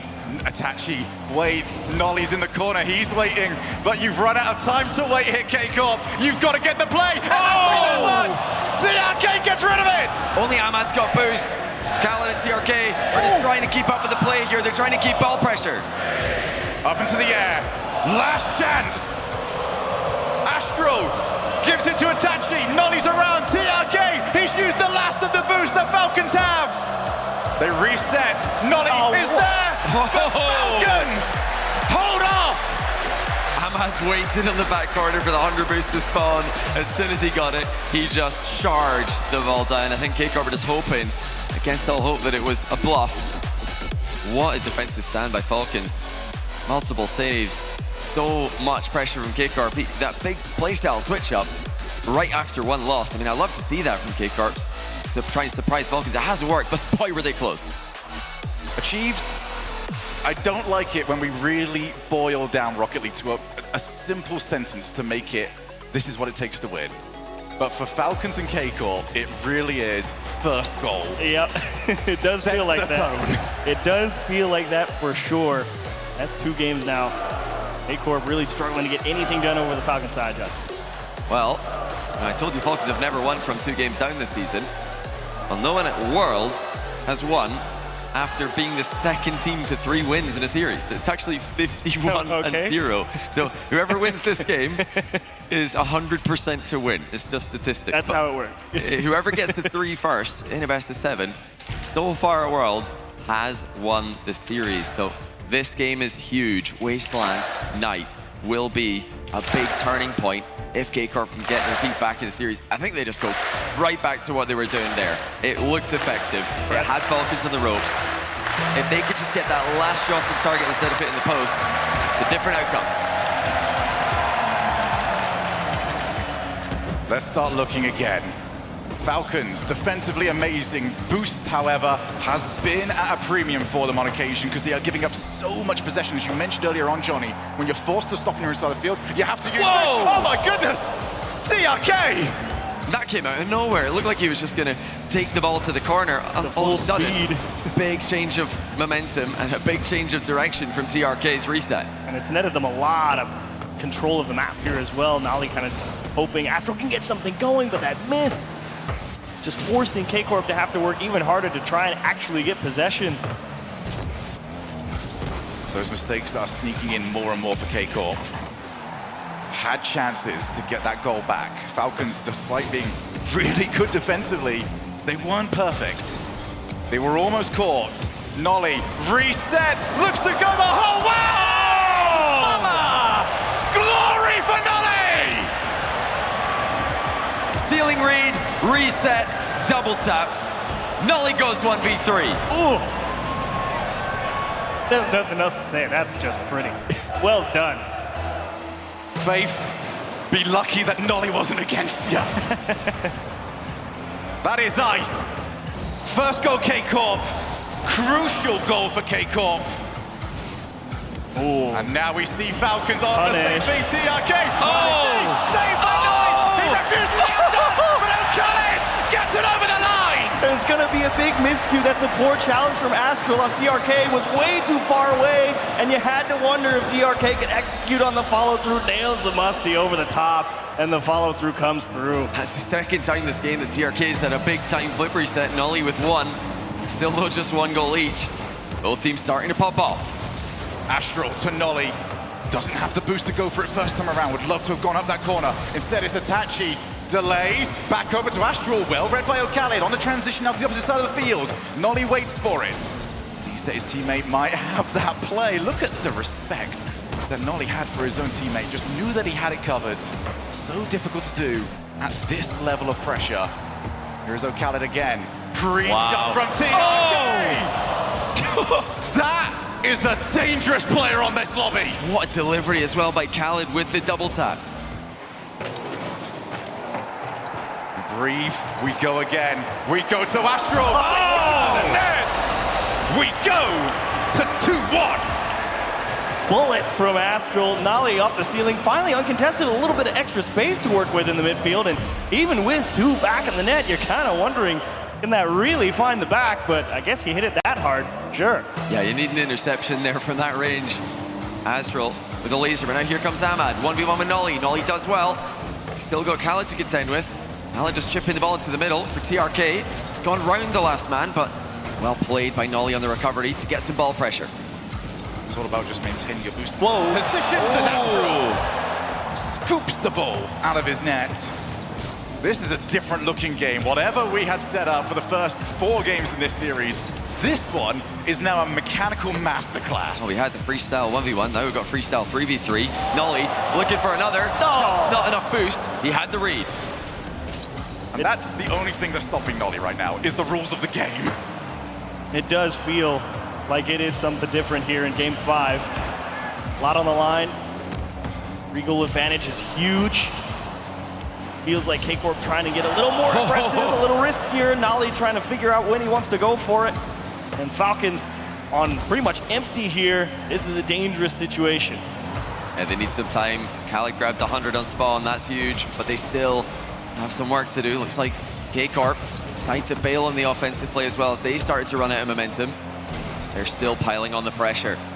Not afraid to commit. Both teams have been confident with their opportunities. Somewhat of a back pass here from Astral. Has reached the 3rd man. Itachi rotates in to cover. Still time for Falcons. The way the game's been going, you feel like there will be chances. Astral already up, waits for it, and the ball does get delivered to him.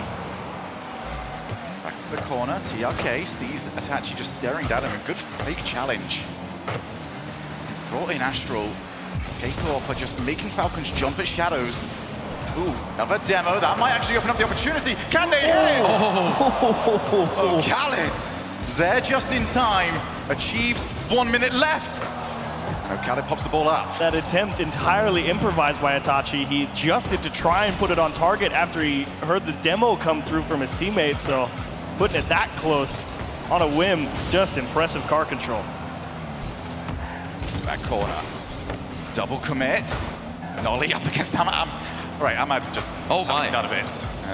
Yeah, once again, Carmine Corp don't make everything look too easy for themselves. That's not what Ahmad wanted.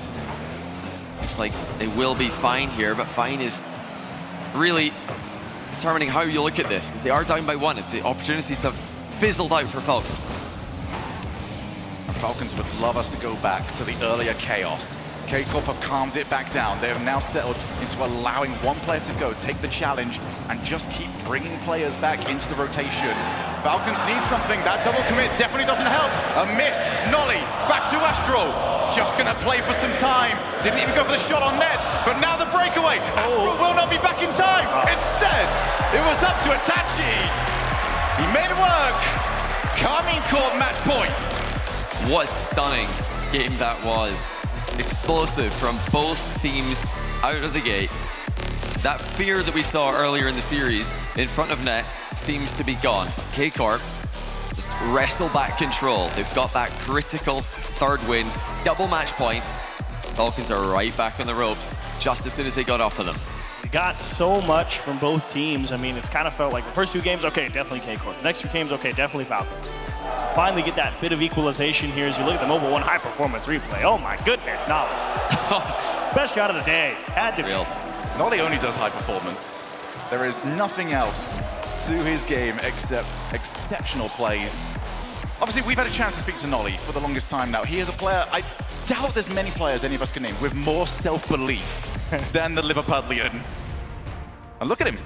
It's a scrim to him right now. He's just so hard to read in the series. It's Really interesting to look back at the first game where he was slowing down the play, just making awkward little pops near the Falcons box. Now he is full sending every play. He's going 1v3 with a reset double off the backboard, and then he's stealing shots, center balling to Astral to finish. He's been the toughest player for Falcons to deal with, and all the talk's been about Astral this weekend, but they're not just a one-man team here. Itachi's been brilliant. Nolly has really stolen the show, and now it's up to Falcons to respond. If we know anything about Falcons, respond is exactly what they will do. I would like to see Champions Field again today. I'm sure Dickie's Arena would love to see Champions Field again as well. But it is all up to the performance of Falcons. Khaled off the wall. And as far as Itachi, seems to be a reoccurring sentence around here that once you reach Itachi, that is the end of your offense. It definitely has seemed to be the case for more than a couple teams. As that's a nice dish to Nolly, back to Itachi. TRK right in the passing lane. That's it. Good read, and Nolly just in time. He's still there as well. Nolly chasing down his own interception. Falcons struggling to clear the ball towards an orange car. Most of these clears ending up just hitting Nolly in particular, but definitely a K-Car player. You mentioned earlier on, Achieves, how there was a lot of commitment on the challenges from K-Corp, but I do like what the off-ball players are doing with that commitment. They're noticing, all right, here's the angles that the opposing player can put the ball. If my guy is here, this is where it can go. I'm going to get there nice and early. As Ahmad, have we got another outplay? Not quite yet. Khaled off the follow-up. And Astral, pre-jump. Now the breakaway. Itachi off the backboard. Ahmad has to get a good clear. It's only as far as Nolly. Drops down off the ceiling. Does have Itachi ready and waiting, but instead Falcons to the blue side of the field. Yeah, they tried to go quickly there. Itachi knew that there was half a chance to rush. Now Astral briefly in a 1v1, but he had to just release. He had no boost to make any other play there. They're working with what they've got in this initial part of the game, K-Corp. Wow. Still looking like favorites. Big time demo. Ahmad's going to be there. Boost ran out for Falcons, but they escape once again. Great plays overall from K-Corp. You love the ability to cover up from Falcons, but you're right, Shogun. It's not easy winging the off-ball player at any point, considering all 6 players in this pitch are capable of the world. Itachi trying to get into Ahmad's face, and such composure on the backboard to just let him go on by, knowing you still have the time to make the stop. Ahmad does not do panic plays. 2.5 minutes left. And we are back after the mechanical fiesta to a little bit more of a strategic game plan. Slow down a bit, finally. If you call this slowing down. When the top 8 at Worlds is on the line. And just one goal could be the ticket for K-Corp to finish off an unbelievable ending to the season, an unbelievable turnaround for Nolly's season after being benched by Guild, picked up by Carmine Corp.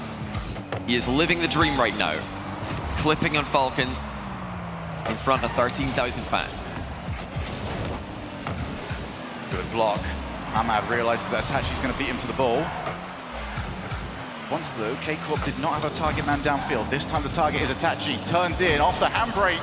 Now it's to Nolly on target. Ahmad had to jump early. Recognized there was a possibility that K-Corp could try and turn around and hit him. Instead, back into the midfield. Up goes Khaled. Just wants to put some pressure on Astral. Does that exceptionally well. Off the backboard now. Itachi. That was awkward. They made it work, Achieves. Very awkward, and good recognition from knowing he doesn't immediately have to dive across and make the save. Nolly lets his teammates go over his head. He hits the backflip into the corner. K-Corp's really trying to work for the ball here in the corner. Falcons. First time K-Corp's running out of boost as well. Finally gets them back.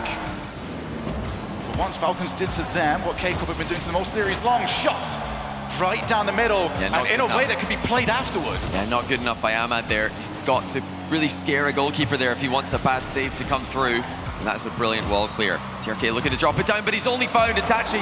Ahmad, clutch save. Got to be so careful with those back passes. Ooh. Speaking of that, Itachi, great recovery in the midfield to figure that one up off the ceiling. Astral now. Reset, goes low, Nolly wiped out. 45 seconds, still no goal scored. Falcons, though, not seeing much of the blue side of the field. Now they do. TRK just threatening. He will go for an early challenge. But Nolly in the backfield got demo. Ahmad's the last one. And no boost left. Wow, and he tried to Still boost got to it. We're down to the opposite side of the field. Yeah, that was really close. That could have been it for K-Corp. Falcons have answered again. Astral starting to be a powerhouse. Continuing to be a powerhouse, I should say. Every time he's got the ball, he's so hard to dispossess. TRK takes off. He's looking at Nolly, goes over him. Astral's got covered, but the dunk centers. Nolly, or Itachi rather, sticks around. Now the counterattack's available for K-Corp. Itachi, no boost. Gives it over to Nolly. He's got loads of boost. Now a big wing clear. Astral leaves the ball down. Overtime. Well, I don't envy being on the stage right now. This is a lot to handle. I can say that much. Tournament lives on the line. Is it Champions Field or is it game over for Mina? Oh my! TRK has to go back. Would love to have turned around. This team were in no man's land, in field. Far too close to Itachi. It's Itachi into where Astral is. He'd love to get that ball popped straight onto the hood of his car. Instead, we're into the midfield. Nolly back down. Astral brings himself back into position.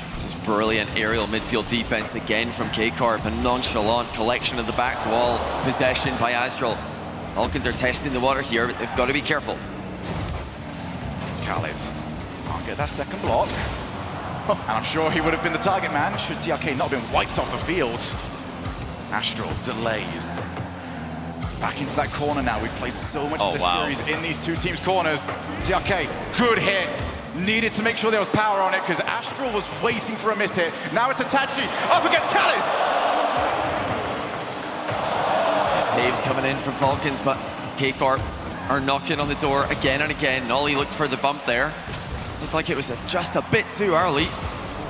Now a chance for Falcons to transition, but everything down the middle of the field, doesn't matter how high it is being answered by K-Corp. That third man for K-Corp as well. Forward, it's an aggressive position. Willing to ride on a knife's edge. Try and find any gap that can drive through on the Falcons side, but can also come back to haunt you if you get beat just right here. This is tough for Astral and great play. There's just no mishits defensively. TRK drops it. Oh! No, we're not! Itachi! Back post rotation! And the ball just hits his car. Don't know who he's there! Oh! He's there! They've done it! He stands up, pops off. I mean, go for it, Astral. You make a read like that, that's insane. And Nolly chased away the last man. Finally, the bump came through. The pressure was on. Khaled had to run away from the net as the shot was coming in because Nolly would have demoed him if he stayed there. Carmine Corp make it to the top 8. The blue wall stands. Falcons at the end of our miraculous debut season just fall one step before the final day. Wow. I'm reeling from the fact that Astral's right there for that. I can't wrap my head around how you make that read. It's a read worthy of winning this series, which really started off nervous for Falcons. Then it really was a bit nervy for K-Corp in the middle, but finished strong for both teams. What a phenomenal performance. Carmine Corp advanced to play BDS tomorrow in the quarterfinals. I don't think anything to be disappointed about. They'll be disappointed today, I think, Falcons, but they have nothing left to prove after the season they've just had. They have put their region on the map. They've made names for themselves, even greater than they had at the start of this. Second place finish at the London Major will be, and it will remain their strongest performance. But K-Corp were just a level too much today. What a show. That was some of the most intelligent Rocket League we have had on this stage ever. We had one game where it felt like who the player was. I mean, how? Wow. It's amazing. It's controlling those 50s, 50ing the ball infield, 50ing it back to a teammate. We talked about it earlier, and it's the play that wins the series for K-Corp. And their miracle run continues well. I feel like this was the Cinderella run either way. I'm still flabbergasted. How? We need to see that from Astral's POV. He's bamboozled. Somebody get the replay, please, for Shogun. Stick it on Twitter. It's a lot that got K-Corp through those first two games as well. I mean, layering them second, the off-ball player, as you were saying, Shogun, earlier. I mean, talk about winning the series with it. That's it. That's easy. It's just pure trust in everybody around you. It is Carmine Corp moving on, and they are talking to Orb. Thank you so much. We are here with K-Corp and the winner. Please give it up, Diggers Arena. Well deserved, well deserved. You are now officially qualified for Championship Sunday. How does that feel? Extremely happy, like we are playing well, we're feeling well, and we hope to be in the playoffs. And Falcons did a really good series, but very proud of how we played, and so happy. Somebody told me just before I went up here that it is a very special day today, isn't it? Yeah, it's my birthday, but like, not very good. Is this the best birthday present a man can ask for? Yeah, I couldn't ask better than this. Like I was talking with our coach. I was like, this is the best thing that can happen today for me, just to win and make playoffs, and we did it. So really proud of the team. I mean, right now you have the most scored goals in the main event. Is there something to your top form? Is there some reason why you're playing so well? Is it the birthday? Not especially. Like for me, it's a team game. Without my teammates, we wouldn't be here, and they helped me to score. I had them to score. I had them to save some shots. They helped me. Like, it's a team game. I'm just real proud to be in this team. One final question before I let you go. Tomorrow, Championship Sunday, what is it going to take for you guys to go all the way? I mean, just be better, I feel like. Just score more goals than them, and that's what we're going to do. So see you tomorrow, guys. Simple as that. You heard it here first. Give it up one last time for our winners here. Championship Sunday qualified. But we're not done yet. We have one more series to go. The battle of NA is upon us. We're of course talking about SSG versus version 1. Please, don't go anywhere.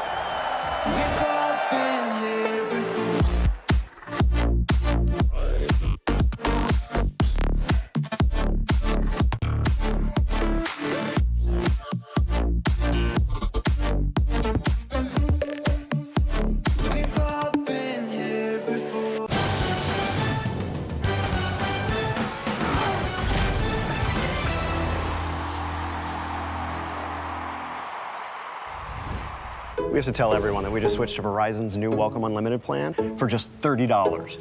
I've already told everyone. Wait, did you say Verizon for just $30? It's their best unlimited price ever.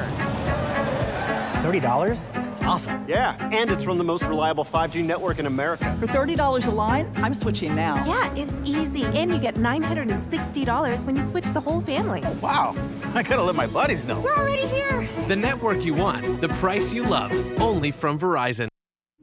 This might not be your car. And this might not be your engine. Maybe this isn't your morning routine. And maybe these aren't your coworkers.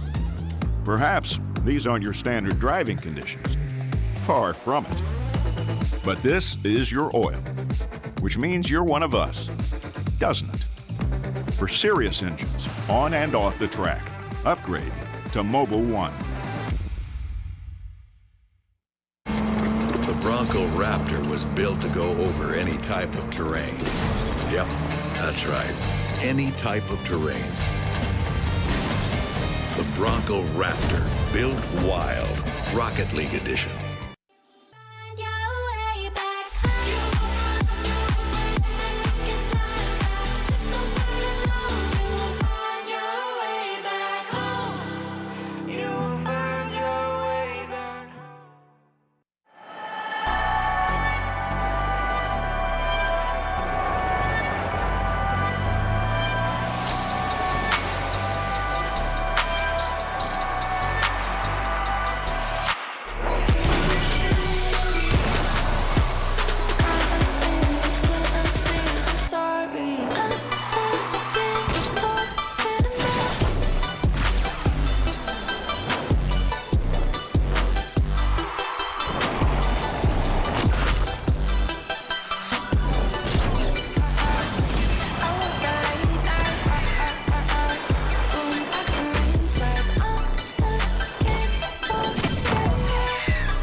This is our rookie's first ever season in the walking league. Averaging 200 steps per game, and he's looking for more. Look at that apple! Apple! Oh my God! We got a couple more steps, but we take it one step at a time. Just make sure you keep your back straight and you walk with confidence. You got this. All right, son, that's good bet. You got time here. I'll be on your right if you need me. I'm up. I got. Nice!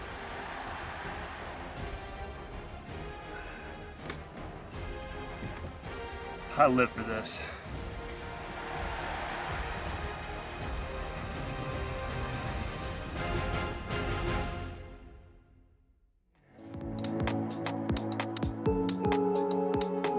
Let's get away from here.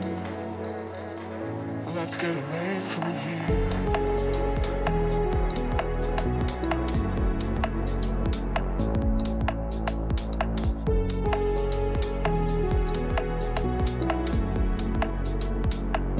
Let's get away from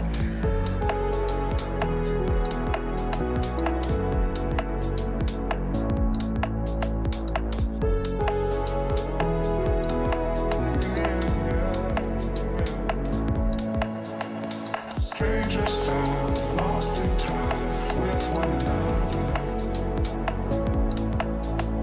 The hourglass takes us further from here. Strangers stand lost in time with one another. The hourglass takes us further from here.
Dude, this lane is chalked, man.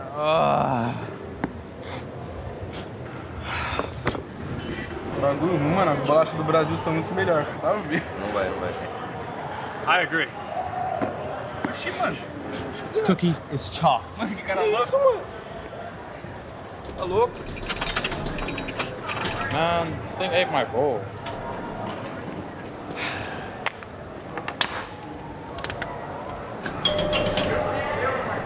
What is that?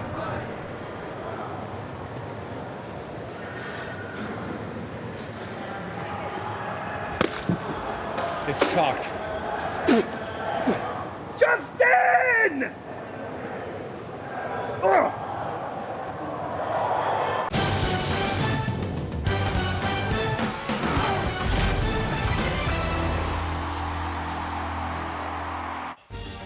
Nothing has been able to stop the blue wall for 2 weeks straight now. They have qualified for Championship Sunday. Well. The wall is simply just too tall. Brick by brick, even the Falcons couldn't soar over it. Well, and I was telling you, they bottled up lightning, and they just uncorked it at the World Championships. They are playing in peak form. Yeah, I was just blown away by the fact that, we saw Nolly going up for some of the most ridiculous shots that we've ever seen him attempt, and he was hitting them. And then we come to, Itachi and Astro, and they just said they were on a completely different level. They are vibing through to championship. I said that Falcons had 3 Astrals. Well, it turns out you only need 1. And he popped off. They look so good, so. Also, apparently, having an Itachi apparently really helps these days. Is every series K-Corp plays and wins at this point the best series they've ever played? I think it has to be, right? Yeah, definitely. By definition, to get to this point, you see, they are the best team version of themselves right now. I didn't know about the birthday buff. Excuse me, right? Happy birthday, Itachi. If I had known about the birthday buff, I would have taken into account. I saw how the birthday buff worked for CJ earlier in the wild. We need some stats on that. What's the birthday win percentage? I don't think you lose on your birthday. I don't think it's possible. You're already putting asterisks on Bates Never Wrong. I love it. That's right. Hey, and speaking of this series, man, if we really get into the gameplay, Falcons, they played okay. Not up to their usual form. And then K-Corp, they reverted right back to their wild card form. It was more clinical. They didn't allow these free goals that we've been expecting so far.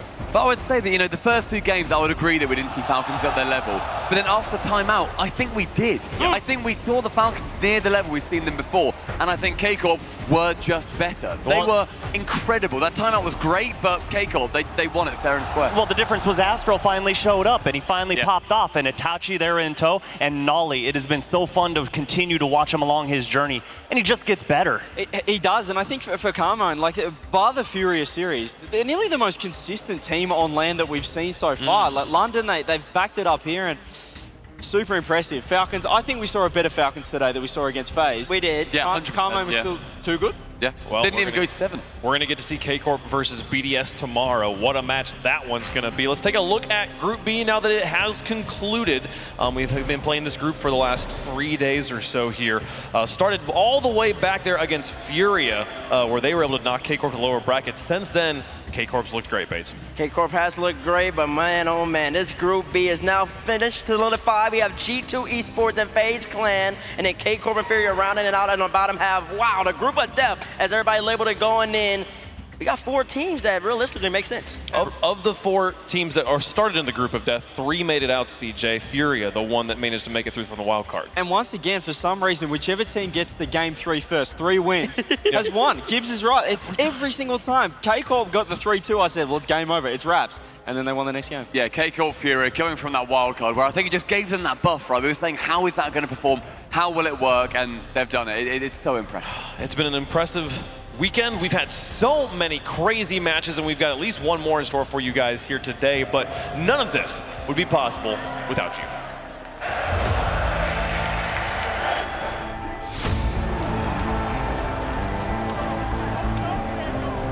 Well, I have never played in front of an audience this big, but it's just an electric feeling, especially when they're on your side.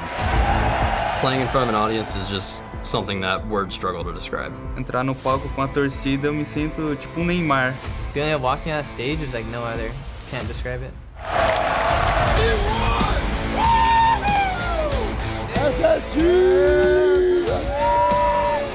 I just want to see Rocket League, and it's just amazing. The energy in there is incredible. Para nós a torcida é muito importante. Mesmo contra nós, a gente consegue ter gás maior para ganhar ainda. I think the audience in an event like this can not decide matches, but definitely give someone, you know, the odds. شعور رهيب مرة واللي هنا أضعف اللي بلندن قبل فأكيد بيكون شعور أكبر يعني. Well, walking on stage in London was great because we were getting cheered. We'll probably get booed here, so it won't be as good. But yeah, it's sick.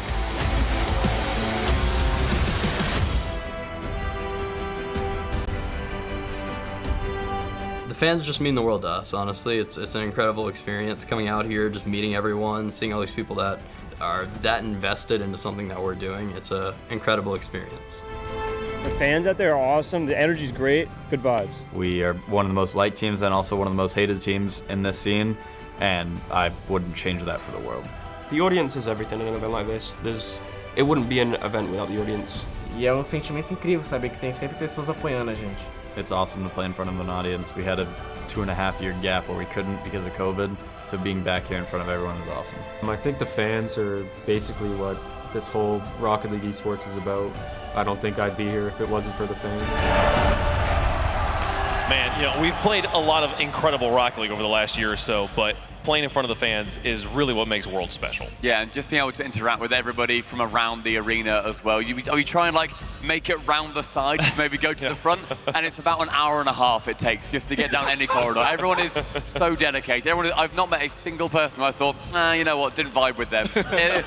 Everyone who I have met, he's very judgmental as well. So I don't really vibe with CJ at the best of days. So you've been better than him. We can all talk about, you know, oh, it feels great, it's all great, but CJ, what's it like to be on the stage in front of that many people? I mean, you just retired yesterday. Yep. Congratulations, by the way, on a great career. But thank you. But tell me, what is it like being in front of 13,000 screaming fans? It's absolutely electric. These guys are incredible. I guess playing against NRG, listen to them. They're electric. It's wild out there, and I cannot wait for tomorrow as well because they're going to be bringing their booming voices, I hope. But I said, I guess, in their retirement speech, like you guys, the fans, the community, everyone watching back at home as well. They're the reason we play. We wouldn't be playing if it wasn't for them, and every single pro that enters the scene, they want to be playing at a World Championship, and it's because they're going to be playing in front of thousands of screaming fans. So you guys are the reason we do it, so thank you everyone, and you guys watching at home as well. And Wade, how fitting is it that we played a crowd video right before the two fan favorites hit the stage?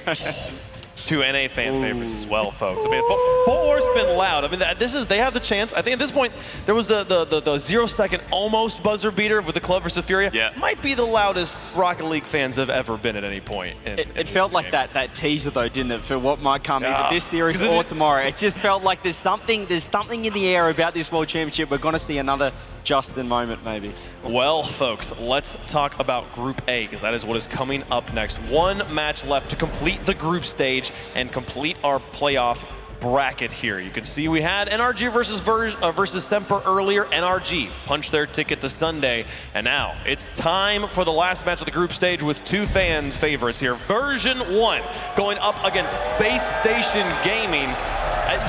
We heard Reynolds earlier, he's one of the most hated teams in Rocket League right now. I think Version 1 might give them a run for their money. Yeah, I don't know about that, because Palm, he's going to take all of that hatred and just feel so good doing it. He always has a smile on his face when he's doing it.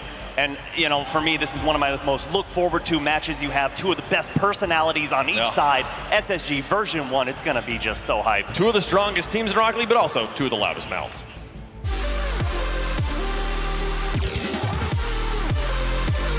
There's one thing that we have to do well against Ewan, it's just come out hot. We have to come out with confidence. We can't start cold. We got to come out and show why we're the best team in the series. We are absolutely looking forward to getting revenge. You know, we were pretty upset that we lost that. We wanted to throw out the wild card. So we're looking forward to a rematch, and I think we can win it. We're the best team here because we're the most confident. We're the most prepared, and we're ready. Won't reveal V1's biggest weakness, but we know where it is and we're going to exploit it. They make it really hard for us to be comfortable in defense, so we're definitely going to have to kind of bring it to them. They're probably going to expect us to do the same thing. That's not our plan, and that's not how we're going to play against them. If anything's going to happen in that match, it's going to be bumps. Us and V1 are the two most demo-heavy teams probably in the game. My message to Space Station is I hope we have a good match. You know, I like all those guys over there, and I think it'll be fun. Bring it on Space Station, we're winning this one.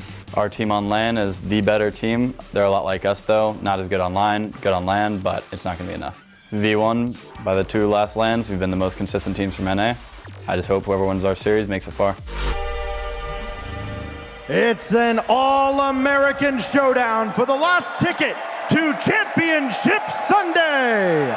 Give it up for Version 1 and SSG!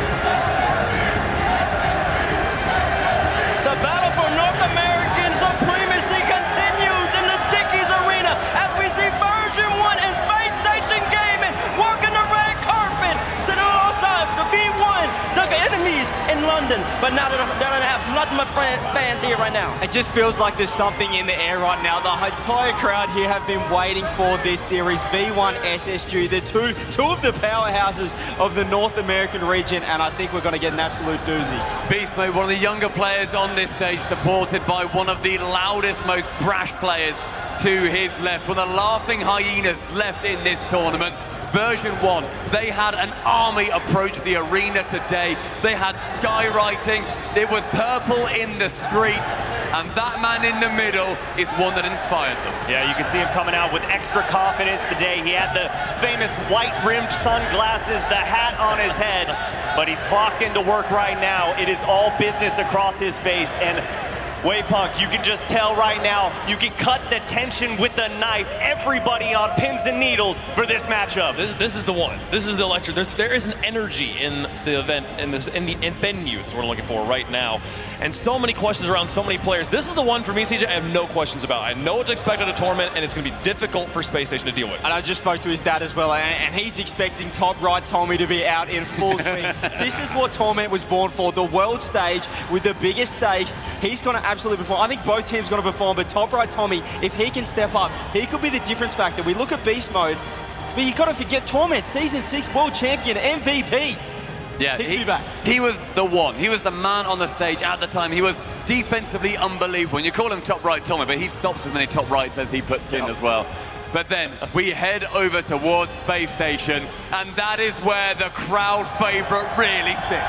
And now you got Arsenal, Shaka. You hear the roar from the crowd. This young man, he's gone through this whole entire event, but he's powered through. He's shown that he's world class, and he's made for this stage. I mean, yesterday they were not only hitting buckets on the field, they were hitting buckets in front of their PCs. So comfortable, so cool, calm, collected out there. But none more calm than young Daniel, the Laniel himself. It might look like he doesn't fit well in that chair, but my goodness, you put him on the field. He's bigger than every player out there. Every event, every series, this kid, this young man just gets better and better and better. He grows in confidence, and there just is something in the air about this Space Station team. This is the Cinderella run, perhaps. They've trials and tribulations of this team throughout the wildcard. They've got here, and they have all the momentum in the world. Unbroken by all of that crowd chanting his name. And somebody who has had a lot of attention drawn towards him is Rlcs. He wants that attention. He is drawing it onto himself. He wants to be the man who changes the fortune for North America in this competition. Everyone else sat down at their stations and put on those sound canceling headphones, not Rlcs. He said, give it to me, I want to hear it. He feeds off the energy. That's exactly what I was going to say, Wave. He is not putting those things on until that timer counts down and it's time for kickoff. He wants to feel every single Space Station fan in this building, all of their voices, and none more important than his father, leading all the chants for the Space Station Gaming fans. There isn't a better fan favorite than Reynolds' dad himself. He leads the SSG Nation, the SSG Army. They'll be loud here. It's up to V1 to try to quiet that noise, but they also have fans as well. It's going to be a great matchup, Wave. Do they feel the impact, though, of Khan, though? In the wild card, the stage kind of made it to where he couldn't do his thing here. Obviously, they're not going to hear him. They'll be able to see him, though. I don't think they're going to be worried about him. Obviously, on the pitch, you're going to see the demos and bump plays. That's where it's going to come out. But Space Station are the one team in this World Championship Series out of everyone that I think they feed off the crowd. They feed off the energy. You look at Arsenal, when he's up and about, when he's yelling at his monitor, it's hot. There's nothing else like it. Well, let's get into the predictions, folks. Let's tell us who your pick is at home in the Verizon fan vote. Hashtag V1, hashtag SSG. Let's go down the line. CJ, I'm going to start with you. I spoke about it before. There's something... V1, if this is online, if this is a general matchup, I got 55% to V1. It's such a tight matchup. Ooh. However, there's something about what Arsenal has gone through, what this team has gone through throughout the wildcard to get to this stage, and I think we saw it yesterday. This Space Station lineup, they're back in full swing, and they're on the upwards climb. I got Space Station Gaming, baby. They're going to take this one. Stompy? I think when you look across each side, it's 3v3, but the difference is Space Station has a secret fourth player. It is 13,000 people in this arena that are going to be willing Space Station Gaming on to win. I have got the boys, SSG, they're going to get it done. You know, earlier in the week, I picked against version 1, and I talked to Com and I said, I'm never picking against you again. But I gotta say, I have 26 reasons right now to pick against them. 13 on both hands, and it's simple, 3 letters, SSG. Listen, you can't see it, but it says version 1. They have a whole bunch of merch, and they've been playing admirably. I've talked to them. They said they're switching up the game plan. It's going to be great, and I expect them to play much better. I saw them last time. But let me tell you something. When you're going up against the SSG Nation, there's almost nothing you can do. Of course, Space is going to roll with Space Station, and they're going to roll by V1 and make it a championship Sunday. Wait. Space Station looks good, but it is an injustice to version 1 to have them be predicted across the board. Give me version 1 in this one. Com bringing up beast mode. I'm excited to see him. We'll put on the bracelets eventually. You'll see him in the house here. Fans, they're the fan favorites in the house. They're the fan favorites in chat by 88%, though. Can they do it? Which team survives to Championship Sunday with a chance to play for the world title? First world championship in years. One of these teams might be able to hold that trophy tomorrow. In the orange, we got Space Station Gaming. In the blue, version 1. Let's get down to the Verizon Skybox with James, Jorby, and Corelli.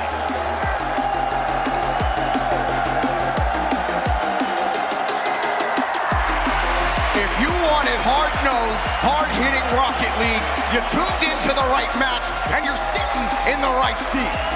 It's a matchup that's quickly turned into the newest American Classic version 1, who had fans literally march into the Dickies Arena, and Space Station Gaming, their fans are up there loud. They're ready to get into this series. They marched down here, but did you see the army that Space Station Gaming has in the stands? This is going to be a battle here on the pitch. Game 1, let's get it going. Ever since Arsenal got sick in the wild card, qualified, ran off to rest up until Friday. Space Station have been on a mission. They made quick work of Endpoint yesterday, and now today, version 1 stands in their way. But all the momentum, it feels like it's in Space Station's favor. Second time here for Space Station at the World Championship. Arsenal, the only remaining player from that roster, now bringing Rlcs and Daniel. See what type of magic they can do here against version 1. Version 1, they're used to having to play against the crowd. And as Kama said many times, they feed off of that. It doesn't bother them. But as far as version 1 are concerned, they kind of have to prove it to everybody that they can still compete after what happened to them against BDS. And also what happened to them against Space Station, not only in the wild card where they fell, but also at the Winter Major where Space Station Gaming had their number as well. Space Station Gaming is the favorite in this matchup. They've had version 1's number, and a lot of that, Corelli, seems to be down to Beast Mode needing to bring offense for version 1's game, they'll have a hope at taking SSG down. You look at the version 1 roster, you know what you got in Torment defensively, but it's beast mode. You look towards the offense. When he's on, version 1 is winning series, but when he's off, version 1 not as successful. These are two teams that demo more than any other team in North America, really any other team in the world. We already see one coming out, two coming out, leaves it open. There he is! Scores! That's the man you want going for version 1, and he's here to break the ice early on. And Torment goes for the immediate demo, and that was right after Calm got a demo as well. And Beast Mode is the player that we highlighted. When he's scoring, that spells good news for version 1. But against Space Station, Beast Mode has been struggling. Perhaps that could ignite it. Knowing Space Station feed off that crowd energy, if they can keep the crowd quiet early, start to build those stacks against Space Station as they get the next clear. And you got to think about the personalities on this team. A guy like Calm, I think he likes when the crowd's against him. It feeds off of him, and Beast Mode again strikes through for version 1. Daniel trying to clear it out. You saw the bump attempt, but Beast Mode is too much. Beast Mode already getting going. We're barely 2 minutes in. He's at 2 goals. That's how many he scored in the entire series versus Space Station Gaming last time these two squared up. And he's gotten so much criticism coming into the World Championship for how he's played in front of a crowd, because he hasn't had the best performances. But Wildcard, he had those performances. Now, here on this stage where the crowd is so heavily against them, he gets the first 2 goals. That's massive. I think he's really putting the questions to bed here already. Getting those first 2 goals for version 1. Space Station, not the start they wanted, and certainly not how they wanted to start against a guy like Beast Mode. They've got to work themselves back into game 1 here. Space Station looking for a way out. Nice little pinch out, but Beast Mode popping the clear out for version 1. It was almost a dead ball, but a great double touch in front. Leaves Beast Mode hanging, and Calm coming in to help out. Weren't able to take away possession. Not a lot of boost here for Daniel. Taking his time against version 1's defense. One of the best defenses in the world. We saw that, the true effect during Wildcard. Saw it in the Spring Major as well. Again, we've highlighted Torment many times before. And for version 1, been a crucial part of their defense, especially as that last man been clutched so many times for them.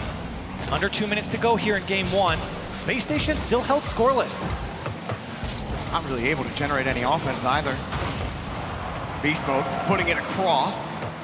It's just more pressure for version 1. Daniel, if he can get this 50, might put some pressure. Daniel, shot denied, forced 2 up. Torment, actually it's Calm who gets back to that ball, bailing version 1 out. Torment credited with the save. You know, Torment, he had such a great series. Oh, that one goes in, the pinch. Daniel zooms in, and I was wondering if that was going to roll up the post. Perfectly goes in. Oh, and Daniel with that challenge right off the post, and you could see Calm coming up to try and get involved in the play, but he was just too slow to catch up.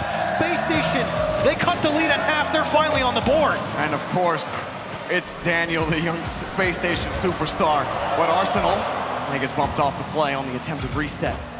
That's all it needed for Space Station to switch momentum. And that is good for Space Station that Daniel is being activated. Oh, hold on, a demo.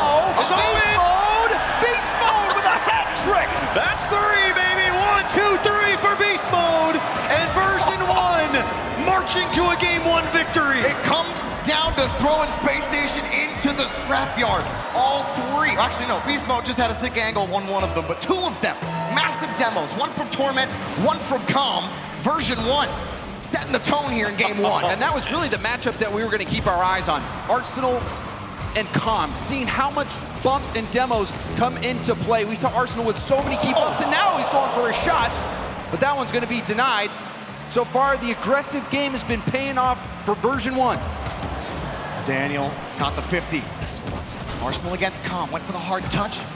Pops right back to Rlcs. Space Station testing that version 1 defense. Pulling defenders up as they can. Starting to run out the clock. Version 1 around the corner.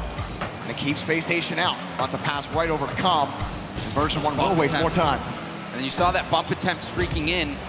Didn't result in much of an offensive chance, but it is melting time off the clock. 20 seconds left.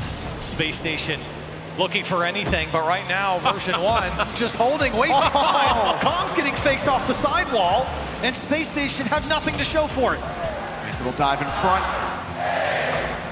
Crunch time for Space Station. But the tone has been set. The song has started. Version 1 come out roaring with a beast mode hat trick to win game 1. This is the dream start for version 1. We've had our criticisms of beast mode. We know that version 1 lives and dies with how he plays his offense. And this is it. 3 goals put away by beast mode. 3 for 3 on his shooting. That's how you want to start things off with a hat trick. Such a great start. And we were really keeping our eyes on Daniel. We saw Daniel get that goal, start to get involved, and he really is such a huge part of the offense for Space Station. We've seen him have the ability to solo play against version 1. We even saw it in Wildcard, game 2, overtime winner. He had the double tap in the corner that set himself up for an immediate shot, put it lower corner. He won that game for him.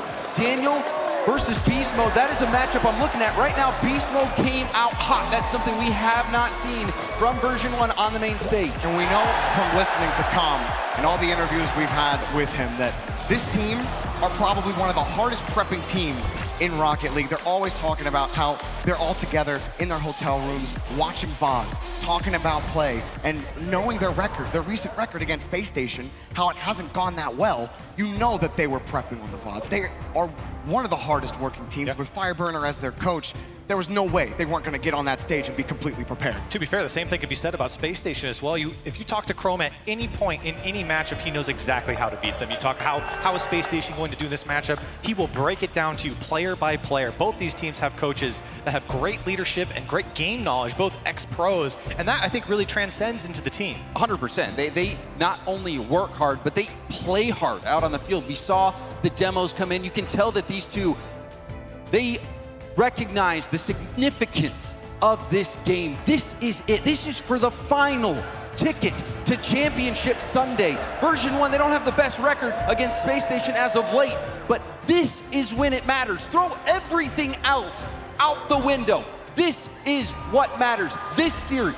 And both of these teams have had success in London, in the Winter Major. They've made it far in those tournaments, but only one of them gets to be top 8 this time. And it's crazy for both of these teams because you could argue top 8 for either of them with how they've played this season. You feel like this matchup coming a bit premature with the way these teams have been playing, like you've been alluding to, and as we take a bit of an extra time out here, we were looking at Space Station. You look at a guy like Arsenal, not only in the demolitions category and the physical gameplay, but also stepping up. He had crucial, clutch, 0-second goals coming out from him in Space Station that kept him in the wild card and got him to this point. And in game 1 so far, it's been a very subdued effort from Space Station. What, taking a nap, bro? I think he's meditating. Yeah. Definitely meditating. Trying to get there. He's like, oh, wait, are we playing a game? What? I forgot. Yeah. Torment's like, yeah, thanks for waking up, dude. I'm still focused. And he's shout out to the, I just want to say, shout out to all the fans in the stadium. We've been getting shots to you guys all weekend. You're the best fans in esports, and there's no competition at all. I just want one for Rocket League in general. The fans, make some noise real quick.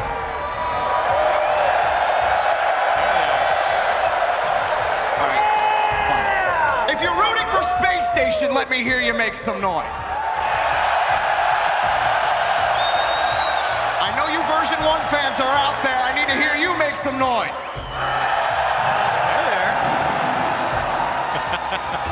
Game 2 underway.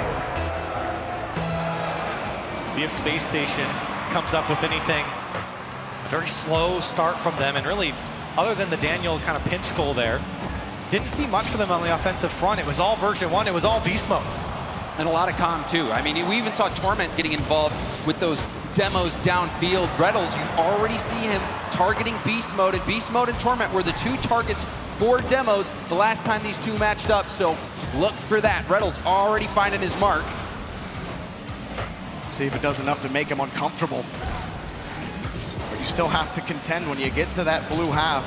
Torment and Com, both of them playing excellent defense over the last 2 weeks. That pushed across Space Station with initial pressure.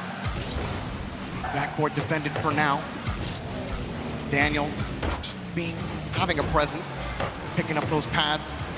Rlcs, full tank, waiting for the shot, and barely gets it off the post, waiting for Beast Mode. You see him kind of hang behind that ball. You get a little scared if you're on the Space Station side. Version 1 still looking and hunting here on the Space Station side.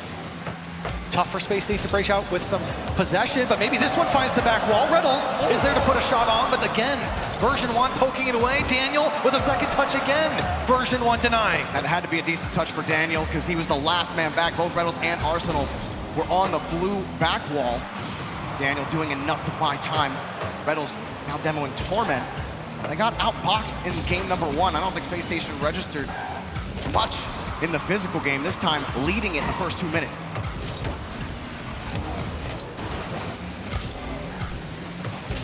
Reynolds gets punched off the ball. Torment will take his time. He's got a full tank. A little bit of time to work through this, through 2 Space Station players. Calm gonna take it upfield. Reynolds is there to deny version 1's attack. Daniel, 1 touch, 2 commit. Double commit. Torment gets there in time and puts it away for Beast Mode. Space Station looking more and more threatening in the solo plays. Version 1 able to break out though. Great clears from them to just deny second chances. Beast Mode wants the left side. It's a bit wide. Precarious position for a second. Space Station find a way to worm out of defense. Reynolds just getting back to that touch. The first touches haven't been the cleanliest from Space Station, but the follow-ups have been good enough to prevent version 1 from putting them right on their back wall and pressuring them out. And you really are seeing Space Station implement the most annoying play style that everyone hates playing against. Space Station, very notorious in North America and now internationally, with slowing down the play and making it a lot harder for you to get clean touches. And that's something that version 1 does as well. Even talking with Calm, he'll tell you, me and us in Space Station, we're almost the same team with how we like to play, and that's what makes this matchup fun to watch, but also very difficult for both sides. You really don't know who's going to come out on top. It's quiet now on the pitch and in the stadium. Everyone waiting to see what happens, but here comes Beast Mode. No boost. Reynolds puts it up in front of the box. Daniel comes to support. Drop down. Reynolds and Arsenal go for the pinch. Good enough, but Beast Mode sends it right back. Very conservative effort between both teams here. Nobody wanting to overcommit and move up their last man too far. Arsenal might have a chance here, but it's cut away. Space Station trying to ramp up the offense, and Beast Mode there to slow things down. We're starting to see Reynolds get those demos on Torment last back. We saw Arsenal also upfield quite far, relying on Daniel to be able to get the boom out. You can see Space Station trying different strategies. Nothing quite working though, and Beast Mode gets deleted. Wow. Calm can't win the 50 either. It's always looking threatening. Beast Mode on the spawn. Torment looking on the backboard, whether for a player or the ball. He has to pull off, now Calm in front of the box. Oh, miss, no touch. Beast Mode with control, pops it over 1. Calm with Torment support. Reset, but the ball gets away from him. There's a demo. Nobody from version 1 ready for it, but the ball's given away. Pass in front. He's back. Whoa! All saved! The passing plays combining there for version 1. Still fruitless as we sit tied, less than 40 to go. But that offense slowly ramping up. And maybe now Space Station trying to go back the other way. Arsenal off the corner. Reynolds hard fake, but version 1 didn't bite. The backboard goes for free for Beast Mode. No boost, just lets it fly. No corner boost for him either. Space Station get out, but the transition's looking scary from version 1. Space Station the other way. Oh, the shot just missed the angle.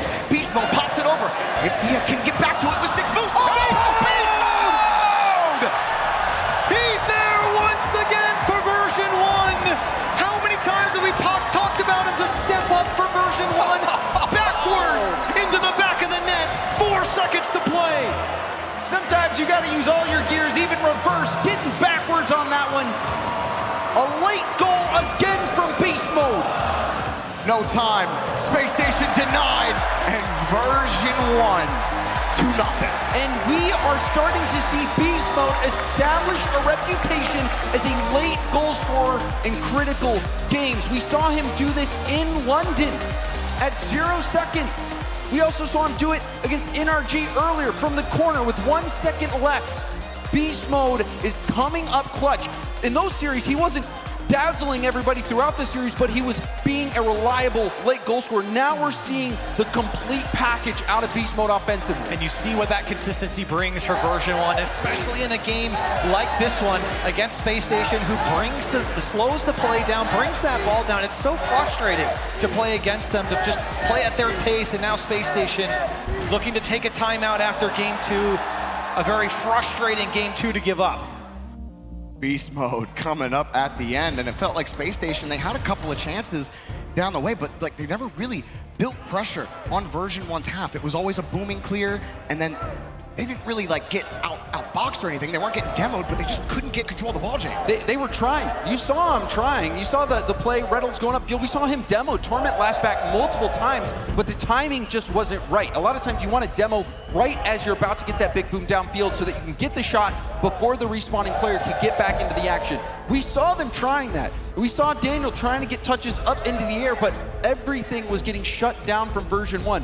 And really, you wonder what SSG's going to try to make in terms of adjustments after this timeout. Well, if you ask me, you're looking at, you need more offense from your offensive players. Guys like Arsenal, of course, Daniel is the biggest name to think about, because I think Rlcs is doing his job quite well. You mentioned the physical gameplay coming out from, that's his job. That's been his job on Space Station Gaming, is taking out that last man. He's done that so many times here against version 1 so far, but he has no follow-up from his teammates. And the other thing, Corelli, and you're right, Rlcs is doing his job, and one of the jobs that you expect to see is Rlcs making players miss. He's one of the best players in the world at making players miss, taking 2 players out of the game. He'll fake the first person, he'll either get a really good 50 or just leave the ball, get a bump. He takes players out of the game and leaves opportunities for Rlcs and for Daniel, and we haven't really seen that. There were even 2 attempts near the end of the game where he did try to fake in front of the box and also in the corner, and they just didn't buy it. They hopped on it right away. So Space Station, they have to adjust something because Beast Mode is tearing them apart right again. You know, I asked what type of magic version 1's going to get here, and a goal like that we saw from Beast Mode sometimes, he's just a bit different, and it's going to drop for players like Beast Mode. Into game 3 we go. Shot over, but way wide. Arsenal slowing things down at the start. There's good recovery there from Daniel to get back to the ball. Can they actually put pressure in front of the box? Space Station ball. Arsenal off the ceiling. There's enough there. They're all out. Version 1 around on it, but oh my goodness, diving back was Calm. Space Station were hoping Calm would mistouch that ball. Beast Mode pushing it out. Oh, he missed. Now Beast Mode with the big miss, and Torment has to make the save off the corner. Space Station pressing the version 1 side, and again, the defensive rock of Torment has to come up big. Got the read on the ceiling, but it's taken away by version 1. Oh, Torment, he barely got his fingertips on that ball, now leading the charge. Torment! Oh! It's top! Right! Tommy! How does he find that every single time? He's got his name on it! You might as well trademark it, Torment! Rlcs so close to getting the touch there as well, but he's rumbling and stumbling down the sideline. Torment makes it happen for version 1. And this is a different version 1 than we've seen line up against Space Station. There is something, Jorby, magical about how version 1 came out with their game plan, getting Beast Mode activated early. And that first goal after the timeout, will we see another one? They're certainly completely different since their series against BDS. Version 1 on something else right now. The shot denied! What a pitch! Heading the other way, just wide. Space Station chasing it down, but Beast Mode's there first. Could be a chance for Space Station. Arsenal 1, 2, in front of the box, taken away. That was some boom boom action there. You saw this save right into the pitch. That might have been the quickest counter in RLCS history with that pinch. And now Rlcs, he wants more of version 1. Boost to work with. Flip reset inbound. Gonna drop it down. Version 1 can do nothing about it. The dog fighter in the air. The reset, the bump, and the Space Station hero in game 3. Rlcs certainly acing that one, Jorby. Had barely any boost left, but he knew what he was going to do. Flip reset, get enough boost in the tank to get in front of that ball and protect the trajectory. Rlcs, a huge goal, a goal you'd expect out of Daniel, but Rlcs is the one who makes it happen. And great execution there from Rlcs, keeping his boost and staying behind that ball. Now version 1, they want to go back the other way very quickly here. Beast Mode, a bit of boost to work with. Can he get this touch? Beast Mode off the crossbar, and Daniel there to turn it away. Confidence on the read there from Beast Mode. Pinch doesn't work out for Space Station this time. Calm. Nothing there for him. Now Reynolds, he's got a lead blocker. Knock, knock! It's Reynolds, and he's coming through. Arsenal taking out the last man, racing him into the net, and Space Station into the lead. You even saw Beast Mode pre-jump like Arsenal was going to come under and demo him, and he actually turned around to try to wrap around. Arsenal saw the whole thing unfolding before him. That is the play that you expect Space Station to make, and it couldn't have come at a better time for SSG. While it looked like things were going to continue version 1's way, all of a sudden, Space Station take their first lead of the series. Now popping it up is Torment, trying to bump one out of the way. Version 1 got in the tank here. No touch there for Calm. Beast Mode has to protect the retreat for version 1. Now you look back on the version 1 side. You need a guy like Beast Mode to step up here as this one comes across the box. Only down a goal. We've got 2 minutes left to play, but Space Station getting a lot more momentum here. Scary as Reynolds again threatening the net and can't hold on to it. Reynolds looking solid so far. A quick pass over to Arsenal. He gets it in! Oh! How did he find that angle? And the offense coming from Arsenal and Reynolds is unbelievable. They are the offense for Space Station right now. I did not even expect Arsenal to go for that hit far post in that situation. We saw him be the lead blocker. We saw Arsenal, or Reynolds rather, get that crazy flip where he's that bump goal. This is offense from Space Station that it's going to require if you're looking for that World Championship title. They're playing like they want to win it all.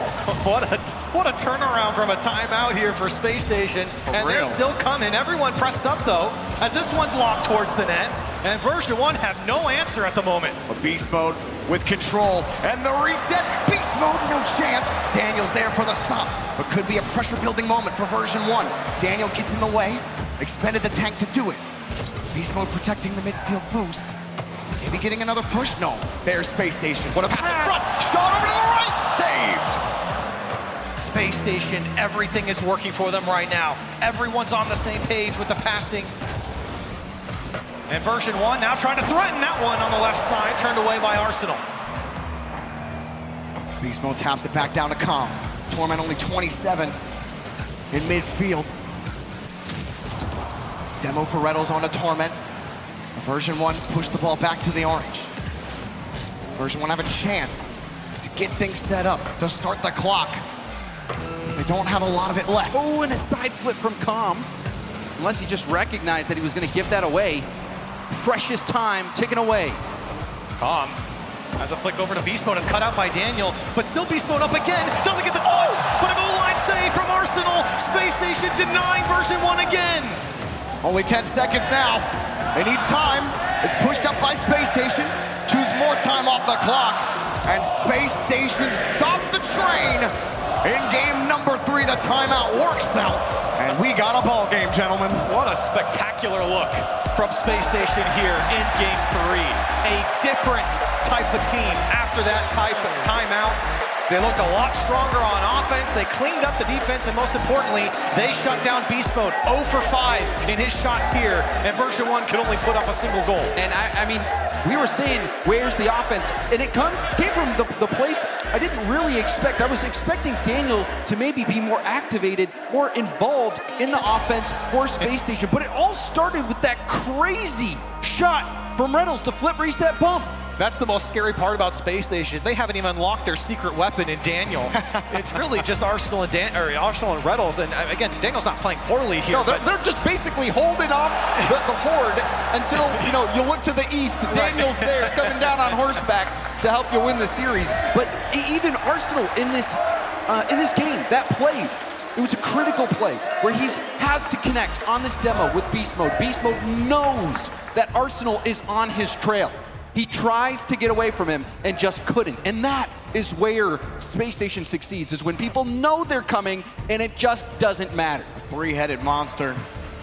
And version 1, the feeling all 3 heads right now.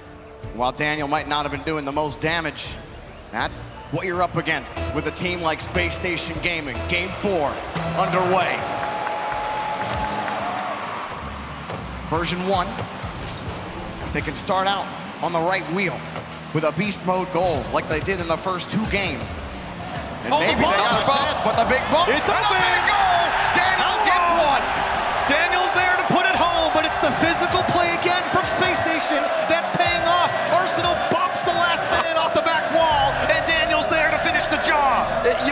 Beast mode is going to have nightmares of Arsenal bumping him. It has just been his professional career. You can hear him yelling in his head, "You can't guard me." Daniel launches the ball downfield off the corner. Now it's version 1 not to find a way to stop the Space Station momentum. You can't avoid Arsenal on the bump or the demo. What do? Beast mode. Got space. Underneath.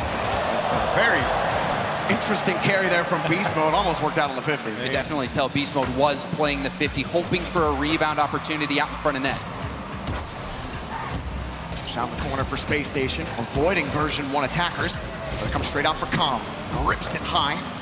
Forcing Space Station to have to make that read, but they do. And that was a great read from Rlcs getting up high. And then the bump. The net is vulnerable, but Rlcs is playing keep away all by himself. And that attack matured so quickly. Space Station just couldn't get down the field fast enough to follow up. Great dunks coming out from Space Station. Version 1 still struggling to find the back of the net. Nice little move from Daniel. And you can't give Daniel that much space. Dangerous things happen when he gets control of the ball. Arsenal pops it up to the side. Version 1 working on limited boost right now. Torment on small pad duty. Calm out of boost. Beast mode out of boost. Torment throws it. And a pass. It's deep, but Daniel playing a little far back on the play. Forces Beast mode to come out on the touch. It gets by 2 defenders of version 1. Torment up again. Arsenal gets the touch in front of the box. Another clear for version 1, but Space Station lie in wait. Arsenal at back. Got the bounce on the corner where it looks like Space Station is going to get something on the development. Version 1, take it away. And you see so much space for Space Station to take advantage of passing plays off the version 1 backboard and inside the box. You get a little worried about version 1 and their boost control, especially for Space Station to have that much space. Their shape's not in form right now. And we're starting to see a bit of a drought for version 1, and it's been a drought for Calm. He's now had 7 straight games where he's had 0 goals and 0 assists, and Calm has been such a key part of the offense for V1. They need him to get into this. He's their Rlcs. He's the facilitator of this version 1 team, and if he's not doing that, if he's not having that quality, right here might get one for Beast Mode, but he launches it high. Space Station covering every option. Where was Beast Mode supposed to go on the play? Daniel puts it back over to Arsenal, and version 1, while they're able to steady themselves on defense, the offense is lacking. And Space Station really throwing up a wall on the orange side. Version 1 not creative enough to break down Space Station at the moment. Players packed inside the net. And version 1 not even putting shots on target right now. Space Station unthreatened. Big shot right into Beast Mode. To get kicked off the play. Calm gets there just in time. Calm with the musty. Hooks it off his car.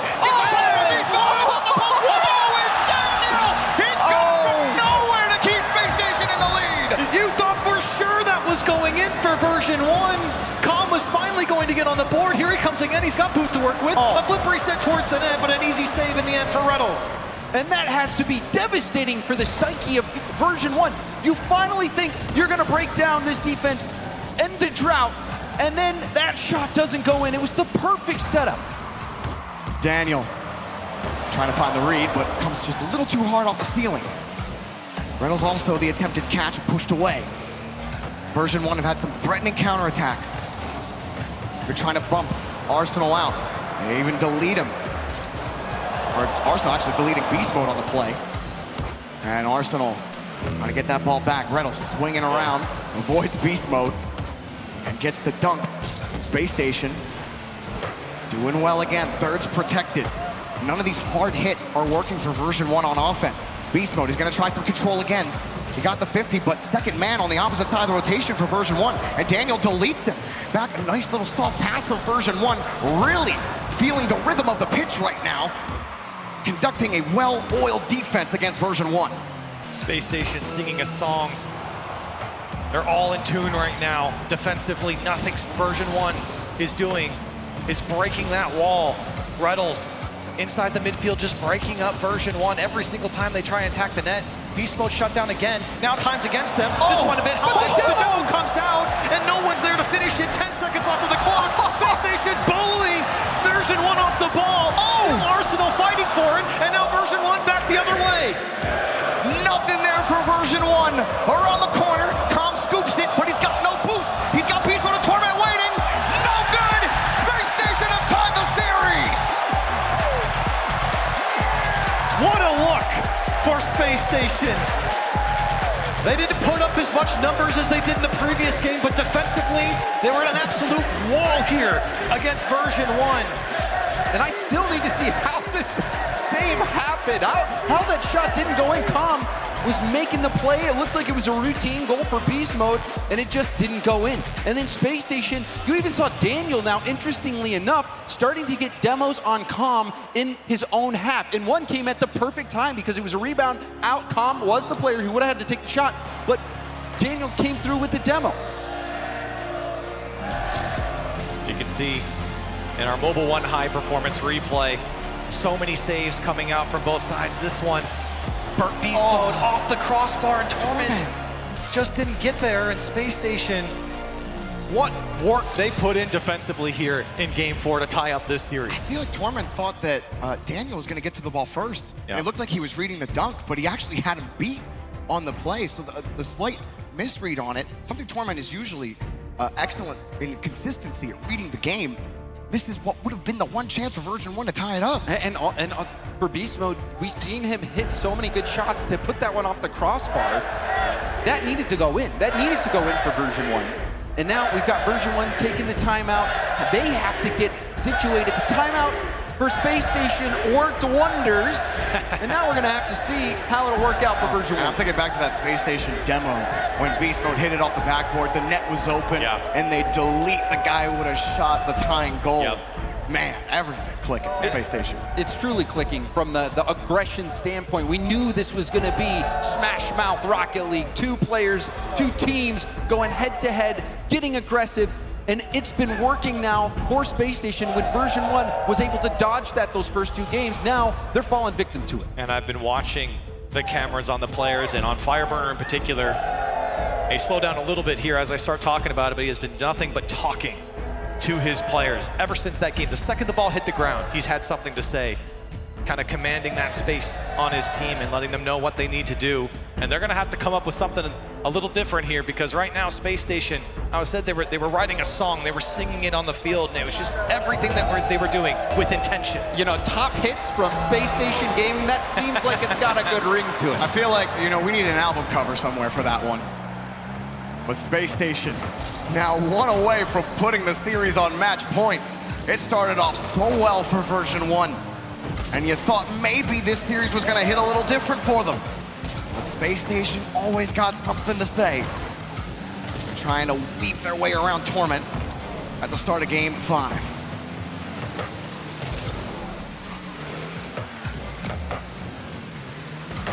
Space Station getting started on defense. Maybe actually version 1 getting control of the ball. See Space Station taking their time. Not wanting to just give away possession. Oh, wow. Maybe even generate the 50 in front. Get one in front of the box. Always looks so scary. They don't immediately commit to the 50. They don't immediately dive into the ball. They really want to force version 1 to commit to the play, get them to use their dodges early to get the advantage on the 50. And we've even seen them force out a couple double commits even early. Now we're seeing Daniel. Can he make this solo play happen? But that's what's so frustrating about Space Station is they force you to make a move. Yeah. And they force you to move out of your position. You want to stay comfortable on your side or behind the ball, but they force you to come after it, make you make a decision. Version 1 have stopped a few pushes here. Space Station as well. Com. A little bit of control in the corner. Space Station wait for his touch, but he's around 1. Doesn't bump the second. That's Rlcs avoiding him on the play. Who's been more effective in the physical game overall, more effective overall for Space Station. Again defended, Beast Mode forced off the ball. want to really try in here. They're keeping the ball locked in the orange half, but they keep getting forced to the corners. And that's credit the Space Station's rotation, cutting off a lot of options in front of the box, even right there. See version 1, second man, hoping that 50 comes straight down. Instead, it pops out. And you even saw Torment there trying to get a bump on Arsenal, but Arsenal says, oh, that's my game. I know how to get around it. Rlcs looking for Arsenal. Rlcs used a lot of boost on the play. He'll take version 1. Daniel with the catch. Just trying to win the 50. Comp just flipping without the boost. It gave Beast Mode a chance at this ball, but he's also out of boost. Torment on small pads. Version 1 can use this time to get boost back in the tank. They do, but here comes Space Station with the first touch. And up, right in front of the box. Beast Mode has to handle it, and he does. And has to use up all his boost to get that ball out.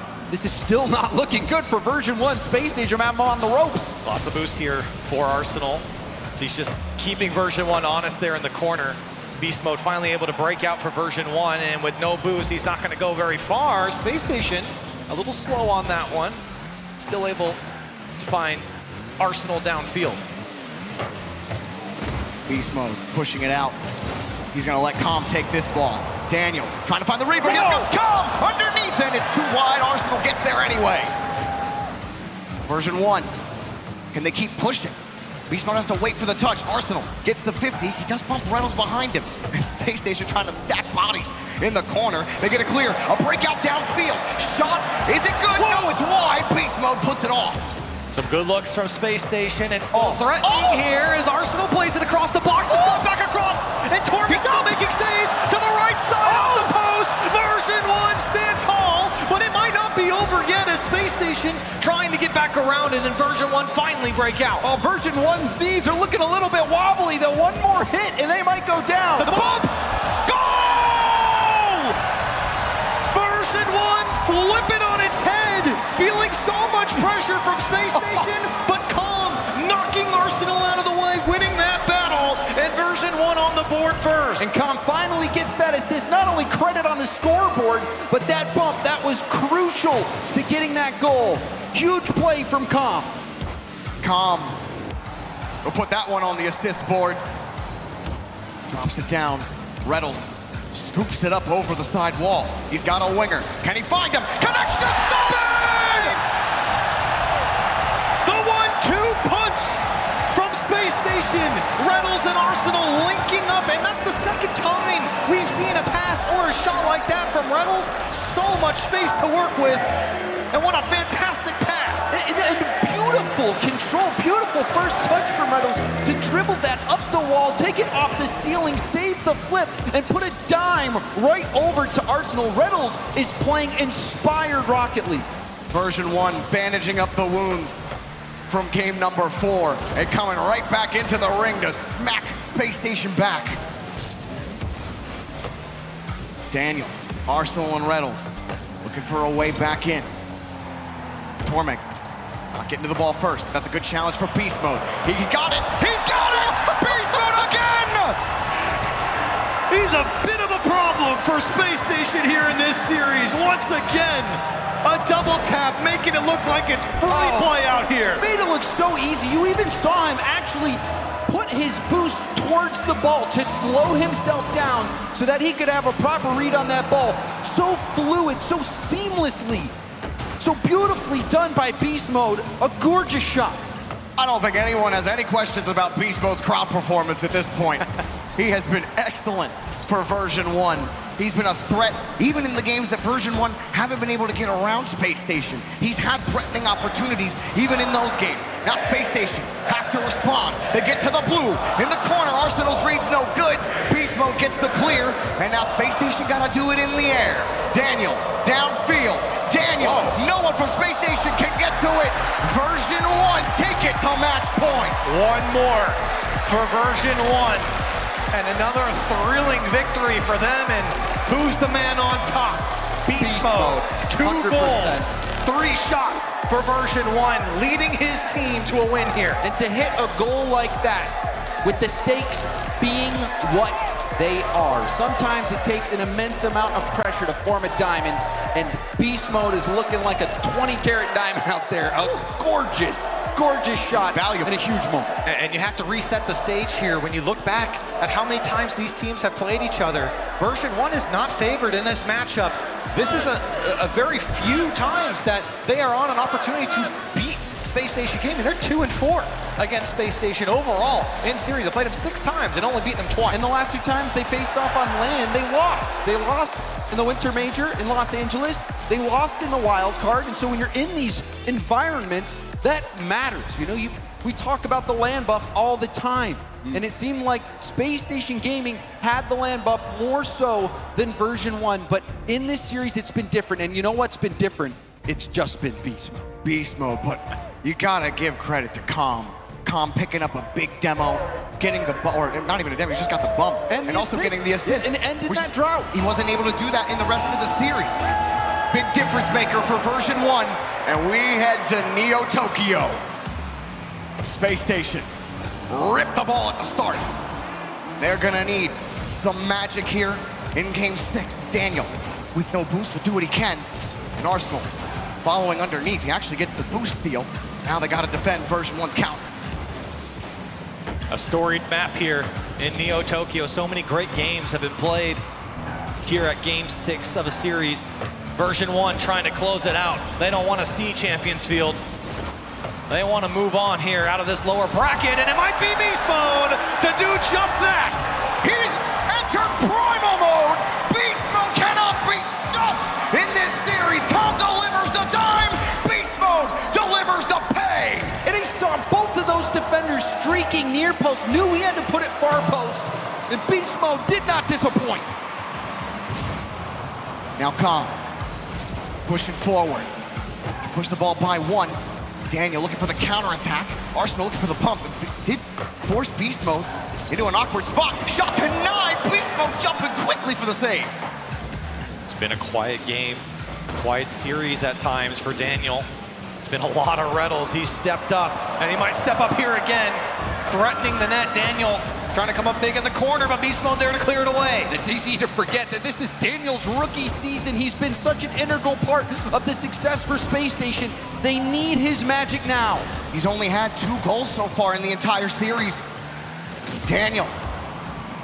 And he'd come awake, as Beast Mode has for version 1. It's pushed downfield. Rlcs and Daniel trying to work, but not much they can do waiting for version 1. Now Torment with the initial push. Just getting the touch out. Daniel kicks it downfield, hoping to catch him out on the demo. Arsenal taking Torment out on the play. He's taking out Beast Mode on the play. Here comes Space Station with 2 touches, but the spawn for Calm. Wow. And Beast Mode gets the ball downfield. What a recovery from version 1. They were down 2 players there. Rlcs and Arsenal getting demos. And they get out of a tough spot with Space Station breathing down their neck. Beast Mode wants to blast this one off the backboard. Rlcs there to receive. Rlcs wins a big 50 in his own third. Now he has to read Torment. He can't. But Arsenal is ready. Kicks it up once. Able to hit Calm out of the way. But Beast Mode with a pre-flip. Be pushed out. Ain't enough here from Space Station. But version 1 have been developing a lot more pressure than Space Station have been able to. And even there, can't even get off of a version 1 car. And you saw Arsenal making his sweep through the back line, didn't connect on any bumps or demos. Version 1 starting to have success dodging. 50. Rlcs has to expend a little bit of boost here. Made up for it with some pads. Oh, and Beast Mode had him red all day. Daniel has to expend the entire tank just to get back to the ball, and another 50 doesn't work out. Space Station not getting their game plan going. We saw that early on in the series when they came back into it. It seems like version 1 doing a better job in the challenge game in particular. You see Beast Mode going in that one tough. Daniel taking out Calm. And Space Station champs come out, and they're gonna need their fans. We've been talking about it all series long, how much they feed off of the crowd. This one comes into the box and all of version 1 there to turn it away. Rlcs happy that midfield boost spawned right as he walked over it. Drove over it, if you will. Now finding Arsenal, but Arsenal, no touch for him. Rlcs gets the 50. Daniel flies in! Goal! He may be small, but he's coming up big here for Space Station. This one bouncing straight back down to him, and he puts it perfectly in the corner. Torment doesn't do the in and out save fast enough, and we're all tied up with a minute and a half to play. With through. They need one more here. Now version 1, forced to respond. Calm with the aerial fake. Beast mode underneath. 2 commit from Space Station, but the clear's good enough. Torment whips it back around. He's got beast mode downfield. He's already jumped, but just missed him on the connection. The pre-jump was almost perfect there from Beast Mode, just behind the play. Space Station kind of scrambling to get this one out. Beast Mode again with full boost, trying to get back behind it. A good flip reset. Oh, that's 2 going though. Could be a brief numbers advantage here. Arsenal trying to make the play. You saw the flip reset. Now Daniel pressuring. But it's taken away by Calm. Rlcs forced the pop-up. The rest of Space Station were rotating back. Calm's gonna get a free ball. He's still got some boost. Put the 50 back to Torment. Torment playing control. Gets another 50 to the corner.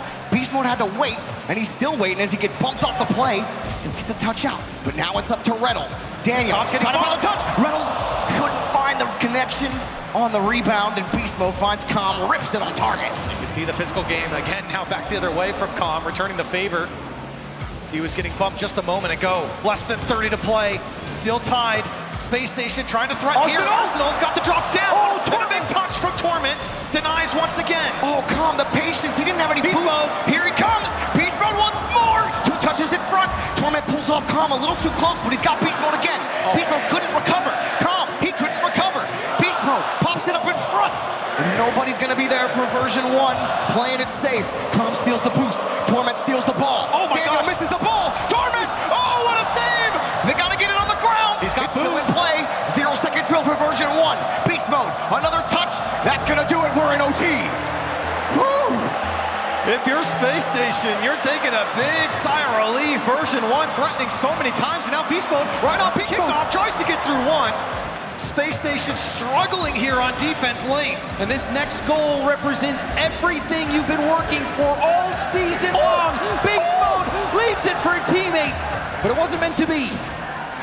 Still on the far side.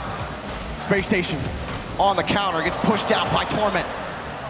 Version 1 have been able to thrive, but can they put Space Station down? The shot denied! Beast Mode, good! Houston, we have a problem! Space Station have been grounded! Version 1 to the playoffs!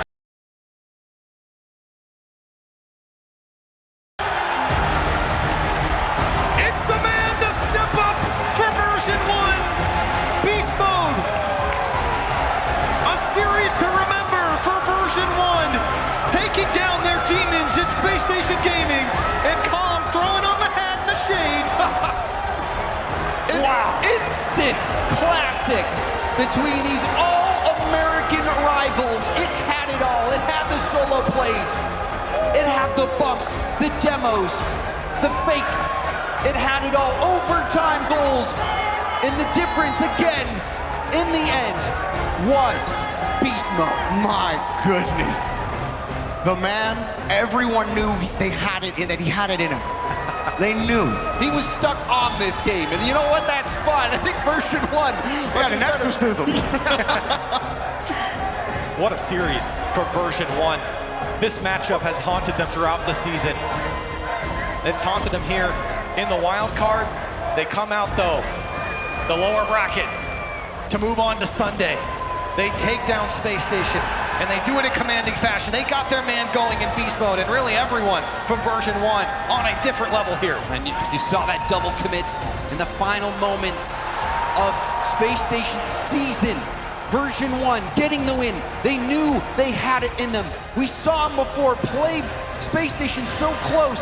Space Station having the edge. I mean, you even saw the desk. Wavepoke, the only one who had faith in this version 1 team. Doesn't matter how many fingers you have on your hand, guys, up there. Yeah. All that matters is how many that are on the controller. They didn't have enough. In the goals, okay? Unbelievable series. Absolutely. I mean, Corelli, this has been nothing short of a redemption story, as we've just said in about 1,000 different ways. I mean, how many ways can we say it? And the energy that Calm has exuded. And I mean, even after game 1, hilarious to see him sleeping. But Calm's not sleeping anymore. Let's go ahead and hear from the victor. Thank you, Jorby. Dickies Arena. We meet again. And this time it is official. The final team to come with us to Championship Sunday is version 1. Please give it up.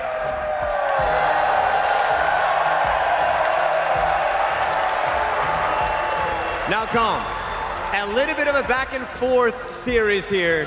What is your take on the match? Yeah, I mean, always a close series versus those guys. I think they're definitely one of the best teams in the world. It's unfortunate they had to go out here. But we had a game plan we came into it with. We knew how to play, and we ended up just sticking with the game plan. Beast Mode played out of his mind, as he always does, and we took the dub away. You talk about the game plan. What was the game plan against SSG? Not to go into too much detail, but usually those guys out-pressure us a lot, and our goal this time is to make sure we kept the pressure on them. Does it help hearing the fans here around the arena cheer when you guys score, cheer for you guys to go all the way? Does it help? I can imagine. Oh, absolutely. I love the crowd. Love you guys. So you guys beating SSG right now, all right? We have a limited amount of NA teams left. Are you guys the best team in NA? Obviously.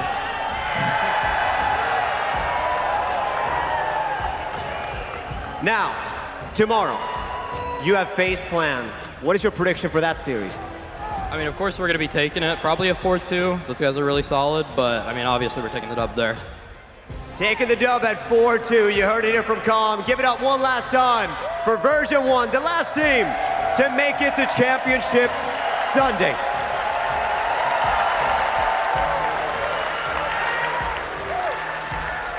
The title match of the day did deliver. What a game, what a performance. It's gonna be all right, Bates. We'll see them again later on. Yeah, but at the same, later on as in next year. When? Yes, they're not dead, I think is the point I'm trying to make here. It's gonna be okay, folks. Version 1 though, Beast Mode, lighten up. What a performance from that man. I mean, I just haven't seen Beast Mode play like that on land. None of us have. And then all of a sudden, the Beast starts quaking. 1v1, he's scoring everything. I don't know what his goal participation was, but it had to have been above 90. Every single goal was hit. I feel like he's the NA Rise at this point for his clutch goals. In the last 30 seconds, you're looking at B-Mode to score a winner and equalizer. I mean, every time he's just coming out and putting goals on net. And for a guy to put his team in a backpack like he did, Beast Mode, MVP of the day for me. He had an absolute stellar performance. And I remember back in the Winter Major, you know, there was comms saying, oh, I'm loud, I'm obnoxious, to take off all the pressure from Beast Mode. I don't think he cares anymore. I think he's up there, he's thriving with the crowd, the support that he has got from his family and all of the fans in the crowd.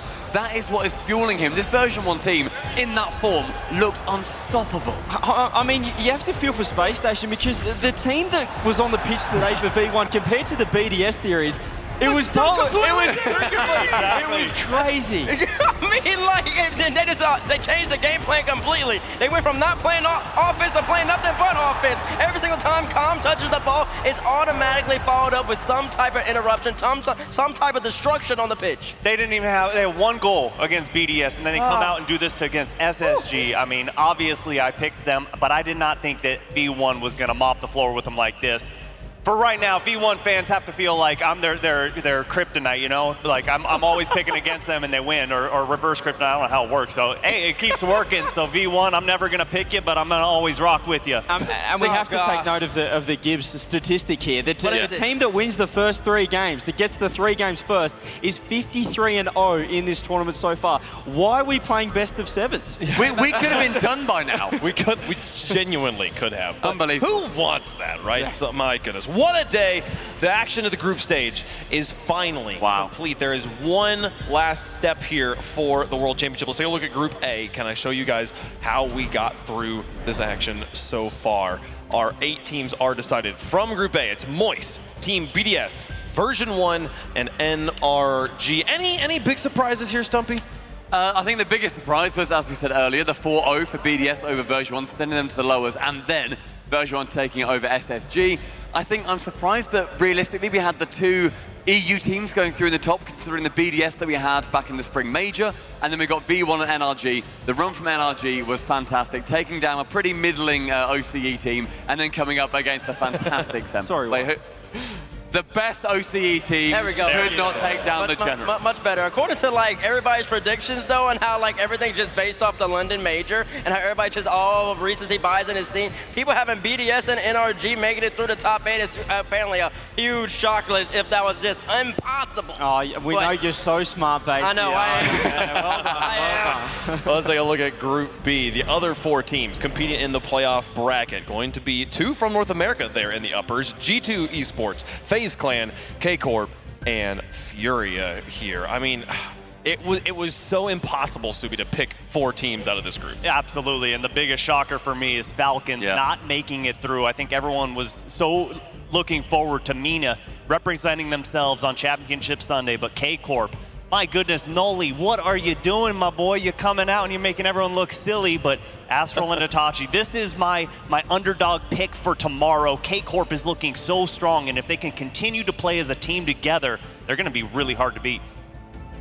Oh, yeah, absolutely. You really threw me for a loop. Sorry, Wave Punk was just pointing at one of us. What I was going to say is I had to remind myself several times today that these matches were just to make top 8. Like, we're not even in Championship Sunday yet. It was, I guess it just shows the quality of the teams in this World Championship. Well, folks, it's time. The final day of Rocket League for RLCS 21 through 22 is going to be tomorrow. Here's the bracket.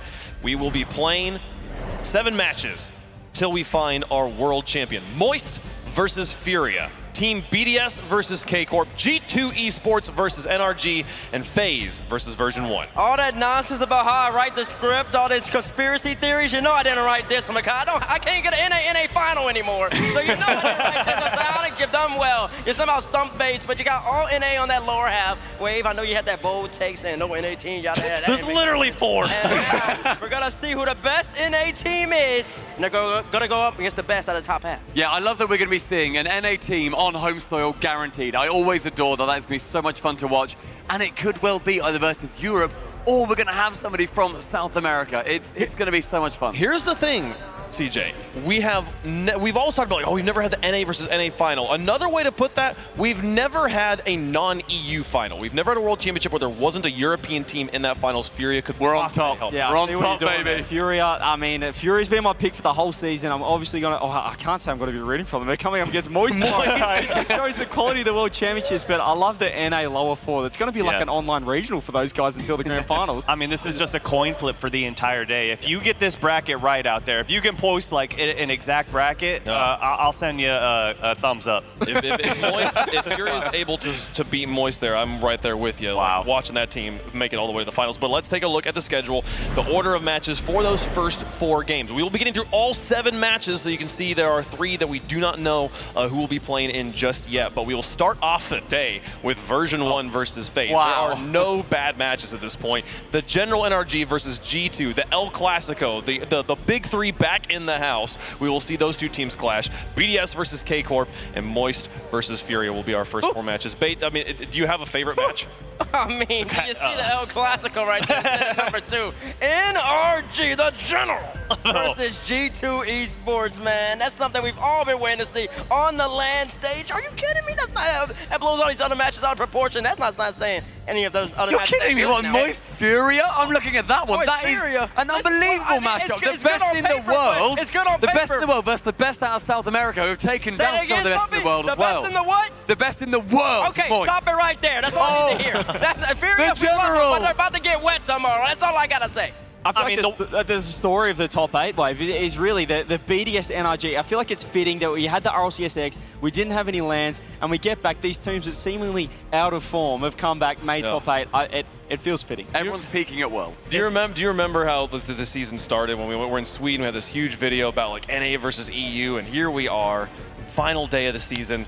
No idea. Absolutely no idea how close we are. Like, who is in the lead there? If you count the teams, NA has more teams than EU. So It just means that there's more teams to lose, mate. Oh, yeah, that's true. But NA's opening up the show. You know, they've got to get the best out there first. And hey, you got to warm the crowd up. Hey, Version 1, I'm already picking FaZe Clan, so do with that what you want, okay? I didn't realize when I got dressed this morning, by the way, that I've got a gold and purple tie on. I had predicted V1 actually secretly So realistically, I think I should You get had a a point for gold that. and purple tie. That Yes. means that you had SSG V1 And tie. V1 like tie. you could. That's how that works. No. He's picking and choosing that. It's how I do my job. You knew the last match of the day. Congratulations. You can read a schedule. That Guys, means a lot. Any final thoughts before we get to Championship Sunday? Man, it's been incredible so far, and the best is yet to come. We've had 4 series each day. Now we get 7. 7 series. Do not go anywhere. It is going to be incredible. I feel like we've had the finals played 6 times already, and we've still got 8 of the best teams to come. So I'm going to be so torn. Moist Fury as well, in particular, but I'm looking forward to every match. Yeah, it's going to be literally the biggest day of Rocket League we have ever had, for the most amount of money,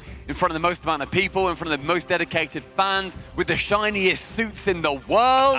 It's going to be unbelievable. How and has I'm that so happened, excited. really? Like, what? I don't know. We maybe need to coordinate better. And they both pull it off. How? Yeah. Twins are always on the same wavelength. But for me, it's so impressive that the best teams in the world made it to Championship Sunday. Arguably, some teams here and there, but you've got the General NRG, you've got BDS. It's just like everything is working well. We're putting a nice bow on it. Man. I we got to agree. taste the Championship Sunday when V1 and SSG walked out. Mm. It's like the air. It felt like a boxing match. It felt like It a main did. event. It felt like the welcome goosebumps. to the main event. And I just want more of that. That had an energy. Well, you get 7 that more had that tomorrow. felt- I know. And I can't wait. It's like I'm still high off of it. Yeah. So tomorrow, World Championship, 13,000 pack in the arena wave. I can't believe it. I can't believe that we still also have the defending world champions alive. You couldn't draw it up any better. So Could did a they great go? job. They could go back to back. It's the fact that that is still something that we can say right now is incredible. I am so excited. We are so excited for tomorrow, Chad. If there's ever been a day to get up and get loud, it's the game day that's coming tomorrow, the biggest day in Rocket League's history. I'm excited for it. I'm Wavepunk, for Bates, for Zuby, for Stumpy, for CJ, for all the people in the back, all the casters. Thank you guys so much for watching. We'll see you tomorrow for the final of the Rocket League World Championship. This is the moment.